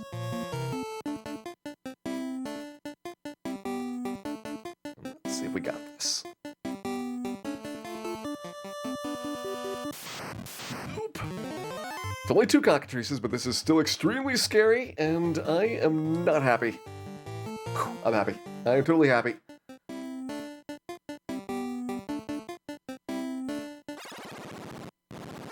I think we may have made it.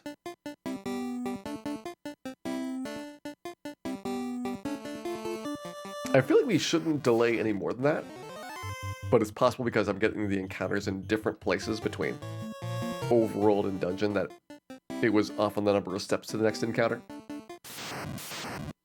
But I'm almost positive that normally you get through there in the speedrun without seeing that cockatrice fight, and instead you got a troll battle down here. Are there any challenge wins I'd like to make a leaderboard category? No, I'm not really into leaderboards. I think that people want to do these for fun, that is a cool thing that they can do, and I don't even bother tracking most of these.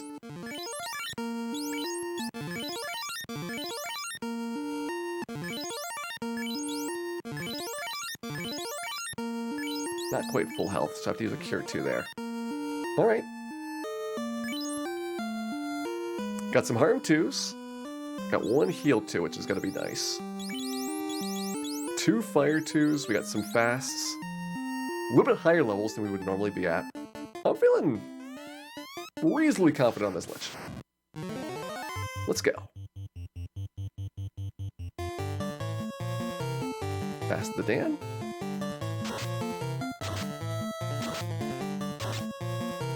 I'm sure in some way that was a fatal mistake that has sealed our fates forever.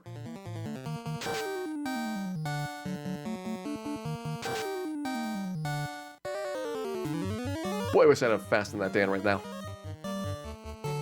Make things so much better. Here's the heal 2. Let's go with the fire 2s.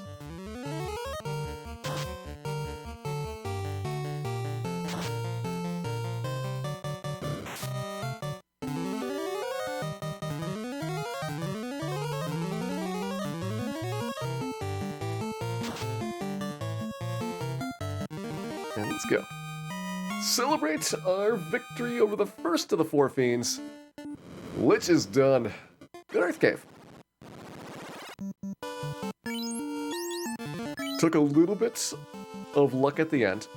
A lot of planning, but Earth Cave is behind us. I think ordeals should not be that bad. I think that Ice Cave may be the next really bad one.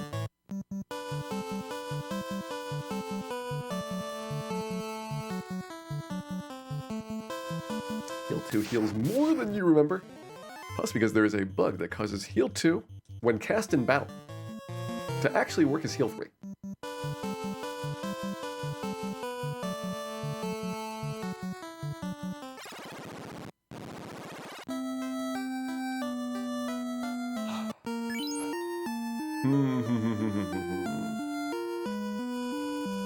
It's weird not having a lot of items right now.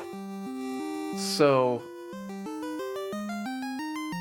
I don't think I need more cabins and houses in this. It's not like we're going to get any weapons or armor that we couldn't get before. I guess I can sell this coral sword off finally.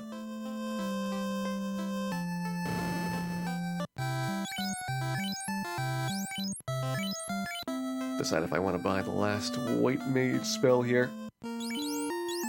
Red mage still has 2 levels to go for 5th tier magic. It should be 15. So I don't think we have a use of it even after Ordeals is done. We'll be level 14 going into the Ice Cave. Whereas you could conceivably use Cure 3.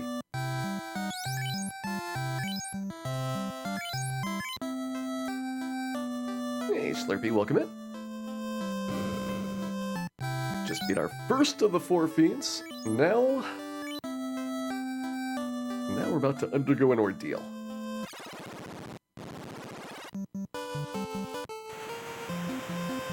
And in the speedrun, you could be linking this together and getting your encounters set up for ordeals. I'm willing to just take the time to burn a whole bunch of encounters at the start. Because certainly we don't have a guarantee or certainty of having a first try ordeals. But I think we'll probably have a reasonable one. I'm going to guess no more than 2 tries to get it.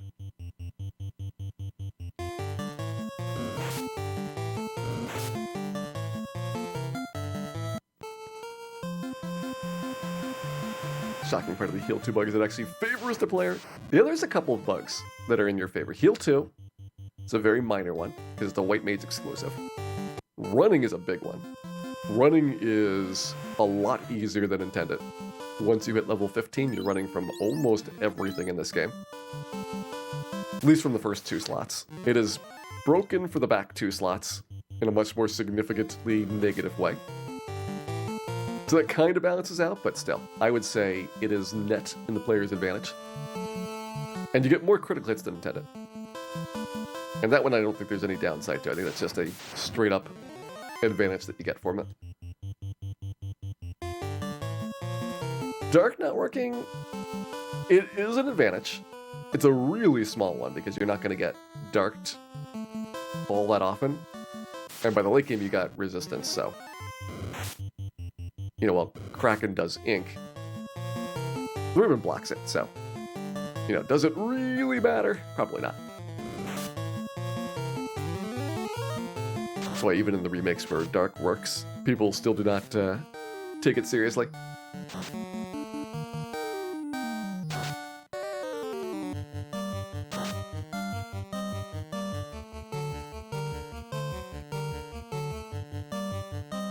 Yeah, basically, Dark is considered a free turn. So, like, you really, really want the enemies to use it. Even if it does work in the remakes. It is far better to get Darked than to get punched in the face for, like, 800 damage.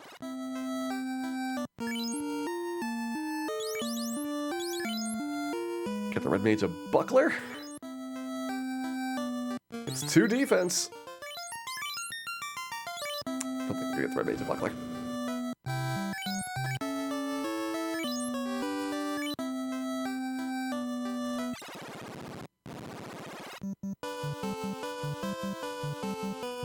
Does Dark work in Final Fantasy 7? I'd be shocked if it's not bugged there too. There's so many bugs in Final Fantasy 7, on top of Dark just being historically never working.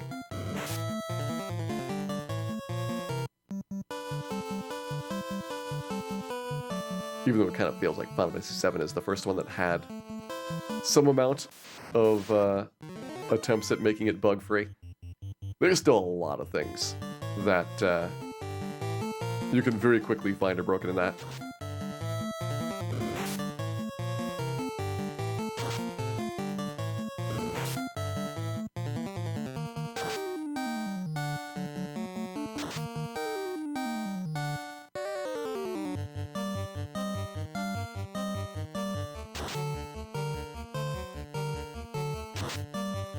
Yeah, it might just be that Final Fantasy 7 you got so much extra accuracy that it's irrelevant for getting Dark, so it might work, but you just never notice the effects. That's kind of believable. I could just go all the way to Crescent Lake and back and not pick up the canoe. I am pretty certain that's what I might have done.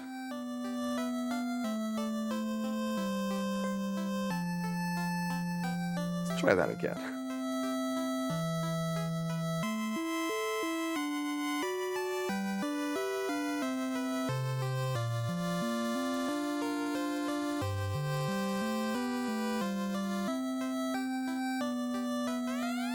Hey, the canoe! How convenient. Certainly glad that was here and not forgotten. Now, let's go. And get our ordeal done. Canoe gets you the backdoor entrance. So I'll kind of intend it to not get to ordeals until you have gotten the airship, which means after going to the ice cave. canoe does give you access to ordeals. It gives you the intended one, which is access to the Gurgu volcano, and a little bit of a shortcut to get to Ice Cave, but really not that much of a difference overall in the path. The floater time. Well, first of all, it's going to be Zeus Gauntlet time. Doing Ice Cave without the Zeus Gauntlet would be quite painful. It's not that it's impossible, it's just that convenience-wise, getting all the nice stuff out of the ordeal is a very substantial bonus. Zeus Gauntlet's the big one, but you also get an ice sword, and you get a gold bracelet. So it really helps out your overall party survivability here. I guess we'll go this way around.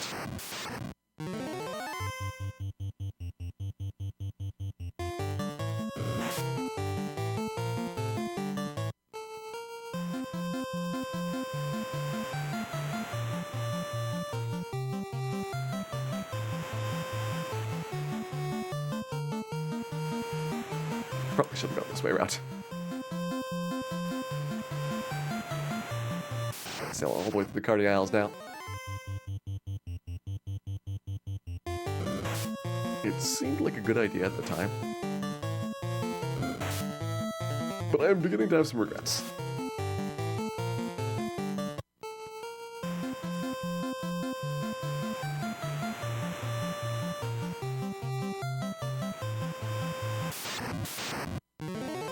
Not this far up. Maybe a little bit further past Von Rack. We're about there.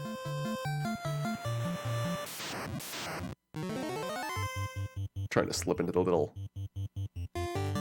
underside of the peninsula. Outside of ordeals here.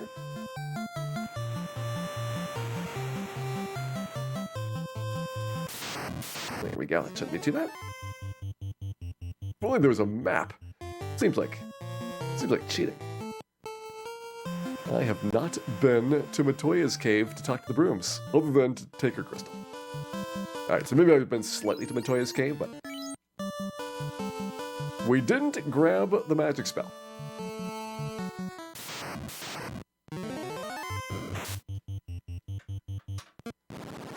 Not dealing with that poison.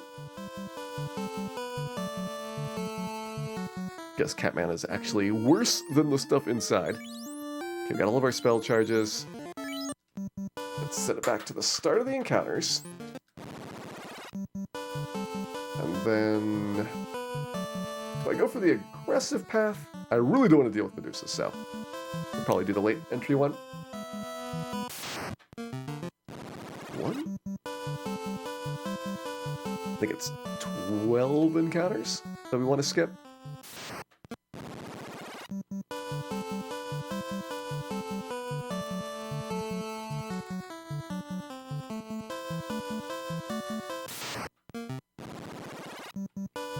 This is your earliest entry point, and it's the same number of fights as the one that I'll be going for, but it trades one of the Wismy fights for a Medusa fight. At least right now, that is kind of bad for us.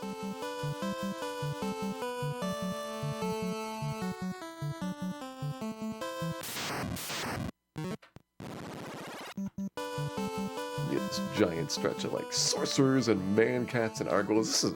This is a horrible, horrible dungeon. If you don't know what you're doing in ordeals, coming here early is unpleasant. But there's these very tiny windows. Just narrow gaps where you can get through the whole place. It's not a very long dungeon.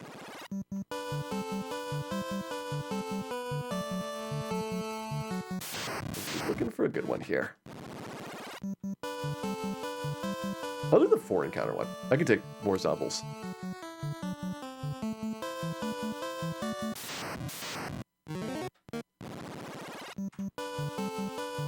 Let's do it.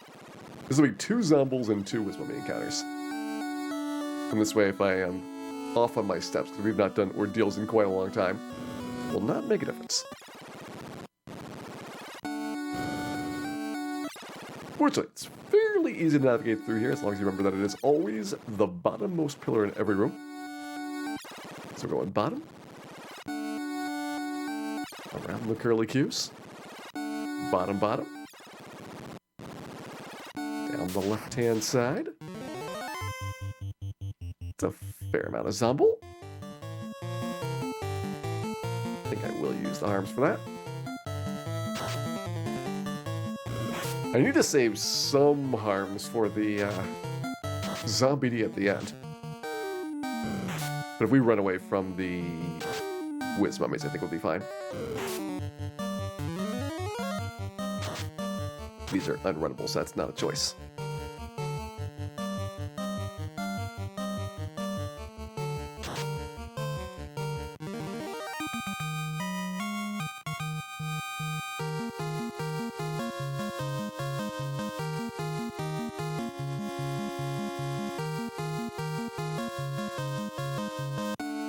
Okay, level 14.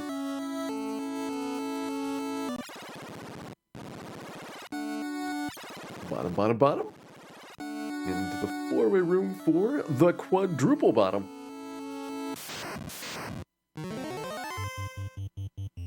Kinda wish we could take you, but nope. Gotta pass.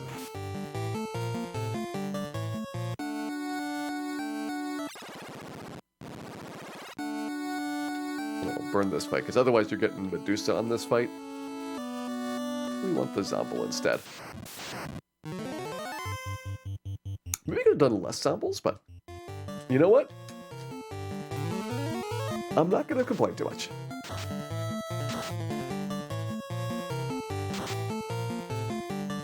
I think Final Fantasy 1 was influenced by Dragon Quest II. It would not have had a lot of time to be influenced. Final Fantasy 1 came out in between Dragon Quest 2 and 3. And this is a time when Enix is releasing a Dragon Quest game once a year. Final Fantasies were also once a year at the start. Which is amazing to think about these games coming out like 12 to 16 months apart, when these days you're getting 6 or 7 years between entries in the series.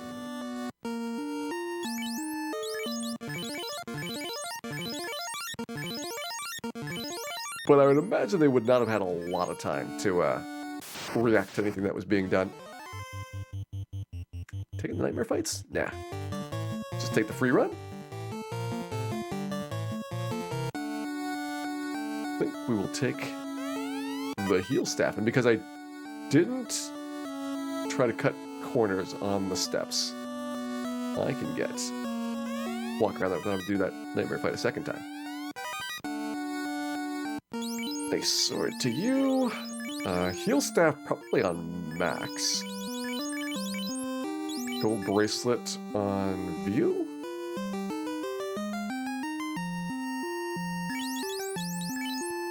Six defense and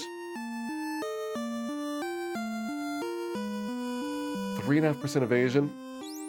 Could get 11.5% evasion on a fighter, or I could get 9 defense on max. I'll do it on you.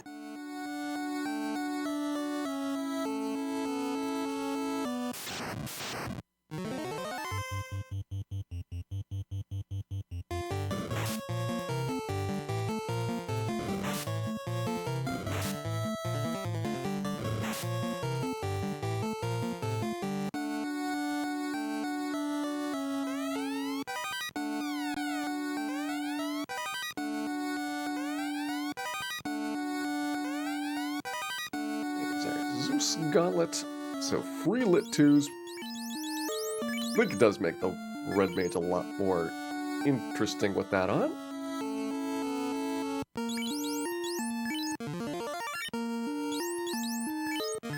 I think we'll use nothing but harm 2s here, so let's de-zom these zombie Ds. Of course, it's a double.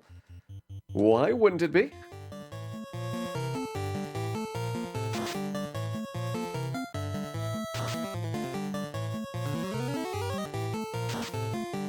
know, it just feels like Dragon Quest II has a very different style for its overall design. Like, Dragon Warrior games tend to have very grueling and punishing dungeons, but then the bosses are not that hard. Whereas Final Fantasy games are the opposite. Like, the dungeons are very easy. And then you get to a boss, and the boss is like more than half the challenge of the area that you just traveled through. And on top of that, Dragon Warrior 2 is an extremely open game. Like, you get the boat in Dragon Warrior 2 ridiculously early that goes everywhere, instead of having like multiple tiers of upgrades like Final Fantasy does. So you definitely kind of can go lots of places that you should.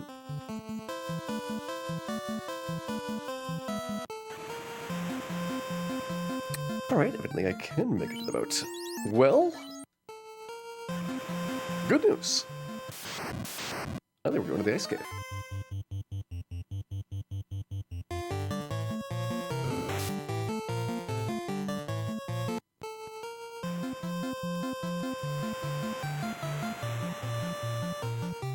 Dragon Quest requires better resource management.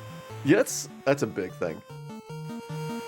You definitely feel like the war of attrition is very significant in Dragon Warrior games. So, like, traveling around, you're kind of very conscious about, are you here to, you know, fight the enemies? Are you here to explore? Are you here to try and pick up this item? Because if you do everything, you're not going to have the resources to make it happen.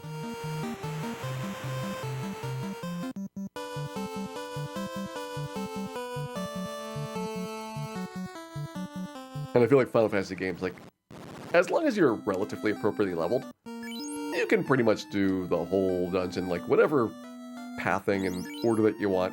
Just get everything at once, and it's mostly okay.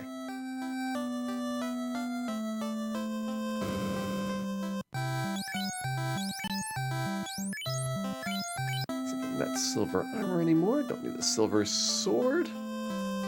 Alright, maybe I'll finally give Red Mage a sword. Just this once, though, Red Mage. Don't expect any more favors.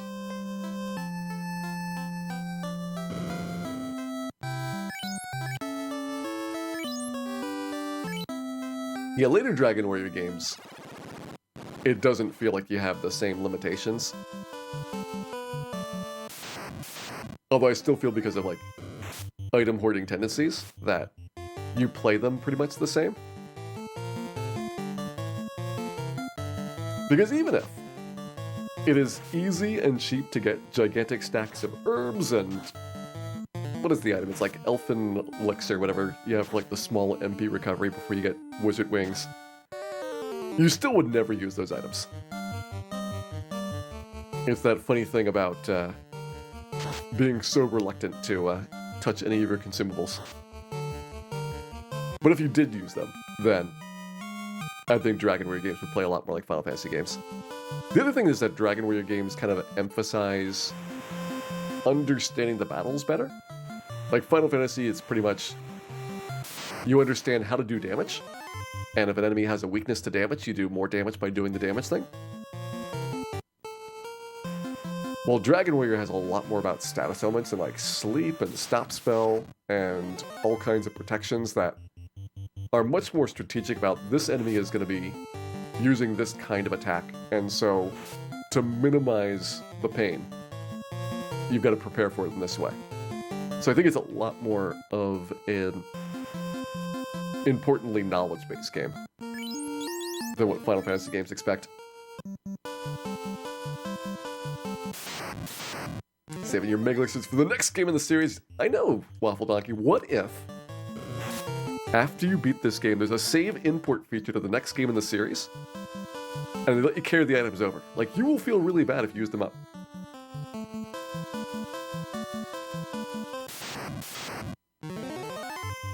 Hey, Sasprog guy, welcome in. I would say that we have been doing pretty well. About to go to the ice cave here. Try and get our airship. Got the Zeus Gauntlet. We've got Couple levels. We're about to find out, is it enough?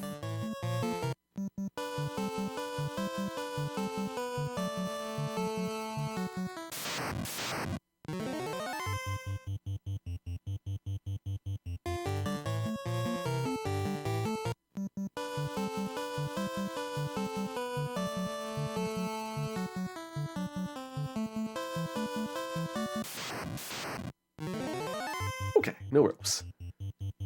Saves you from having the house after using a pure spell. Alright. I don't know of any better path through the ice cave than the speedrun route for it, which is unfortunate because this is not a good path. So let's go here. Gonna reset. Skip 2 battles. These are both cockatrice fights. Unfortunately, the third fight is also a cockatrice fight. But if we skip this one, then very bad things happen. So we're going in. Let's see how we do.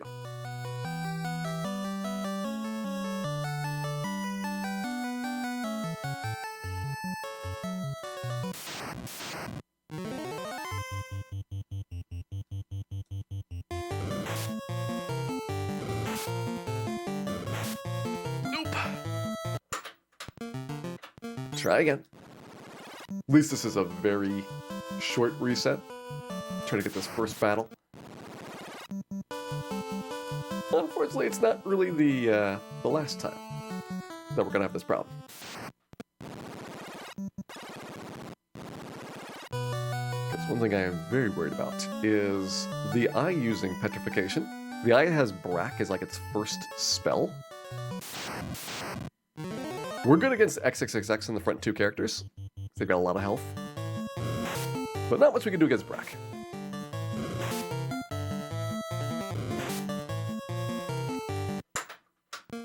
Almost.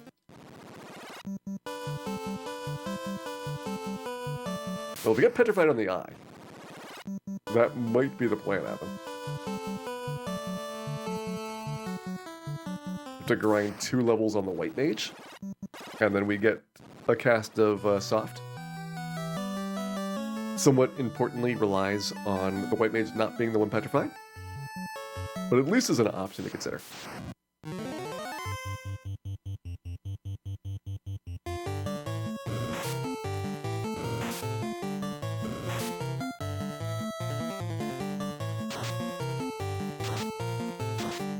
Oh, it's serious. This is something I've been kind of thinking about for this entire run, is how to deal with this place. Once you get past here,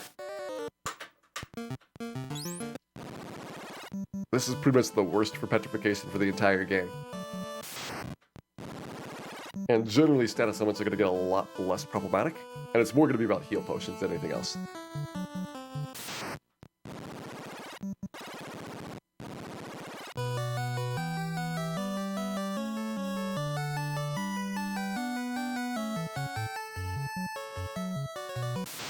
Because even if it's not Temple of Fiends, we do tend to use like 100 heal potions on a disturbingly regular basis. So you're gonna have some way of replacing that 3,000 health kinda sooner than I think.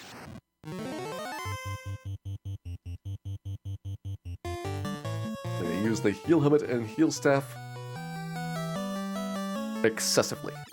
Hardy Platypus. We're gonna use it so hard it might break.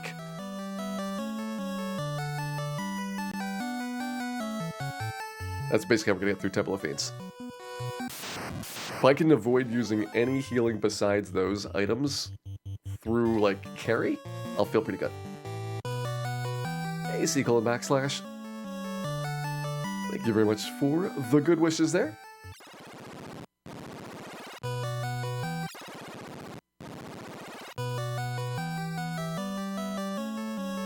Any elemental resistance magic? I'll probably get the wall spell, but I don't think any of the other ones are worth it.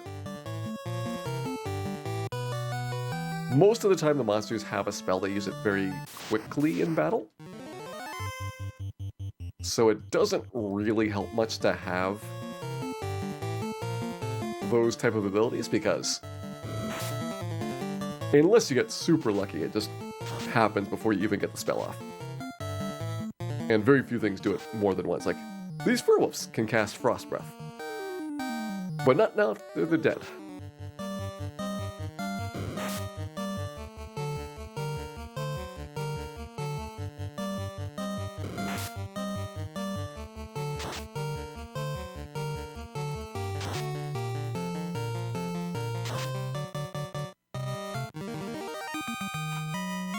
Giants down there. I think we've got 2 more of those to go. Hopefully we get fewer wolves in the future ones.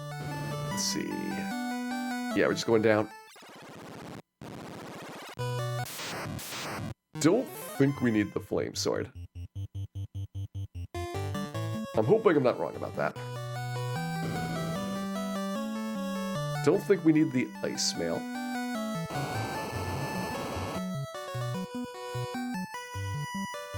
Wait, this encounter tab. Yeah, for Giant Furwolf, come up. And then top floor, we've got 2 things to skip. I think I might have been supposed to be going to the money right now, just kind of looking at where we are in the encounter cycle. But this is probably okay. Just want to make sure I've got lots of friendly bones when we head upstairs.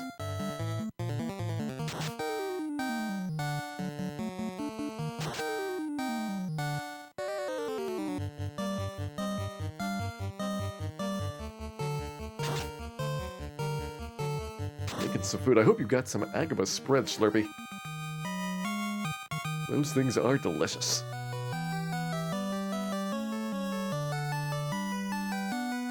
I will take the race down here.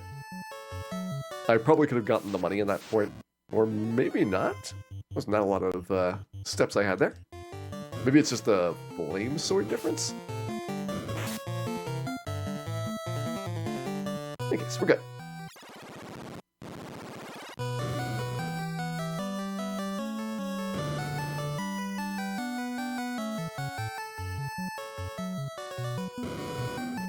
Don't need the money there. Hey, Blind Umpire. Good morning to you. You're joining us at the Ice Cave portion of this challenge.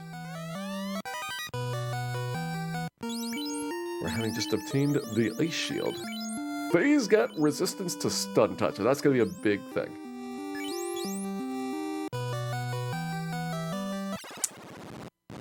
This is going to be a thing, too. Fight with the eye. Don't think I need lit 1. So I'm going to get you over 300 health. It's comfortably over. Can't do anything but you 2. We're hoping for XXXX on either Faye or Dan here. So let's go. I probably should have given Zeus Gauntlet to Max, because you've got nothing to do. Or maybe we just get a good turn order. And the eye has fallen. There is our floater. Can we get it out?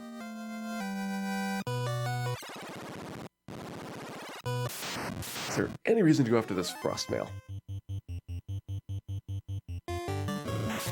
Probably no.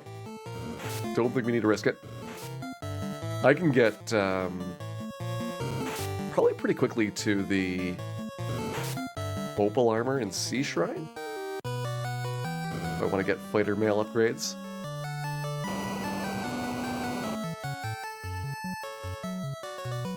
In fact, we might go after Dragon Mail as well.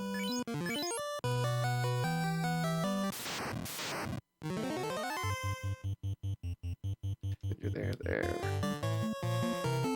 There. Totally not a beholder, that is true. Especially for legal reasons. It was actually a beholder in the original version of the game, and one of the few monsters that was evidently sufficiently risky as a copyright from Dungeons & Dragons. And so they changed it from the beholder to the eye. And it was a really, really good sprite. This one is like just blah and generic, but the whole beholder was amazing.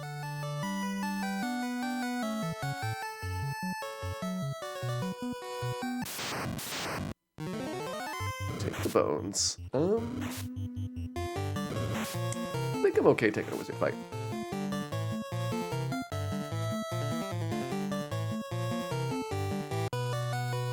So we're here and see how we do. I am pretty positive at some point I was supposed to get the money in the southwest corner, but I would rather just have the ice cave be done. And say, we might not need to go back there. Mind Flayer's not close enough, so Mind Flayers are from earlier pieces of work. Like a lot of Dungeons & Dragons is not original stuff. It is largely mythology and 1800s and 1900s writing.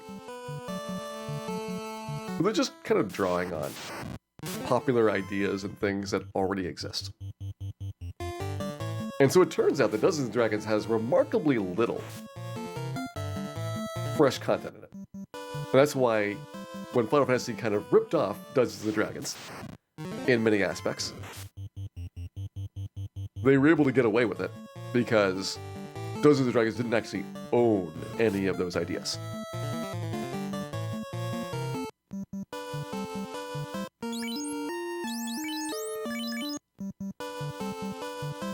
Oh, he's up here there. Worth it. Should be back to a town pretty soon.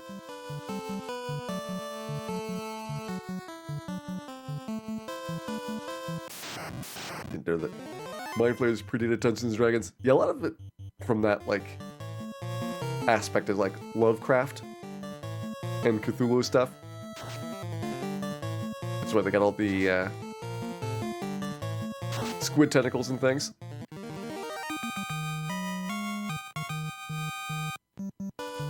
But I'm pretty certain that's why they could get away with Mind Flayers and Pisco Demons, which they renamed for this particular version to Mages and Wizards. But I think that's just because people wouldn't understand the references. And words like Mind Flayer don't fit into the 8 letters that they are limited to. They just came up with something, and that's why we have wizards that don't cast spells. Because those are actually Pisco Demons.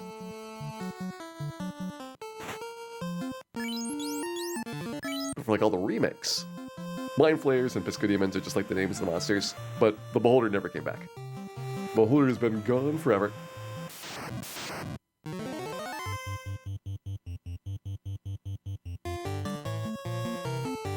Obviously, it's the best unofficial Dungeons & Dragons campaign ever made. It's a pretty good one. I would say the storyline kind of gets away from them at the end. So maybe not the best ending to the campaign, but it's a very solid start. Like the beginning of the game, Garland, the pirates, probably up through, you know, beating Astos and all that. That's like a really good bit. Then you got the 4 fiends, and they're good for a while. And feels like they just couldn't figure out how to, like, end the story, so the whole chaos thing kind of comes out of nowhere. How much money do I have? Not nearly as much as I want, because I did not get the money out of Ice Cave. Makes sense?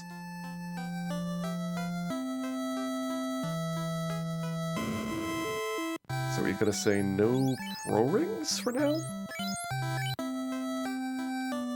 Might have to say no pro rings.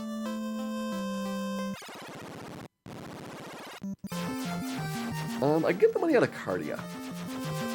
In fact, we should just go ahead and start down the unnecessarily long hallways, because those are going to take a while.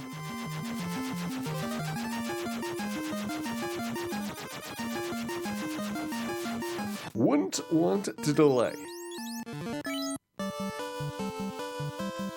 any moment of this attachment. Let's go.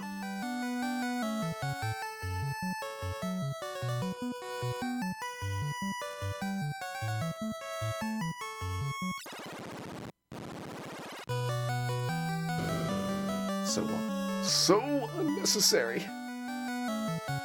And yet, these are the hallways that we have got.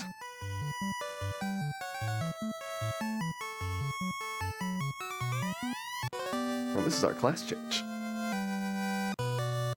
Oh yeah, there's lots of places that have money. Arty Platypus. I was kind of thinking about what we would normally get for a speed run for it. Just as my baseline, but at some point we need a lot of levels. And that is going to be where we start having so much money that we don't know what to do with it. Nice Blue! Thank you very much for resubscribing back for 41 months of fabulous fantasy Final Fantasy action. And I hope you're having a wonderful time here this weekend.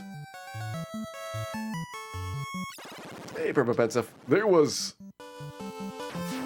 certainly something in the Earth Cave. I would say the Ice Cave has been the worst place so far, though.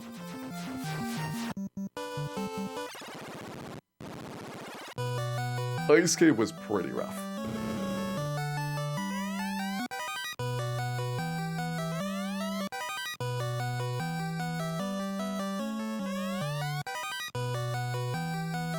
There's a little bit more cash over here as well.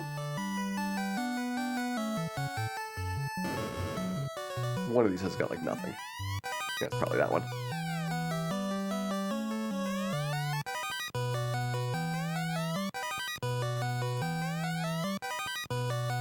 Party-wise, Bottle's pretty near the top, because if we can get to Sea Shrine, that's just a lot of cash right there.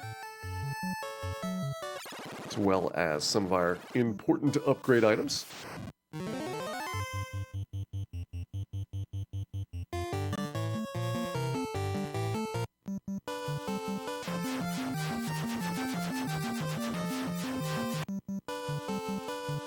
Ice Cave doesn't look that bad in the splits. Most of the Ice Cave, because you don't have to do any leveling or really any travel there, most of that is like resetting on cockatrices. Whereas stuff like the Earth Cave, you're spending most of your time actually doing productive stuff. And I think it was second try for Earth Cave.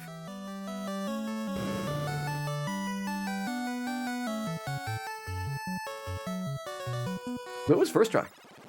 I just had to get lucky at the end. That's right.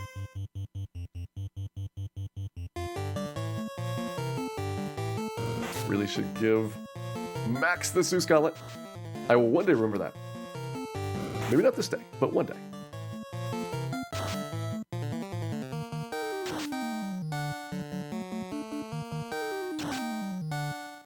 Yeah, what the heck.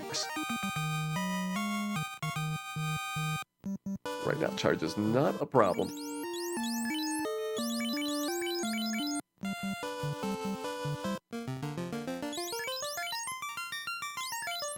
How heavily manipulated is the no potions run? I am manipulating certain dungeons just to avoid a lot of the more problematic monsters.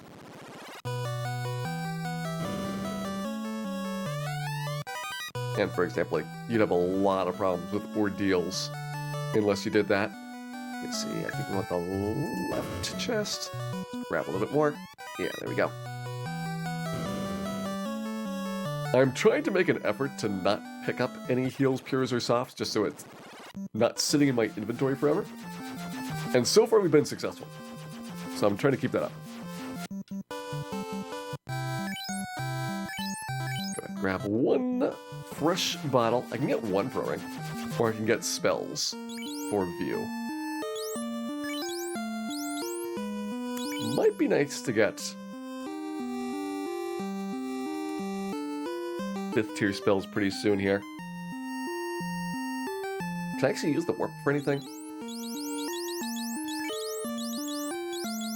You're just gonna get Fire 3 life and warp? We're just saying like no warp.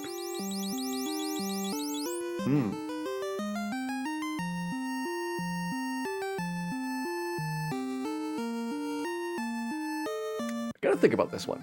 Warp would be certainly nice for cutting little bits of dungeon out. If I want to go grind in the Ice Cave, warping to the eye would be exceptionally better than having to walk all the way around. But is eye grinding going to be the most efficient thing ever?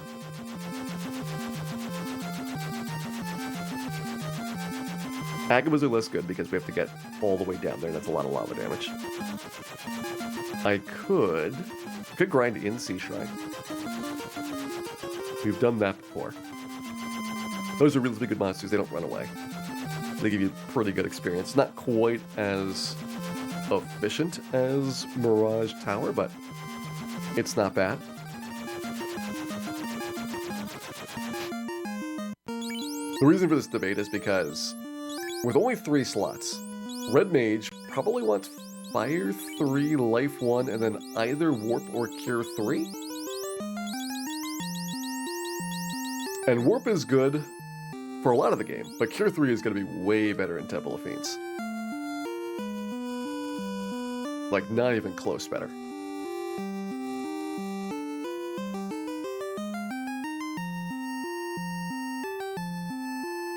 I might be doing this without Warp.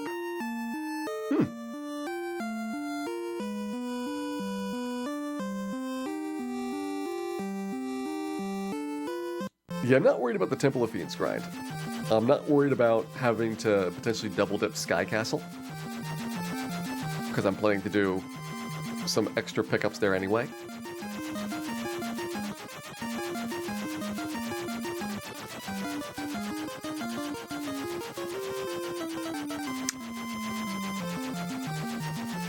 Don't think of it quite yet, but I am leaning towards doing Cure 3 over Warp.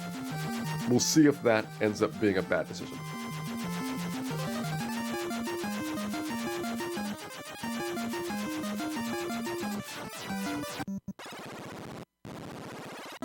Also might mean that we wait slightly more for the waterfall. What if I just didn't get Fire 3? Life 1, Cure 3, and Warp.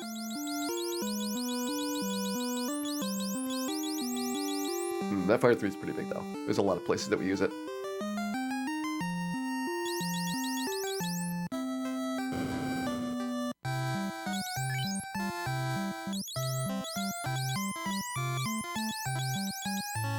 Get Fire 3.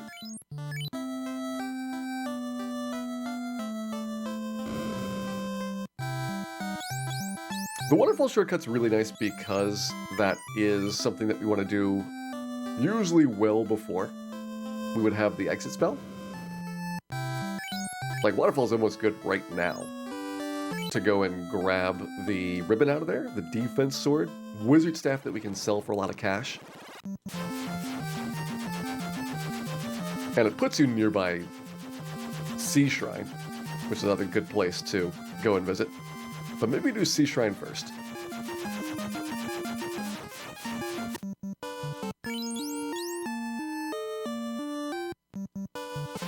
Would help if I went to get the Oxyl, then the Sea Shrine. Distracted in the midst of this bottle purchase. There we go. Alright, I think I got it planned out.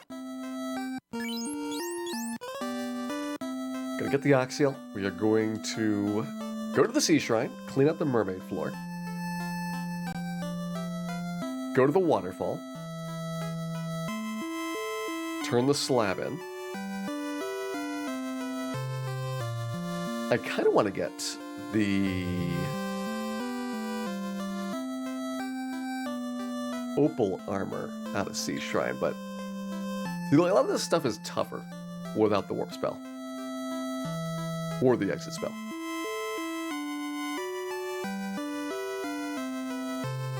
Don't really care about light axe. Mage staff's a maybe.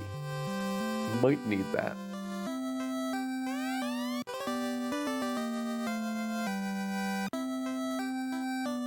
Yeah, there's a lot of walking in this one. Without the randomizer, you're moving so much more slowly as well, and getting more encounters. But the value of backtracking actually is a bit higher than you may be used to.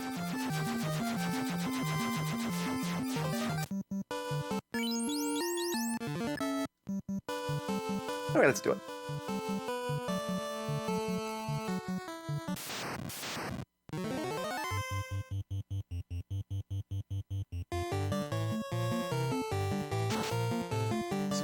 Sea Shrine.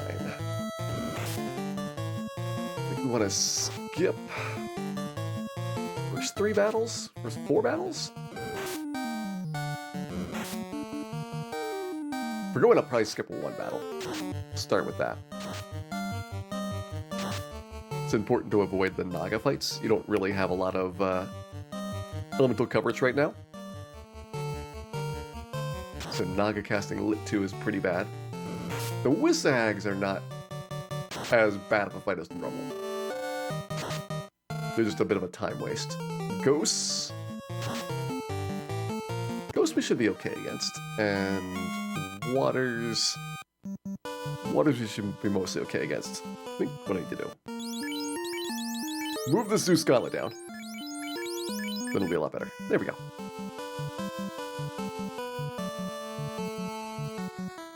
Well, that will help things a bit.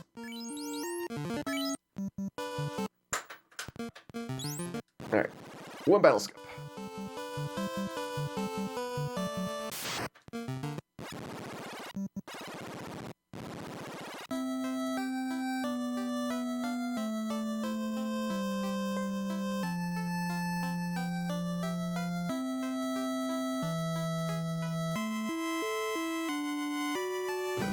Not only for a speedrun to be skipping more battles in here, but you'd have warp spells, and you would have less desire to fight Sahags.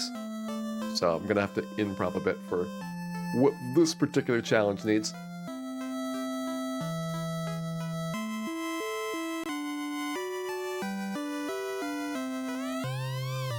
In we go. And think about the encounters. Gershark's okay. Sea Snack's actually not as good as normal.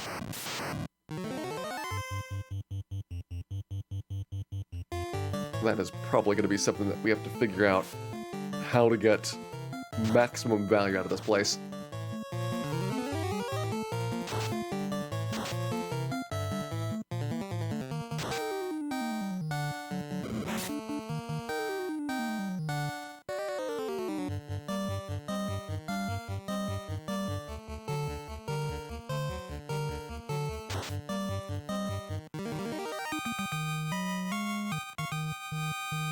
We can probably use a lot of the night stuff.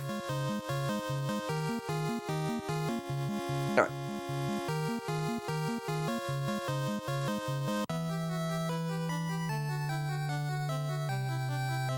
Gotta do the mermaid floor stuff first.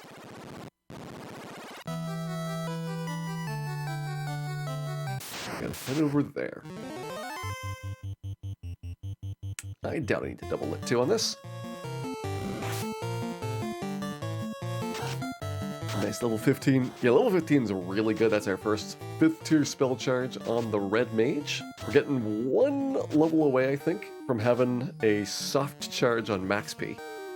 Means we can finally deal with petrifying monsters without being terrified all the time.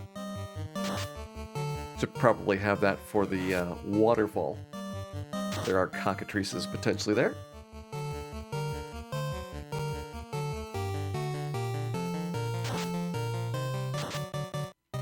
Be unlucky, but could happen.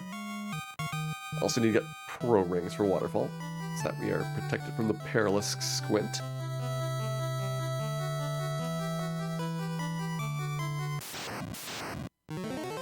Ah, no big eye. That's a shame.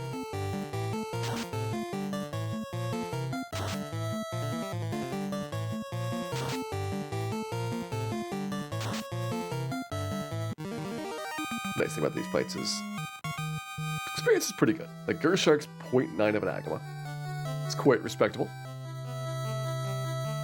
Let's see, we're gonna be coming back down here, so I don't need that chest yet. Do need a lot of cash here and a bracelet.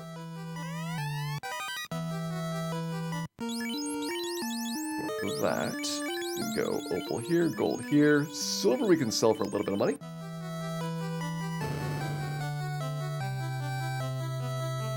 And I suppose order doesn't really matter. Means we can take the slab first. Feels weird, but these are things that you do when you have got no travel spells.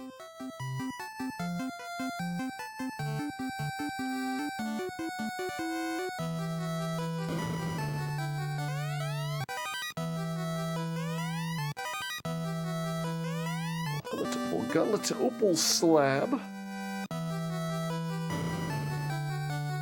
We'll grab more of this opal stuff. It is, even if not things that we necessarily want to use, stuff that sells for a lot of money.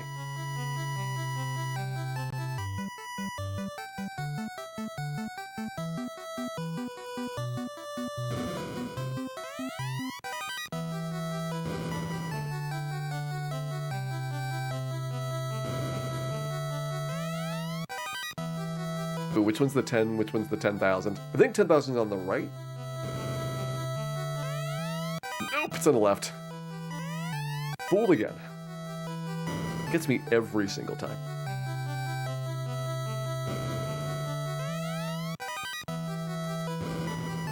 And the last box we want down here is the opal shield, I think.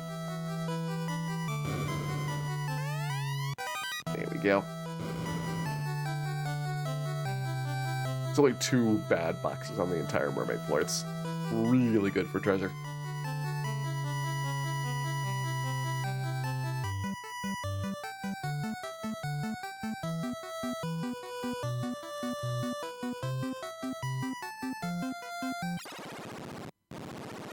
Alright, so that floor is done. Don't think there's any downsides to grabbing more stuff here. So let's get this out of the way. I can actually put on some of this newfound gear. My belief is correct, then we will have protection from sea snack poison by having the opal shield on the thing. Don't know if that is true or not, but we're going to find out. At least use the opal gauntlet until we have a replacement for it. Go ahead and grab this. Grab the mage staff. How much is the light axe worth? It probably sells for a couple thousand. Maybe I should go and pick it up.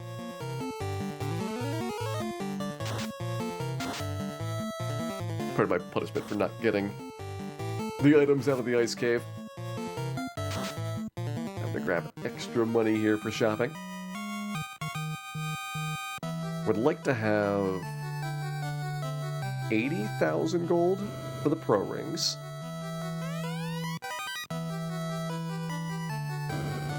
And like 40,000 for spells right now. That is a lot. Maybe not be able to get that. We have to prioritize.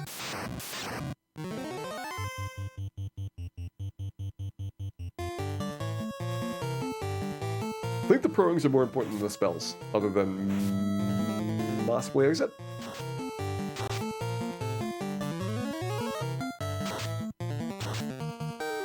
So we'll see what we can do.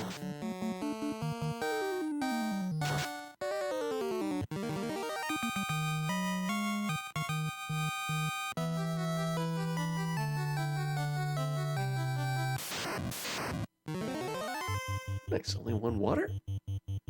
Makes that a bit easier. Actually, maybe we want more water elementals. They do have kind of nice rewards.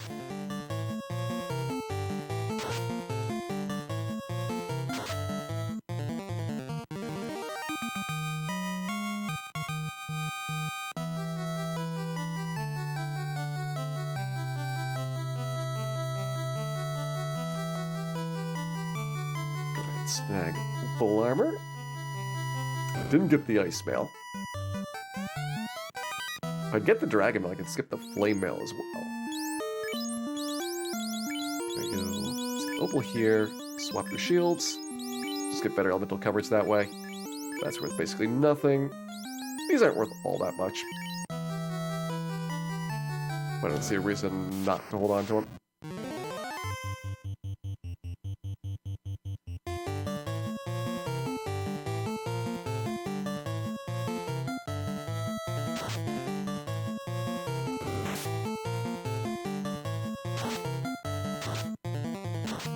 I think we're gonna stay here after the Sahags. It's like a lot of Gur sharks.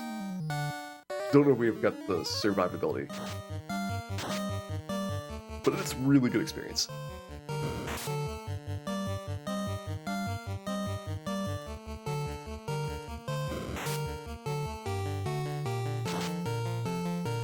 Dan, that's fine.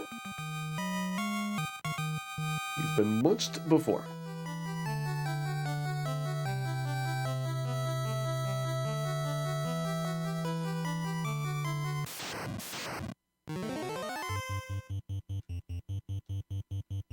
It's nice too. This lets me do heal 2 here, which in battle, heal 2 having the same effect as heal 3 gives you a whole bunch of recovery. One of my biggest tools for Temple of Fiends is going to be well-timed heal 2s.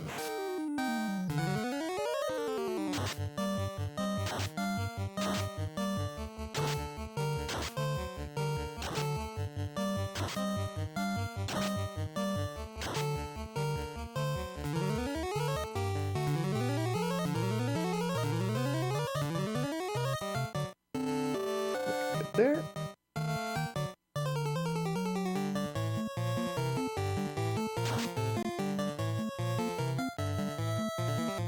You know, something that just occurred to me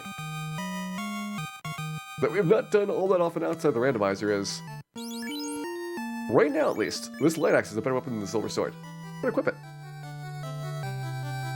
Well, because I have been skipping stuff along the way.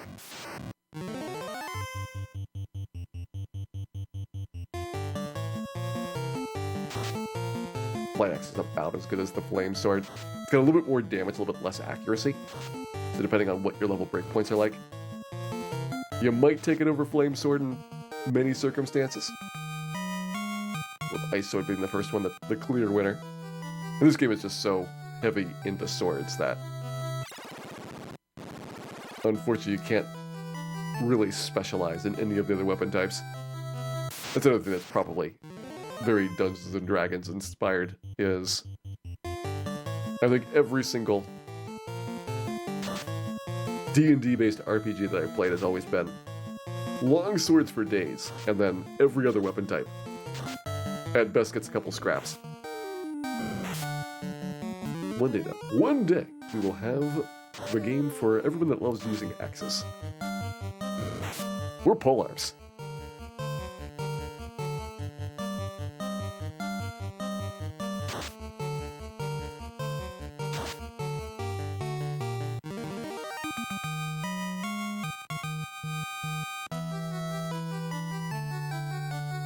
Like, I'm trying to think of like a single game where the iconic best weapon is something besides a sword. Obviously, Final Fantasy's got the Masvian.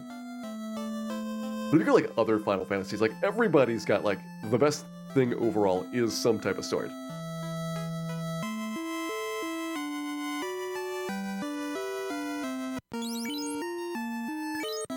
And I'm wondering, this is the first game in the series where that is not true. Yeah, Final Fantasy 12's got the spear, but it's only the Zodiac version. The original 12, I don't know if there's anything that really would qualify. It's tough to think of examples.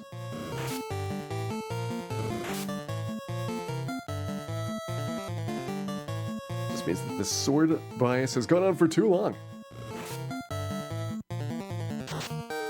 Golden Axe, other than the fact that you don't actually have an axe in Golden Axe unless you play the dwarf, which is clearly not the main character.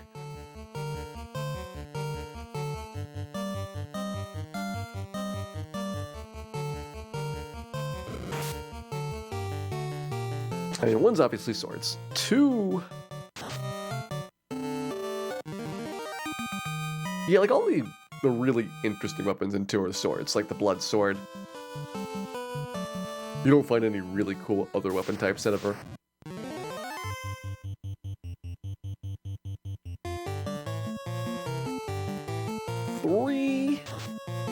Three is probably swords too. 4, all of Cecil's gear is swords. 5 swords. 6 is super swords. 6 is like swords. Swords, and more swords. 7's all swords. 8 swords with guns on them, but that's still a sword. 9 is swords, 10 is swords. We'll need to have an expert in Final Fantasy 11, whether that is sword-based as well. but I'm going to assume it is. Hey, people, welcome in. I would say our no potion challenge going well. We have gotten the airship and attachment. And now we are going to scavenge the world for all kinds of non-sword based upgrades.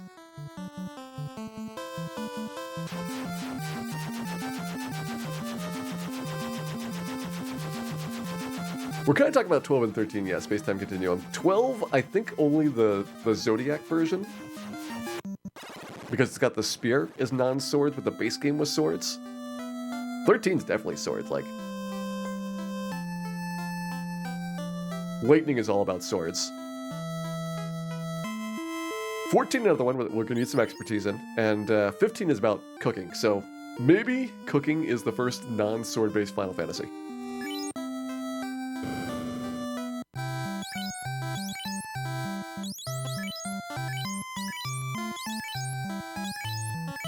Yeah, tactics is definitely swords. All the best character classes use them.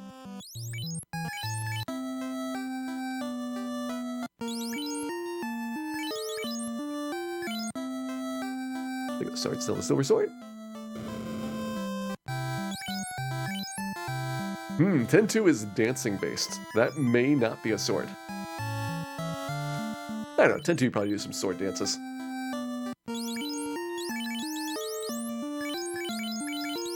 Mage Staff on View or Mage Staff on Max?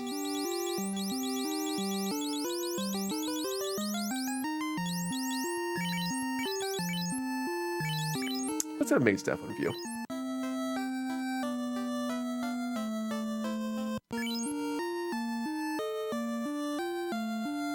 Tactics is all about the bows. Baldur's Gate's about bows as well. Technically, it's all about swords, but the bows are so broken that they do more damage. But they try to make it about swords. Are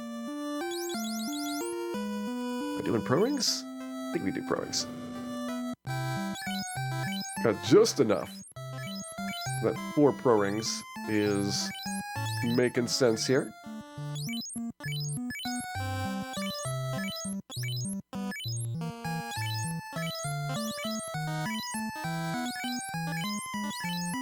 Snag that, go do Dr. Oon and Lufania, and hope that that trip out there gets me enough cash so I can buy some spells on the way back. Seems to work.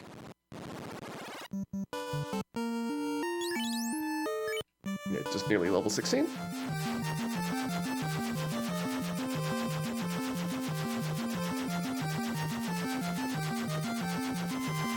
Is Mystic Quest swords too? Yeah, Mystic Quest, your main weapon's really a sword. You get a couple of accessory items that you can use to like flip switches and things, but the sword is what Benjamin uses for all the attacks. Like when you get upgrades, you get things like the Excalibur. And it's other people that find the other type of item like classes. Oh, this guy's gonna be annoying. I'm gonna push him in the graveyard. And then throw him in the grave. Dr. Oon. Go, go. There you go. Tricked him. This is a randomly chosen party. Now, we debated between the last character being a fighter or a black belt. And I ended up going with the fighter. Because I feel like black belt only makes sense if you're going to get like level 30 range. And probably we only need to be in the high 20s.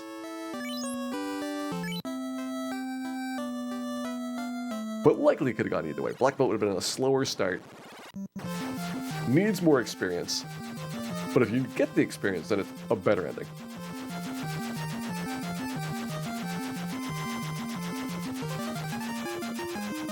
"14 sword-based as well." Yeah, I can't imagine that even like the MMOs, there's going to be like some classes that get a lot more favor than others. So I wouldn't be surprised if those tend to be heavily swords.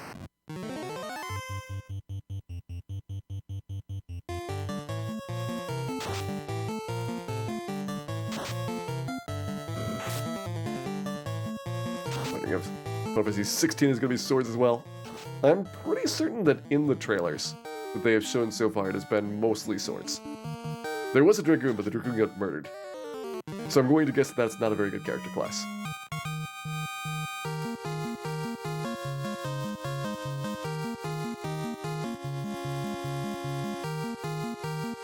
Are rapier swords? Yes, rapiers are swords. Rapiers, scimitars, sabers. I will count katanas. Preferably one-handed swords. Maybe we'll not include katanas in there. But generally, things that would be in the range of like a short sword to a long sword. Possibly a one-handed bastard sword.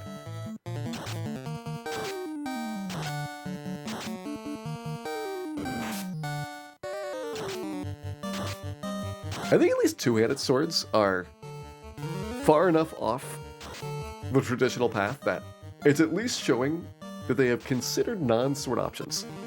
Maybe not very hard, but at least a little bit.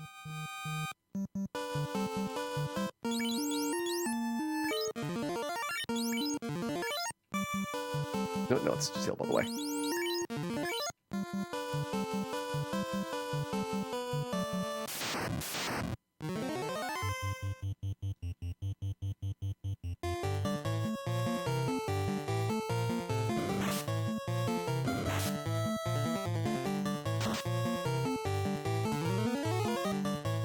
Seven, 8 swords are two-handed.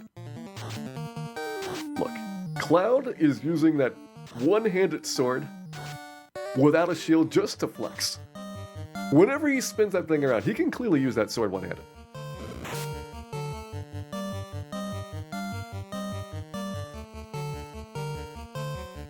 Don't think that I am being fooled.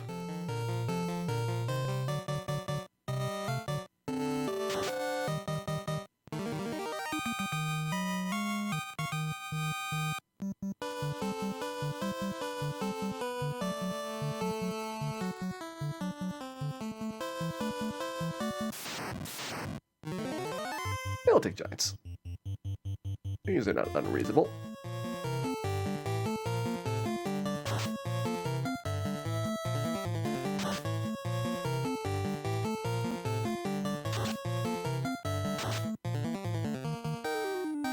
At least at this point, we've got fairly easy ways of dealing with most of the Peninsula power. It's been a while here in the early game. This is how we got ready for the Marsh Cave, and also a little bit of prep for the Earth Cave. Could have gone heavier on Peninsula power if we had chosen, but turns out we didn't need to. So I feel pretty good about that. Feel that I might be coming back here for the white magic spell.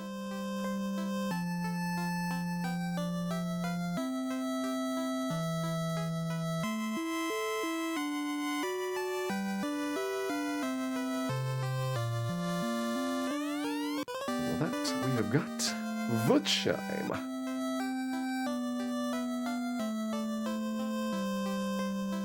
Don't you dare, Toga Party. I've got my eye on you. So this should be 60,000 gold? Yeah, 60,000 gold. I think Life 2 is important. Life 2, Wall, and... Do we even care about Fade? We might not care about Fade. Might just get Life 2 and Wall.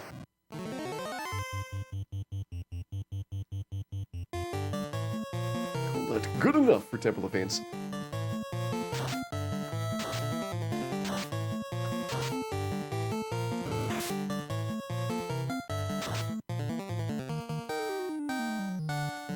And I guess technically Red Mage is a bard-based character class. Which is a little bit of swords mixed with fancy hats.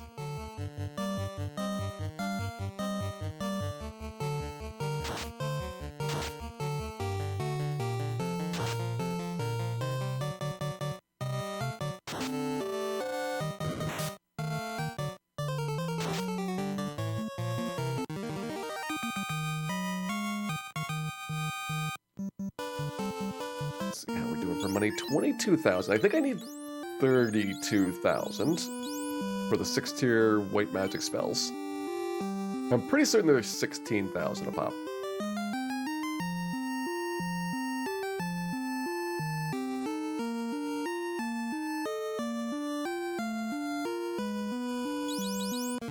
But for now, I'm gonna be sad. Alright, so getting that money, we can do this way. Do our Zomble fights, giant Zombles, and then skip the Furwolves because the Furwolves suck. Works for me.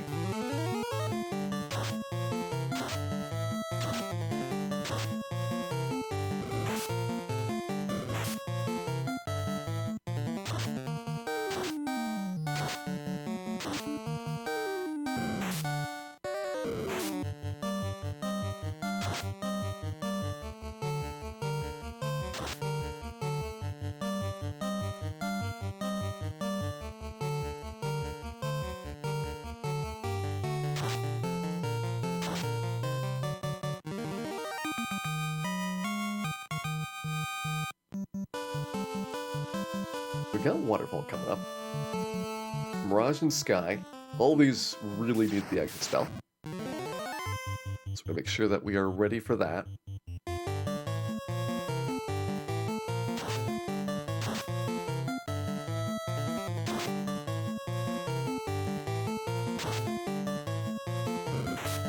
At that point, preparation-wise, we've got Dragon Mail, Sun Sword, Defense Sword, 1 ribbon, Aegis Shield,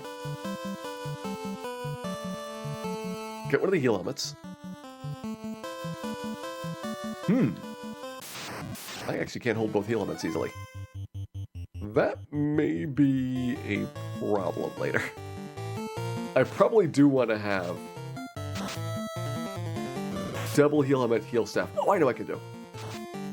I can get the swap out at Carrie's floor. I'll trade the second heal helmet for the second pro cape. And that way, I'll have heal helmets for the bulk of the time that I intend to actually heal in Temple of Fiends. That should work.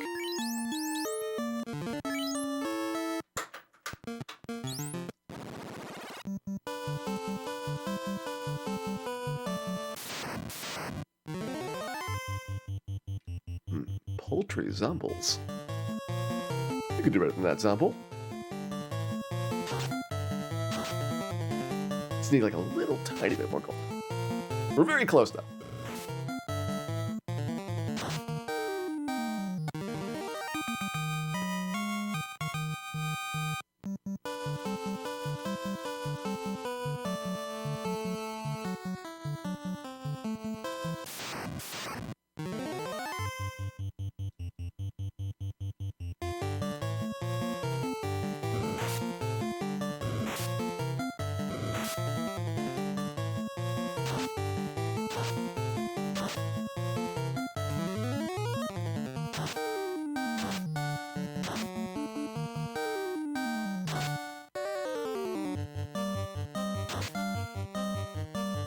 What, the Dragonlance from the Kryn games?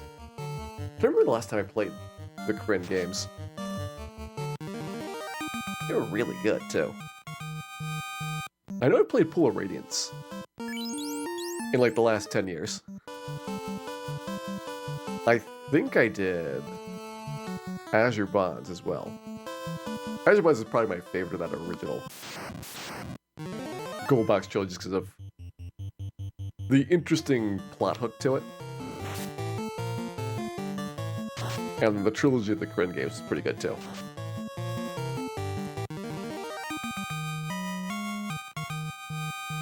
There's definitely some strong entries in that series.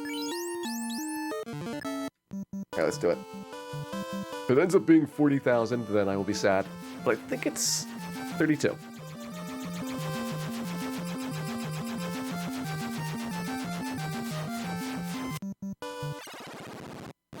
Goldbox games on Steam. I recommend the Goldbox games on GOG.com. It is DRM free.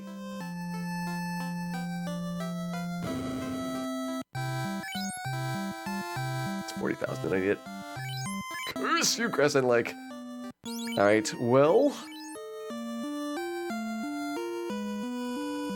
Don't think I'm going to sell this stuff fast enough to get replacements. Yeah, maybe I will. I need to get 3,300 gold. I think this just barely works. Oh, this is just barely short. Alright, one encounter. One encounter will do it. I'm gonna go ahead and get my soft spell because I deserve it.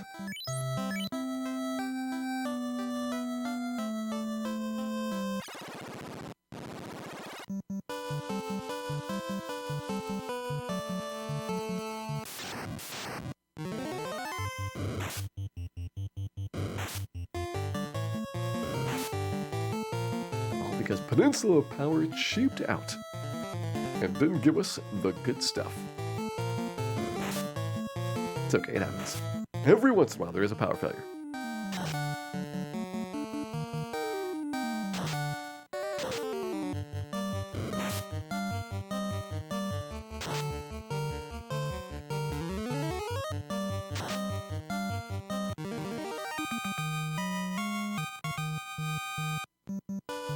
There we go, now we got exit. So we got pro rings and everybody, we got exit. Next big chunk of cash comes from doing the waterfall. And then we go and maybe fill some spell gaps at that point. Decide what View's gonna have between Cure 3 and Warp. Still leaning towards Cure 3, as it's just got much better long-term value. Warp is really good now, but not as good once we're at the end of the game.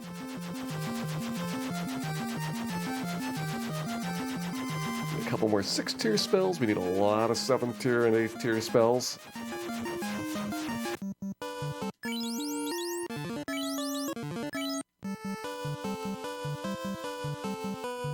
And we hope we'll possibly even get a just slightly out-of-bounds bat. I can make no promises as to the quality of the bats here, but I've got my fingers crossed. But it is going to be a good one.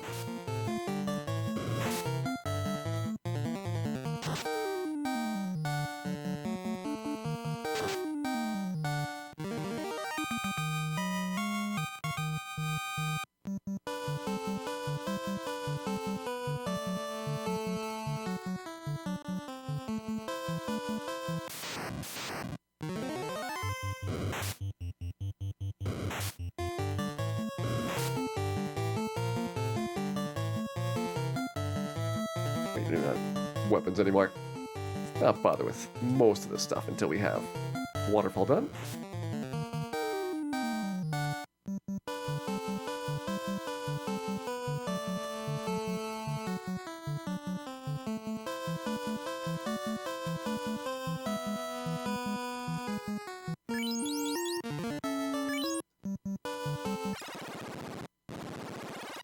Here we go. And we will find out whether the bat is the best.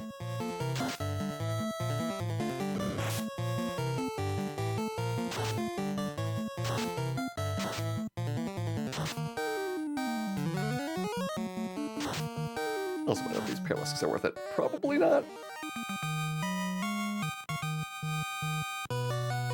That was 80% of an Agama? Better than I would think. This is like mostly better than an Agama. Slightly slower to kill though. That's right, no weapons. Doesn't matter! We may as well just slap the mummy to death. That's how View rolls.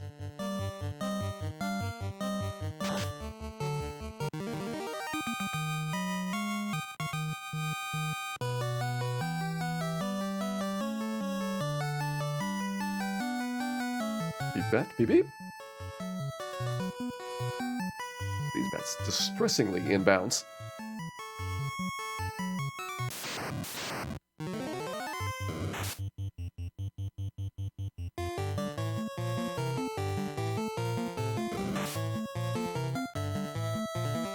and certainly will be the subject of quite a number of complaints.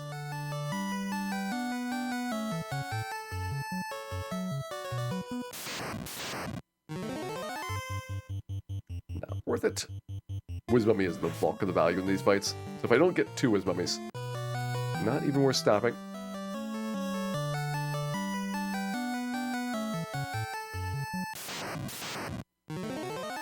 Nope.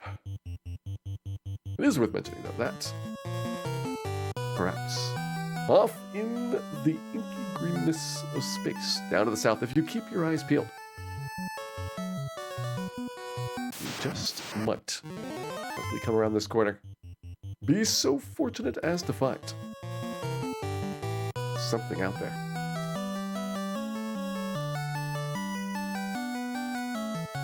No! Oh, no out of bounds bat. Look at this waterfall. Substandard.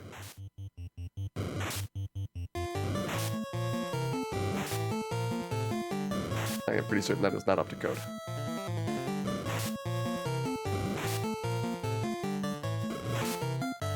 It was going so well up at this point.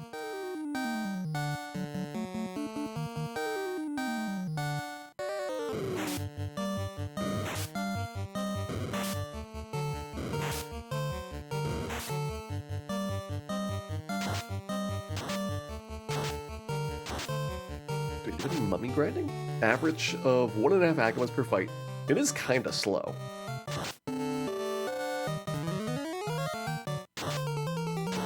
But you don't have to spend time triggering the battle. I guess we'll use our resources up here and then exit out once we're done with the fights here. We're kind of pushing already past levels that we would typically do Agama grinding at.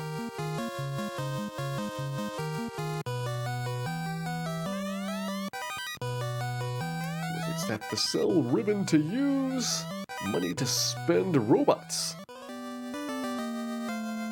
Disassemble the cubes? I mean, I guess.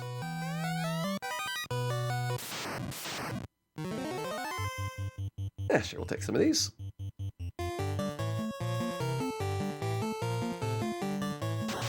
Feeling generous.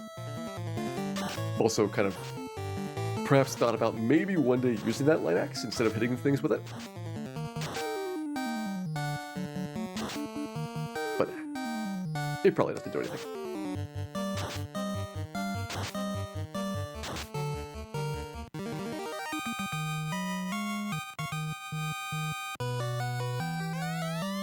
There we go. Defense sword picked up. So defense sword technically is my best weapon, but it's also really good for the lead character. So I think we leave it there. Ribbon. Put it on white mage. It's another good one for the lead character. But yeah, we'll do ribbon on white mage. Have a couple of mummy fights here. Well, let's not grab these. Those are not nearly as good. Here we go. That's some lovely mummy. I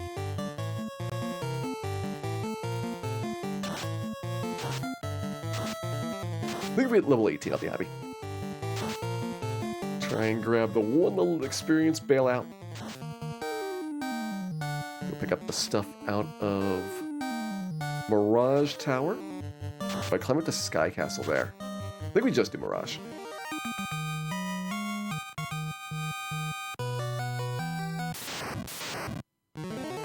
There's enough good stuff in the tower to justify the trip out there.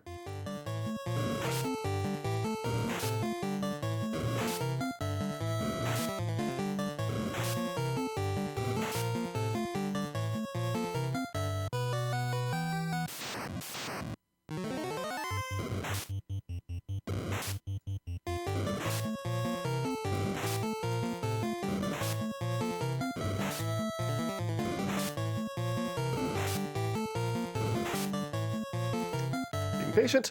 There we go. Mummies are done.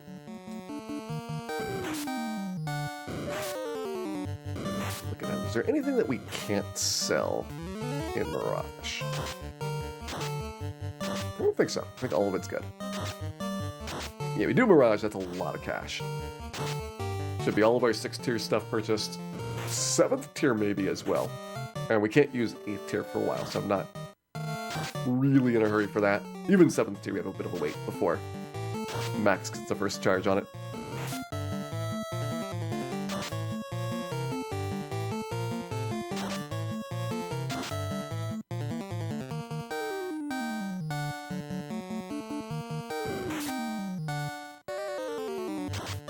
There's the Dragon Mail Middle. That's going to be in Mirage Tower. It's one of the things that we get. Dragon Mail, Sun Sword, Aegis Shield. One of the heal helmets. Yes, there's a Vorpal Sword there, but we're going to be very carefully avoiding any direct skin contact. Should hopefully be okay.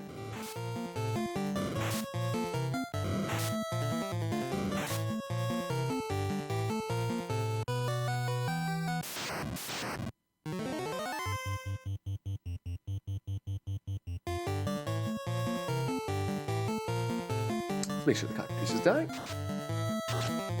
Hey, Silverbane. Hope you're having a lovely day here. We are in the midst of our no potion challenge.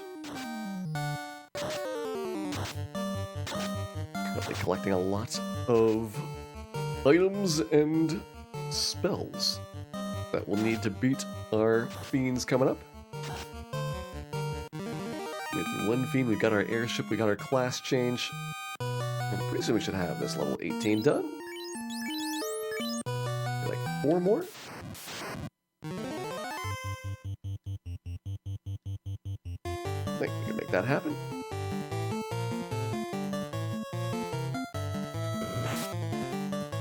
Ice 2 is not great against mummies, but I would like for the Perilous to die this round. They're not dangerous, they just take a lot of turns. Whereas they are weak to ice. It is more reliable to use the Ice 2. But as you can see, that Zeus Gauntlet, which is somewhat hit or miss.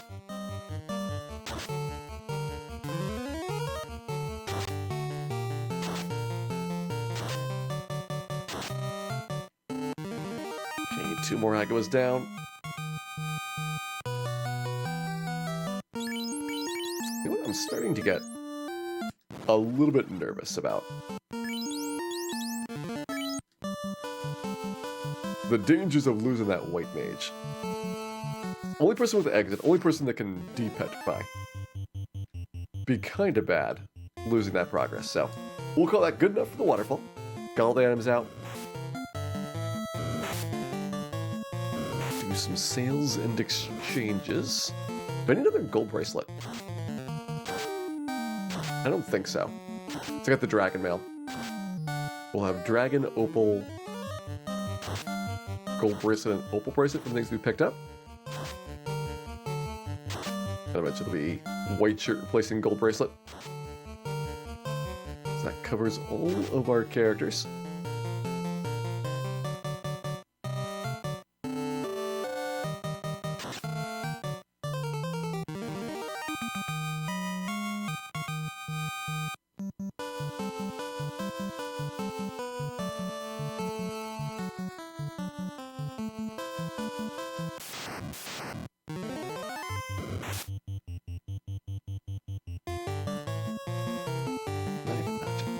I deserve more.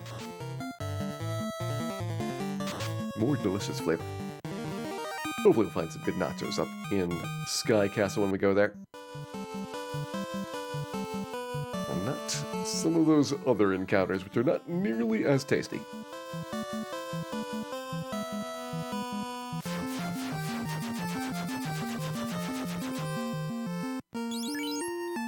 $65,000. Let's get 6th tier taken care of here.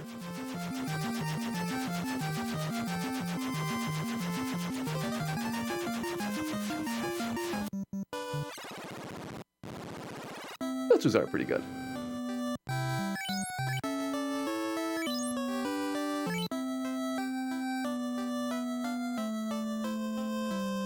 Things to sell. Armor-wise, we can only have 2 open slots, but that's okay for now. Weapon-wise, we're getting rid of Wizard Staff and probably this Light Axe. I don't have to get rid of the light axe, but it shouldn't be doing much for me. Hold on to it for a little while longer. Let's see, black magic. Start off with lit 3.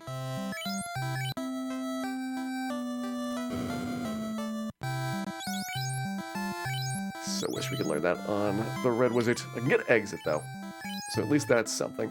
Let's go ahead and get the Mirage Tower stuff done. So we'll clean out first 2 floors. At that point, I've got enough cash for 7th tier. With heal 3, cure 4. Do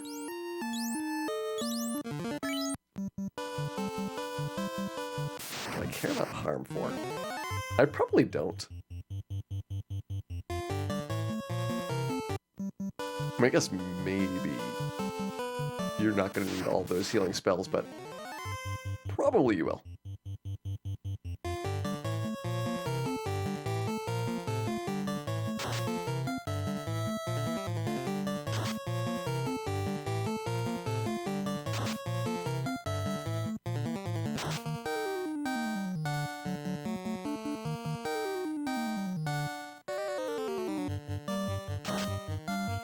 I certainly don't expect there to be a shortage of cash at the end of the game. So if we buy more things than we strictly need, it's not a real setback. Just a small amount of waste every time we have to scroll through it. Yeah, they'd be fine. So let's get start of the encounter cycle here. This will be stuff like vampires and guards, which are really good fights.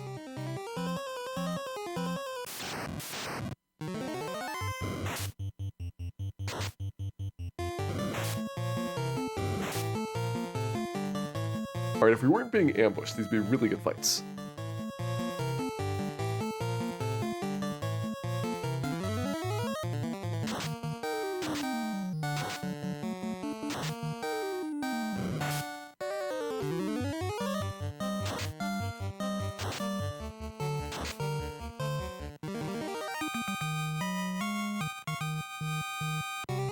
Guards are weak against lightning, so I'm going to guess that guard paralysis is lightning based. Assuming the typical pattern holds up. How do we get through the ice cave? Very carefully. Ice cave was the toughest dungeon in terms of number of retries. It's a short dungeon, so you're not losing a lot of time, but it was a few attempts to make it through. I think ice cave, just because you don't really have a lot of improvement with planning that you can make. Is more about brute forcing it. Most of the other dungeons, like Marsh Cave, Earth Cave, Ordeals, has been a lot about very carefully getting the items, the spells, the place in the encounter cycle that we need to be. And Marsh Cave just does not, or Ice Cave just does not have that opportunity.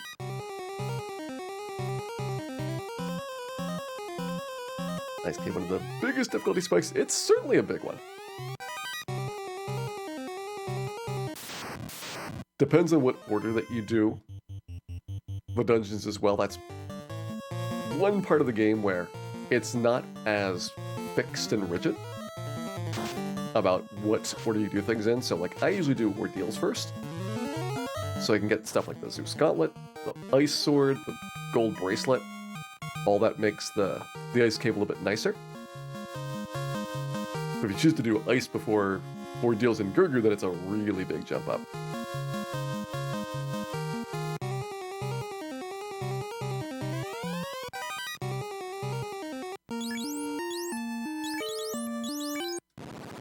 Are we doing this on such a relatively low level? It's a higher level than I would normally have for a speedrun. So I'm taking a lot of speedrun strategies and trying to adapt them in ways that with a little bit of extra safety, we're able to get through places. I'm gonna say silver helmet, not even worth selling, so get rid of that.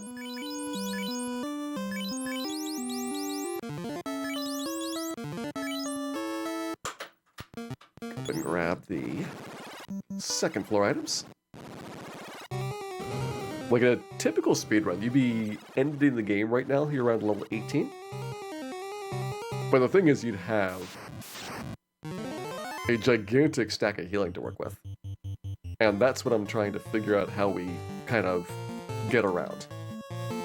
So I swapped out Red Mage for White Mage, which gives us a lot more healing opportunities. I'm going to get more levels. I'm going to get probably a little bit better gear than you'd have in a speedrun. And we really just need to get to the point where it feels like, you know, you have enough healing that you can make it through Temple of Fiends without having to do ridiculous contortions. I basically need to replace something like 3,600 points of healing.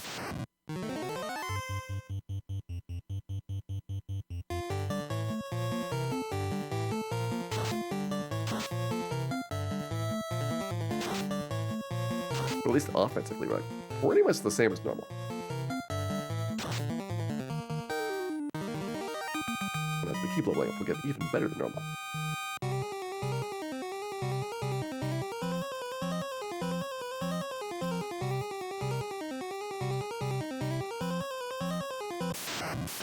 Another guard fight. We might end up having to do Catman battles, which I'm gonna have pure spells that can probably deal with if they do pop up.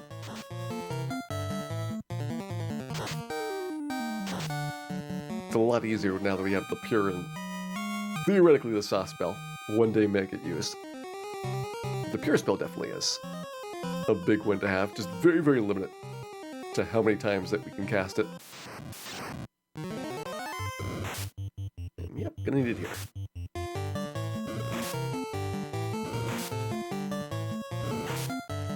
Hey, no worries. Got any questions about plans for this run or how it works? I'm happy to talk about them. Because there is plenty of time here. That's right, no pure potions. Gonna do this instead.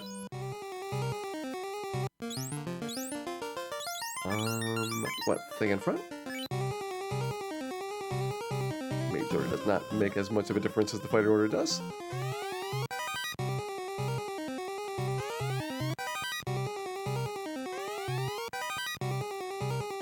Alright, Thor Hammer. Other side's got Sun Sword and Dragon Mail.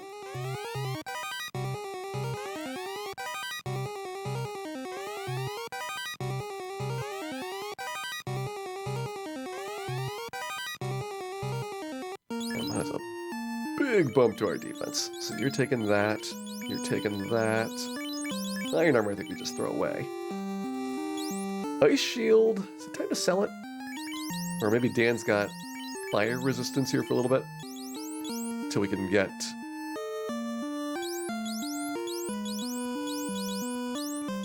a ribbon around? You know, might be the way to go. Good news is we don't need Power Gloves, because they don't work in this version of the game. Bad news is they don't work in this version of the game. It'd be kind of nice to have them. You can go Thor Hammer. Wait. You're the White Mage. There we go. Thor Hammer there. Sun Sword there. You can take the Ice Sword. Mage Staff still probably decent-ish on the Red Mage for now.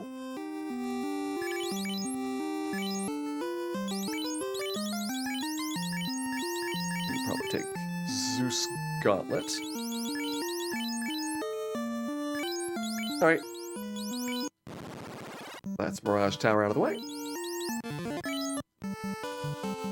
Where are we going next? Who would we take on Gurgu?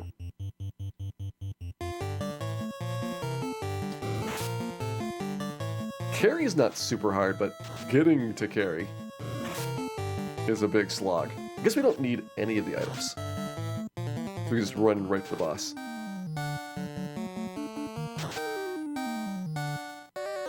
That's what, like... 800 damage it'll do?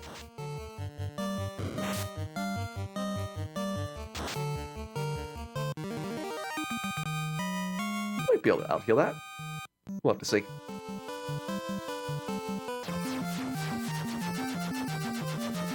Those are the things that are going to help. First thing is going to be getting the night spells. There's a little bit of cures and cure 2s. As an added bonus, the equivalent of a couple of heal potions worth of recovery.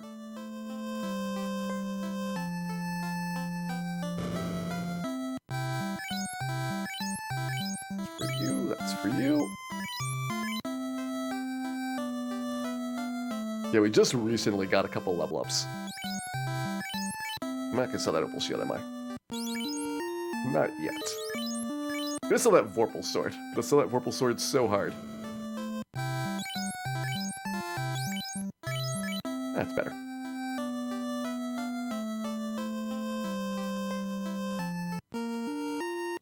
Yeah, we're about to get our third night spell charge. 15, 17, 19, 21. We did class change in time for the earliest possible spell charge advancement cycle. I'm pretty confident we'll hit 21 by the end of this game.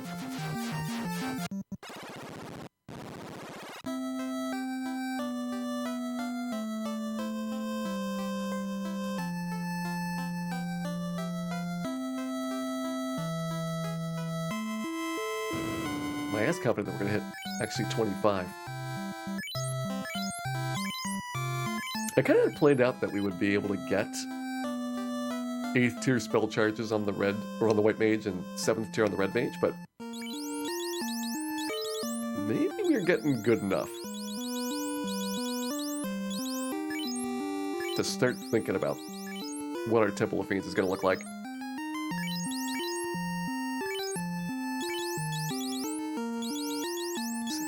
5 cure 2s, 4 heal 2s.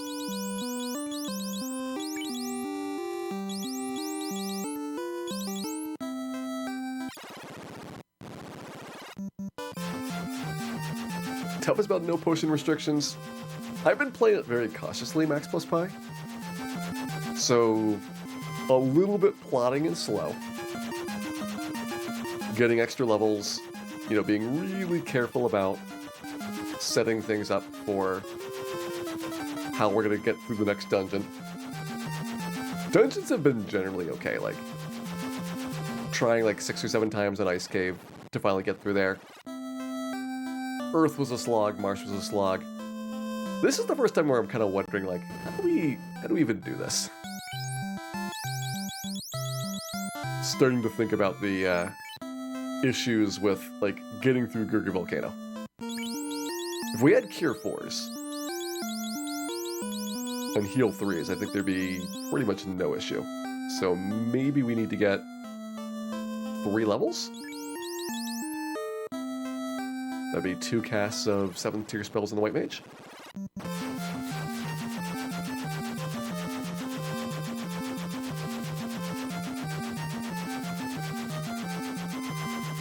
Suppose here's as good a place as any.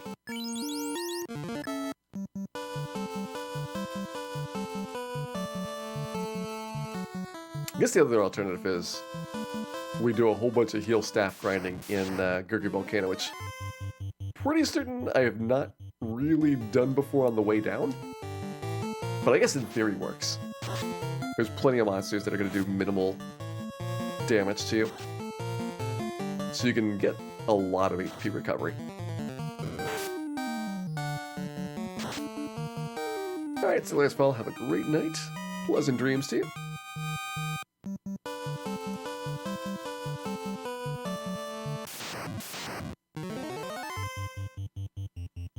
Heading from Marsh Cave. Marsh Cave, I did do like a lot of prep for going to Peninsula Power, getting levels, and also like being very careful about burning encounters in the cave so that we would get the minimum number of poison fights.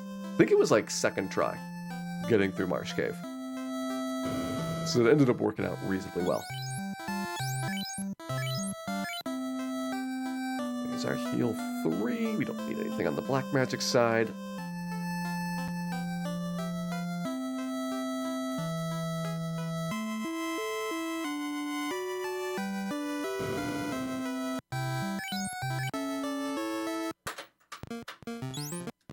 I don't really want to kill Kraken right now, but I'm wondering, do we have any other really good things to do here? Guess the level should be good enough. Could try and get the ribbon, but you're that far in. You might as well kill the boss.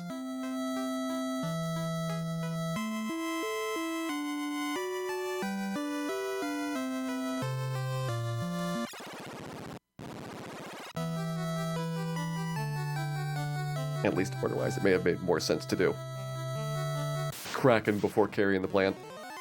Not that we can't change it. Just in the way I had it kind of envisioned.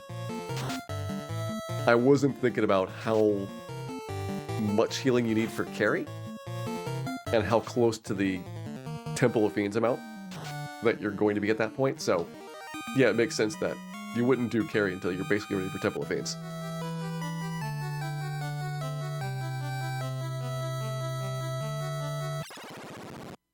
And some of this other stuff probably doesn't need as much prep.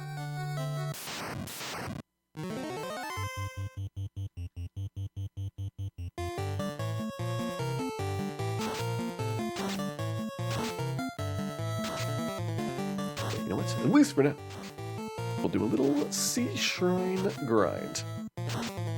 Some good encounters here.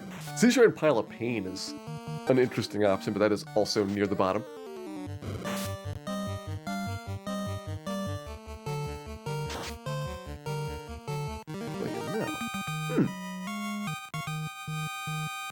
Thinking about the Sea Shrine Pile of Pain grind. What if that was the objective here? Get the ribbon. Get the Sea Shrine Pile of Pain. Pretty quickly get, 15, 18 agamas worth of experience. I think we can live through that. Yeah, we got exit. As long as White Mage doesn't die, and Red Mage has got revives. So we can even fix White Mage problems. It's worth giving it a go. Can't think of when we did a Sea Shrine Pile of Pain grind, but first time for everything.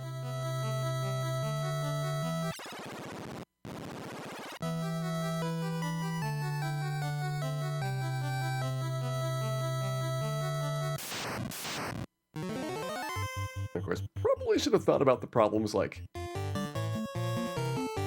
all the poisonous lobsters, which normally would be of no concern whatsoever, instead being slightly more problematic here.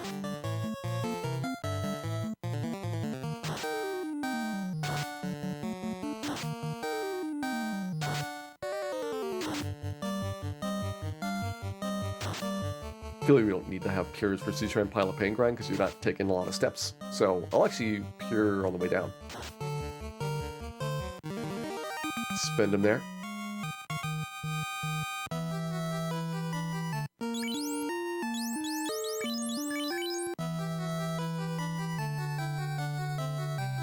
Yeah, in battle, pure or poison only ticks for 2 damage per round.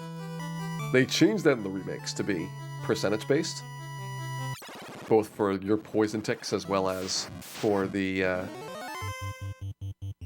regen that monsters can have. Regen's broken in this version of the game, but if it did work, it would only regen 2 points per turn. And considering Warbeck's got 1,000 hit points, putting Warbeck on regen is kind of useless. When he gets like 10% HP recovery per round, then it's actually pretty impressive.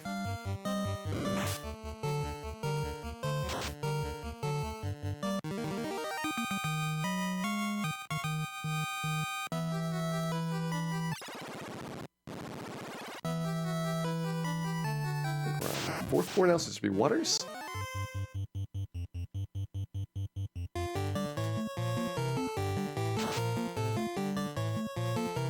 Don't think that there's any fight that we can't deal with here, but just keeping an eye on what the encounters are expected to be.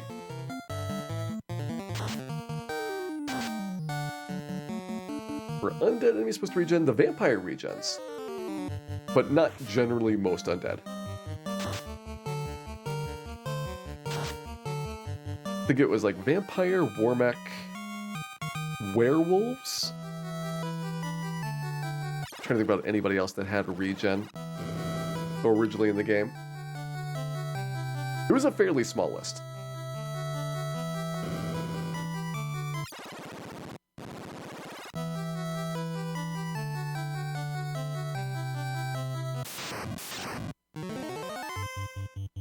Sea-drill lobster, that's a pass. Not nearly painful enough for us. Yeah, I'm sure there's more that I'm not thinking of, but those are the three that I can think of right now. And that is the ribbon.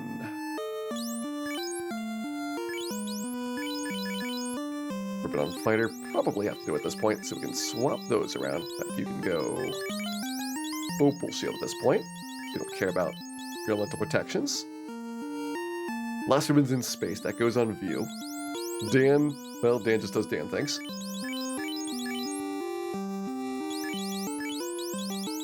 I guess right now you can do that. And probably I don't need the Zeus Gauntlet anymore. That might be the next thing that gets tossed. I'm trying to remember. Sea Shrine, Pile of Pain. I think it was on the Light Axe, one of the sides.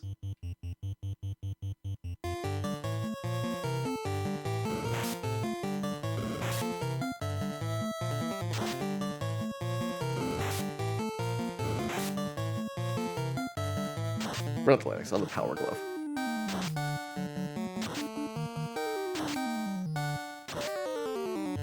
If we pick a potion up, we are not picking potions up. But if we did, we would have to just leave it sitting in our inventory forever. Getting in the way incessantly. So far, though, we've been able to avoid every single potion in the game. Let's try top side. That looks like mummies.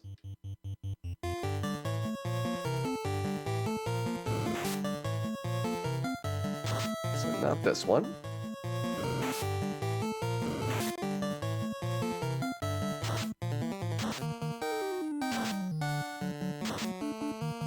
This is the same trap tiles in the waterfall, but probably a less convenient location.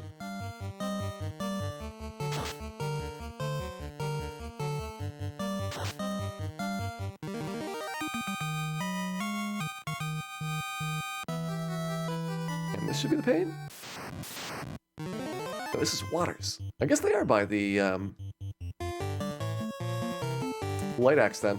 But they're by the Power Glove. I suppose I've learned something today.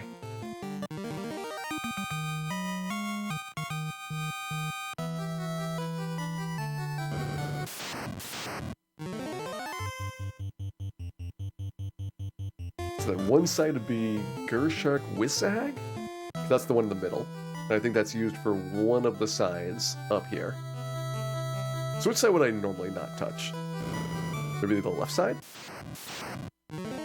Nope, that's Gershark. Alright, process of elimination. There are not a lot of sides left.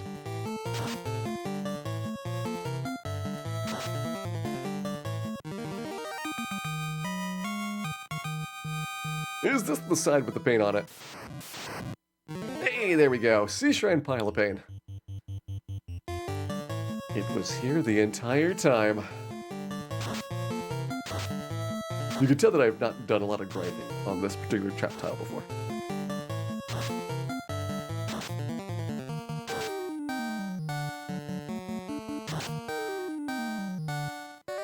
What in the randomizer? We have discovered it is a pretty good one. Also looks like location-wise, you're not going to get any off-tile encounters. So you have to worry about the regular fights here. A little bit of extra convenience. There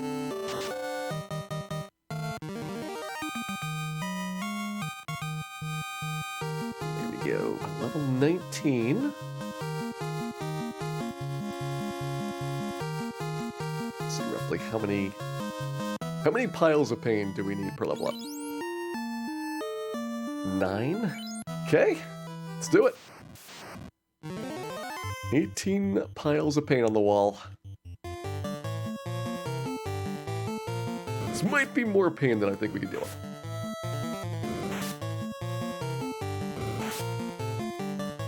Need more snacks. Yeah, we definitely need more sea snacks. They are worth more than the lobsters. This one's gonna be worth, I think, like 2.8 agamas. It's like closer to 0.3 per lobster, and then closer to 0.4 for the sea snack, and the sea trolls are just not very good. So you would think that, you know, with how good troll is for XP early in the game, but oh yeah, sea troll is gonna be top notch, and evidently it's not.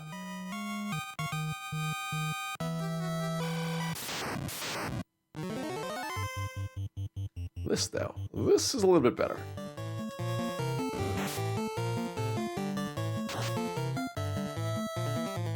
Fighter, Black Belt Red Mage is your new favorite party.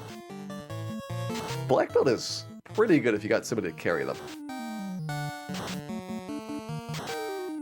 I generally like to have a little bit more magic than one mage, but that's a fairly good team.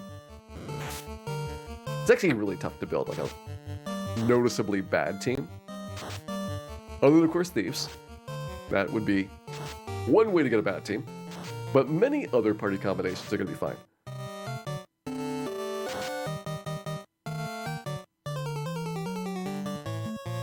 Yep, no pure potions, no heal potions, and no soft potions, the Mansta. No potions of any kind.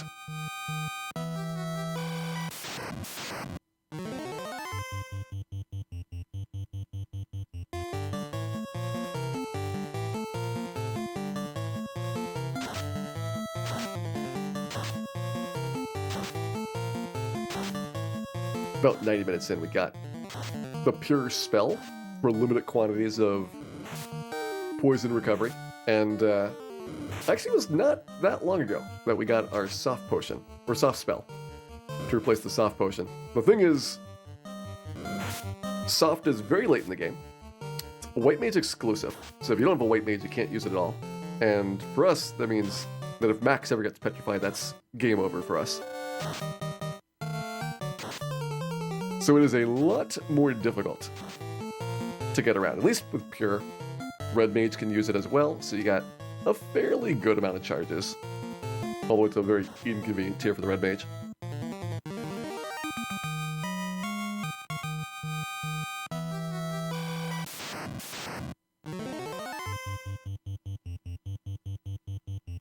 We need the soft spell yet? I've not cast it yet.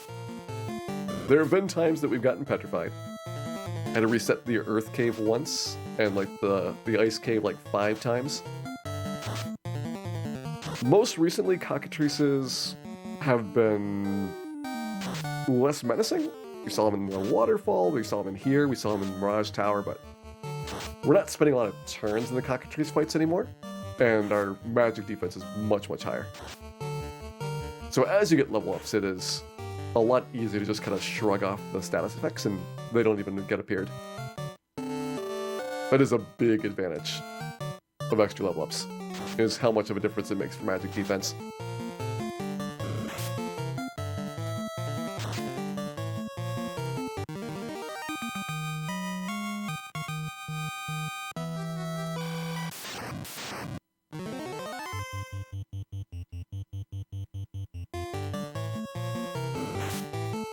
Hey, Wellness Fiend. The potion run's going pretty good. We are trying to get some levels so that I can survive Gurgu Volcano. But I think once we can beat Gurgu, Kraken is going to be no sweat afterwards. And I did say I would at least try to kill Warmech. Probably should be doable.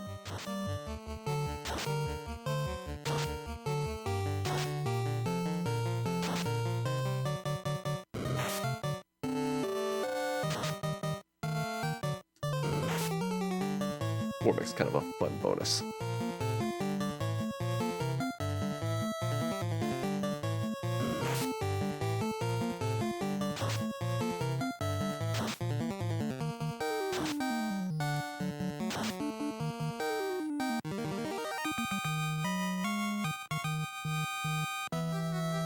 are we doing for this next level up? 3 more piles to go. Getting there. Making steady progress. This will be our first Cure 4, or Heal 3, for the White Mage. I'd like to have 2 for Greater Volcano. Feels like Warbeck validates the run. The way I feel about Warbeck is that in these challenges, there's so much pain just getting the challenge complete. But then somebody says, oh, why don't you do this one little extra thing? But if you kill Warbeck, then pretty much there's nothing extra that you can add to the challenges.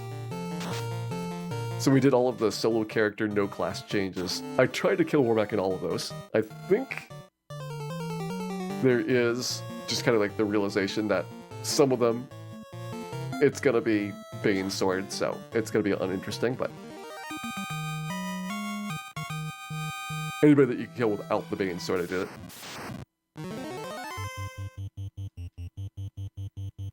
And then we Bane Sword it, Warbeck, with a solo thief, no class change, and really, what's left after that?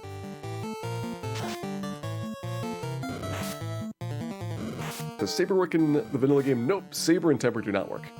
They did. This would be so much easier. Just grab that power glove, get a couple tempers, and you'd be done with Chaos at like level 16. Alright, Valfin, have a great night. Pleasant dreams too. At this rate, you probably will see some more of this challenge on Tuesday. I think it is unlikely that I will finish in one sitting, but we will get pretty far in tonight.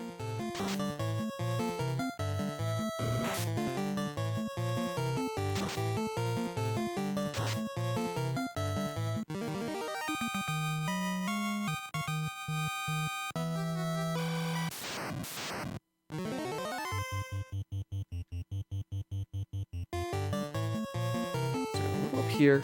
At some point we need to start thinking about how we heal. I like to get a heal 2 off during a battle. But Max is also doing a lot of the attacking. So maybe we're looking for a first strike round.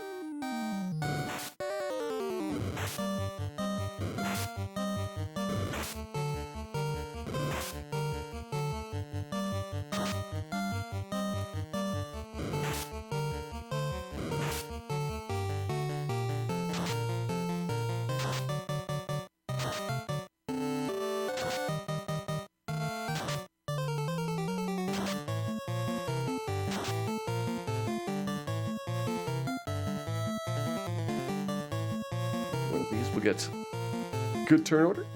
There we go. In battle, heal 2 works as heal 3. So you get way, way more healing than intended. Out of battle, it just works as heal 2, so it's something that's a little bit trickier to deploy effectively. At least as of right now, working pretty good.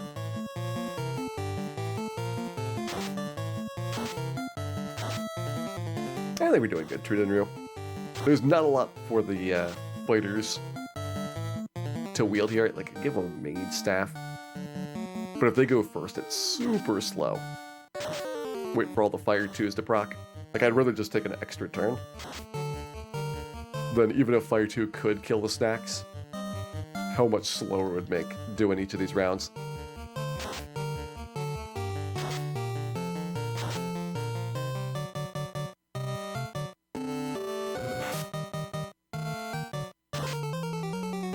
Things like ethers. Red Mage just be casting Lit 2 all the time. Not have to worry about this business. There we go. Level 20 is done.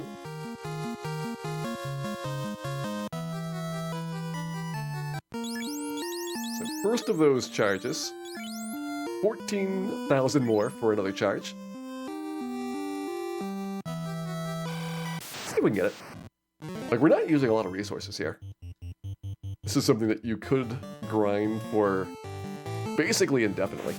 Level 21 will also give me the last night spell charge. So we'd have 8 cures and 8 cure 2s from the knights. Let's say we can use another 16 Cure 1s, and maybe like a dozen Cure 2s from the red and white mage.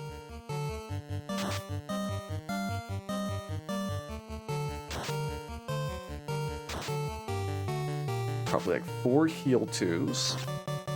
And then either 2 heal 3s or 2 cure 4s. I'm trying to feel if we've got enough for Gurgly Volcano yet. Feels like we're very close, if not enough.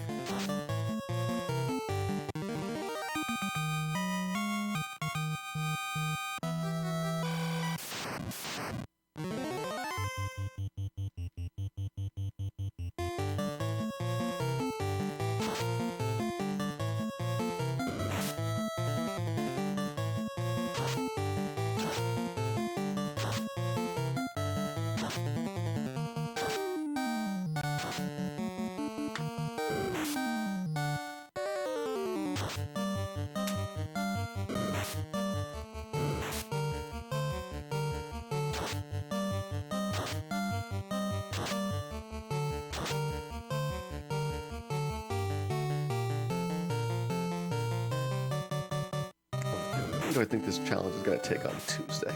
I want to make sure that if I carry on Tuesday, I can also get an extreme randomizer night in. I'm okay sacrificing Kirby on Tuesday if I need to.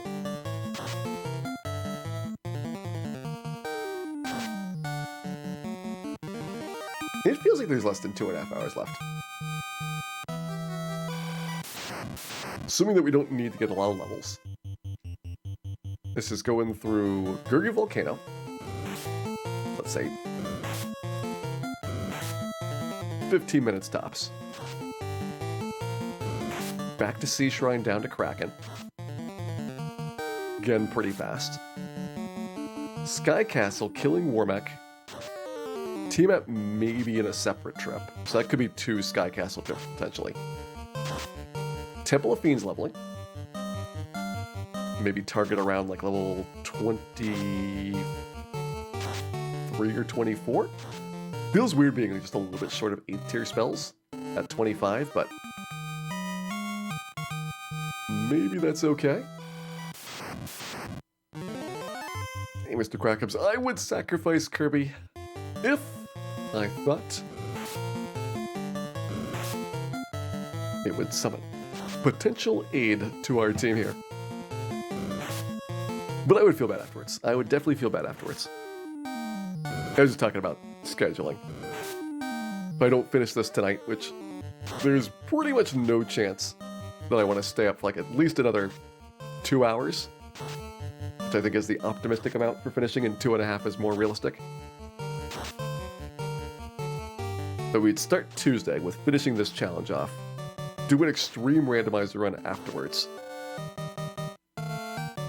And if we didn't have time for Kirby after the extreme randomizer, I'd be okay with it.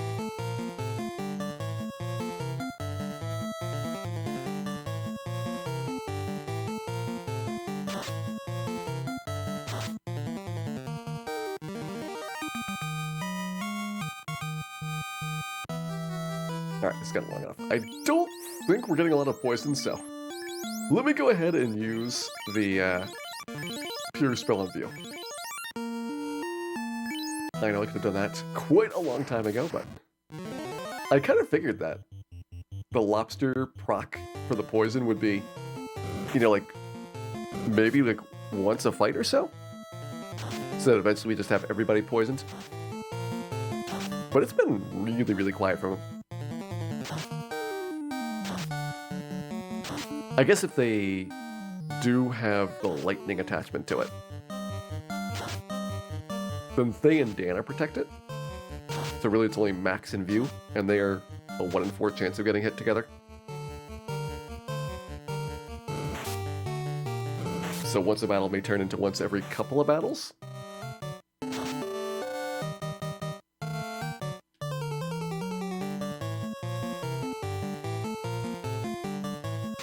Oh, TCM Eternal. It would have been such like our team to have not get poisoned, to immediately get, like, petrified. Just something going wrong.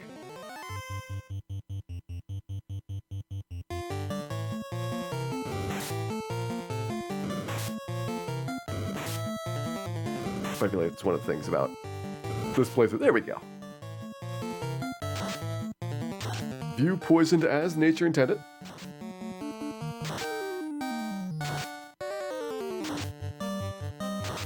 Not sure why lobsters have poison. I don't know if you've ever had bad seafood, Mr. Quackums, but let me just say, the results can be disastrous.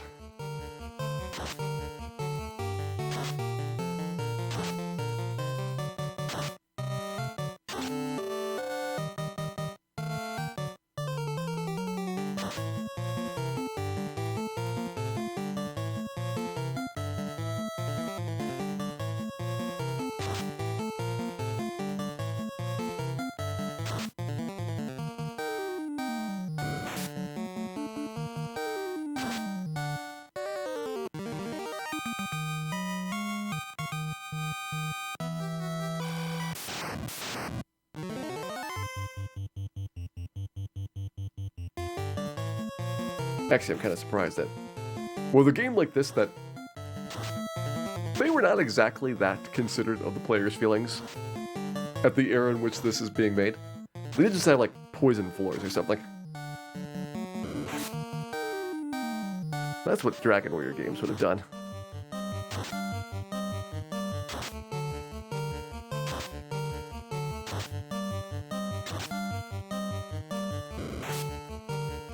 Ouch. It's not the first time we've been really substantially punched by anything.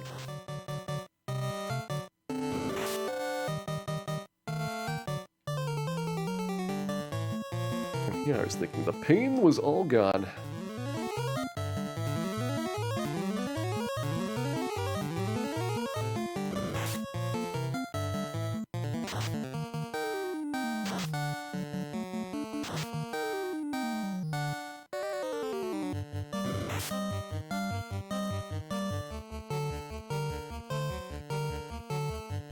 Yeah, we get another heal 2 off, that's fine. Get mostly good value from heal 2s at this point. We're gonna level up in 3 more of those. Alright. Very nearly down with the Sea Shrine Pile of Pain here.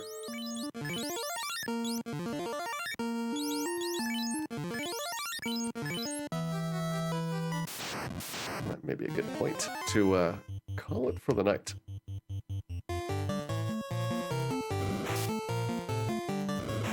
Get our pain out of the way, get some shopping done. Cure 4, do you want to pick that up? Maybe go grab that life too. We think that there's even a potential chance of getting an 8th tier spell. I imagine at this point, with how much of this particular formation that we have fought, that money is going to be ridiculously not an issue. Set up to have Tuesday kick off with a pummeling of the remaining 4 fiends.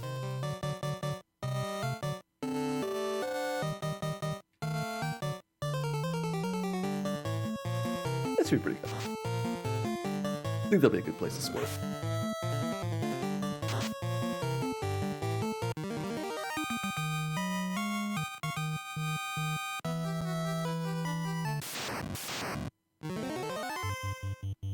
Two more left.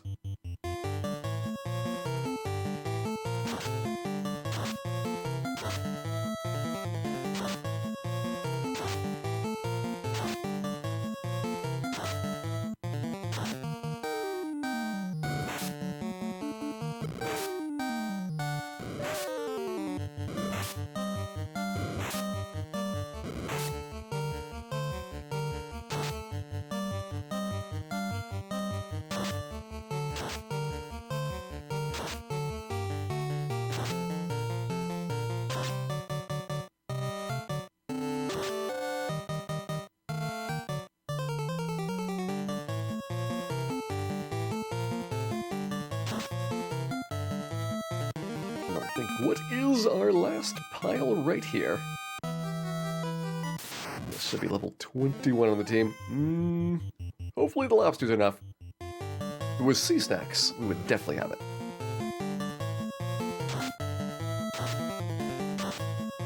Gonna say overall, I have kind of like this grind spot.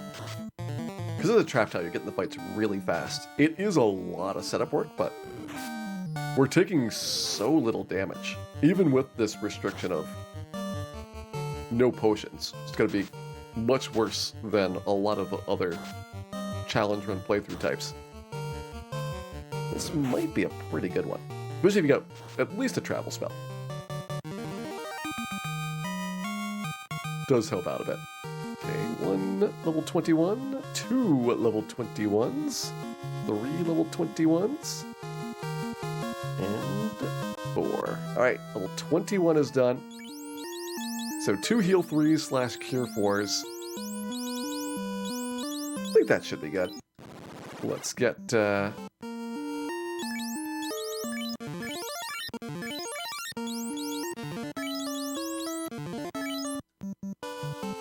maybe our cabins refilled while we're here? It's actually one of the fastest places to get cabins because they're at the top of the menu for once.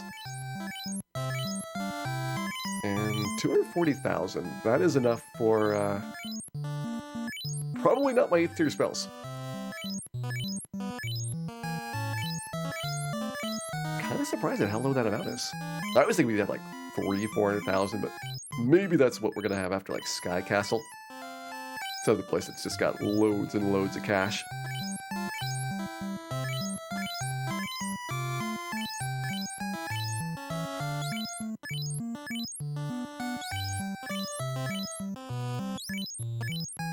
There we go. I think that'll take us to the end of the game.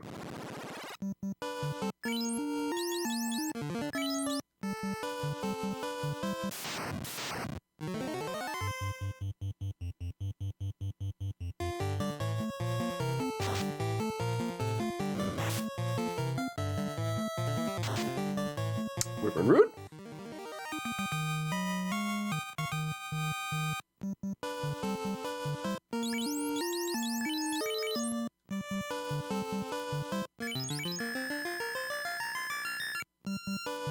Realized how much less party reordering has been done in this challenge than normal. Because I'm going like very far out of my way to try to reduce the amount of poisoning.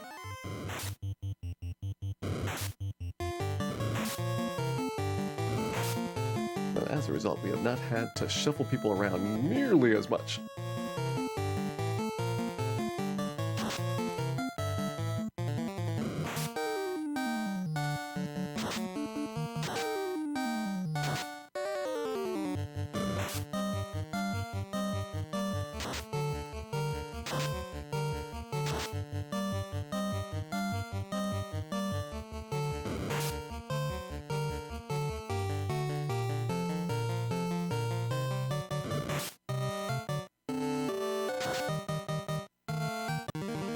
Alright, pretty soon View's not going to be able to keep that Zeus Gauntlet. So am I feeling good that we won't need to do any more of that Sea Shrine grind? I think so. I think this gets us to at least Temple of Fiends of the Past. At that point, the experience there is so good that you probably don't need Sea Shrine grind anymore. Certainly hope that's true. Nice 3. Yeah, we'll take it. Does the randomizer speed up combat tremendously? That's why this may seem very, very slow to you compared to what you're used to for the randomizer playthroughs.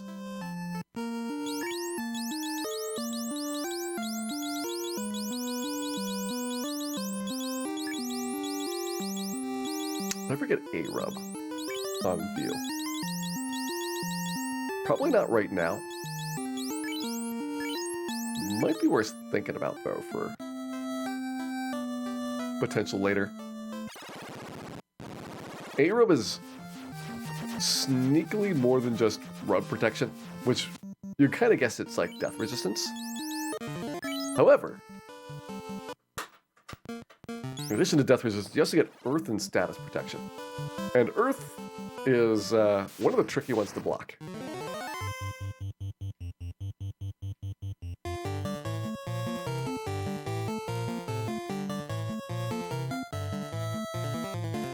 if you don't need full wall coverage,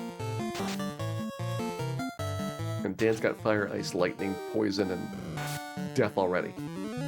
I give him everything except for time resistance, so you couldn't necessarily use it for Phantom, because he's got glare. Zap.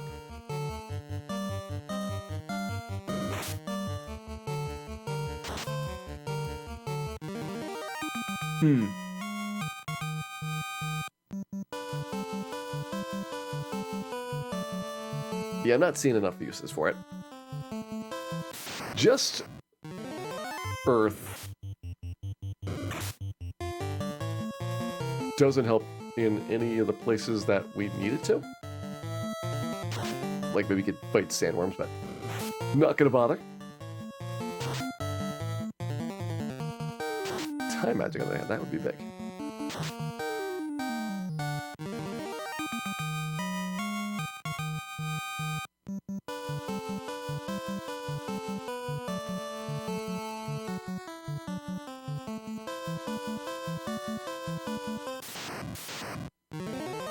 Also don't think we ever need Harm 4 anywhere. Only times Harm 4 would be interesting, things like Lich and Phantom are times where the Cure 4s and Heal 3s are so ridiculously valuable that we can't possibly give them up. Pretty sure the same thing would be true for casting Harm 3. So, having passed on that, I don't believe it's going to be an issue.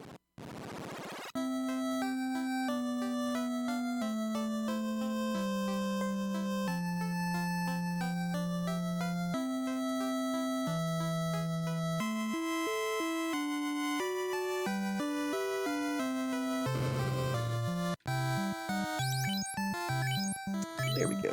Life to obtain. We ever hit level 25. We're going to be set.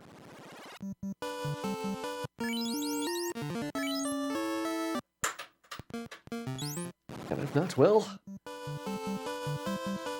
as we wrap up tonight, I will have purchased every spell that I think could conceivably be reasonable for this party to use.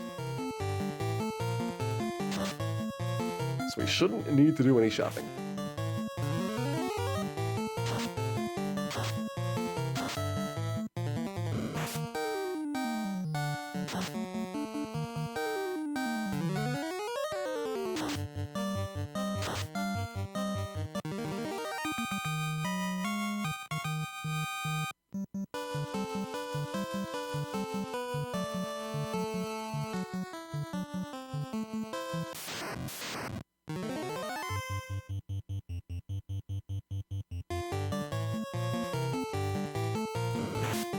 I'll use this little 3 spell.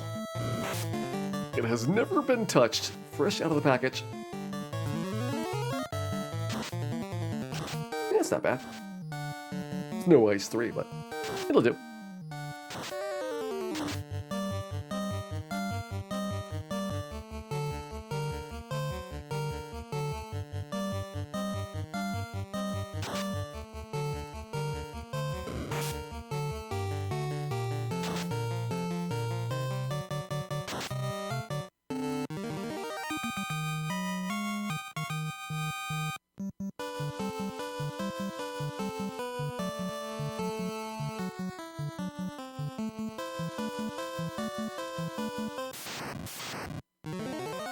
Hey, Fractal 9091.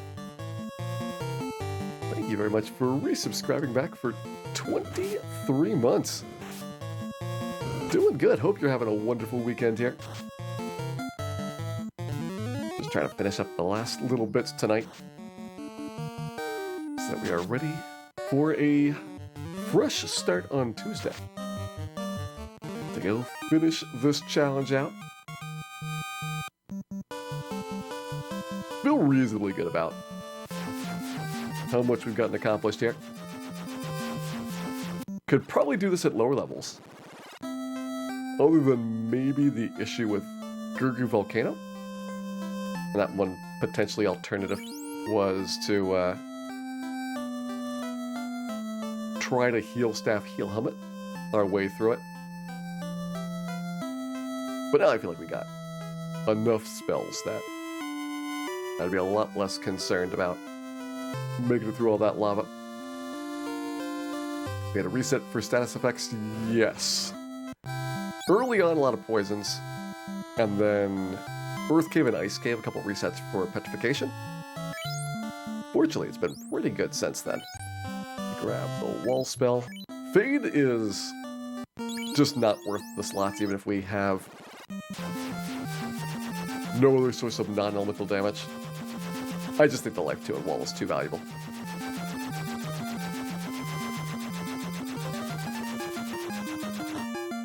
I also think that maybe Gurgur Volcano will be a good place too. Pause here for the night. It's not like we need to buy items, so that does simplify where we can take these breaks here. So all healed up, all housed up, all cabined up, and all ready to say that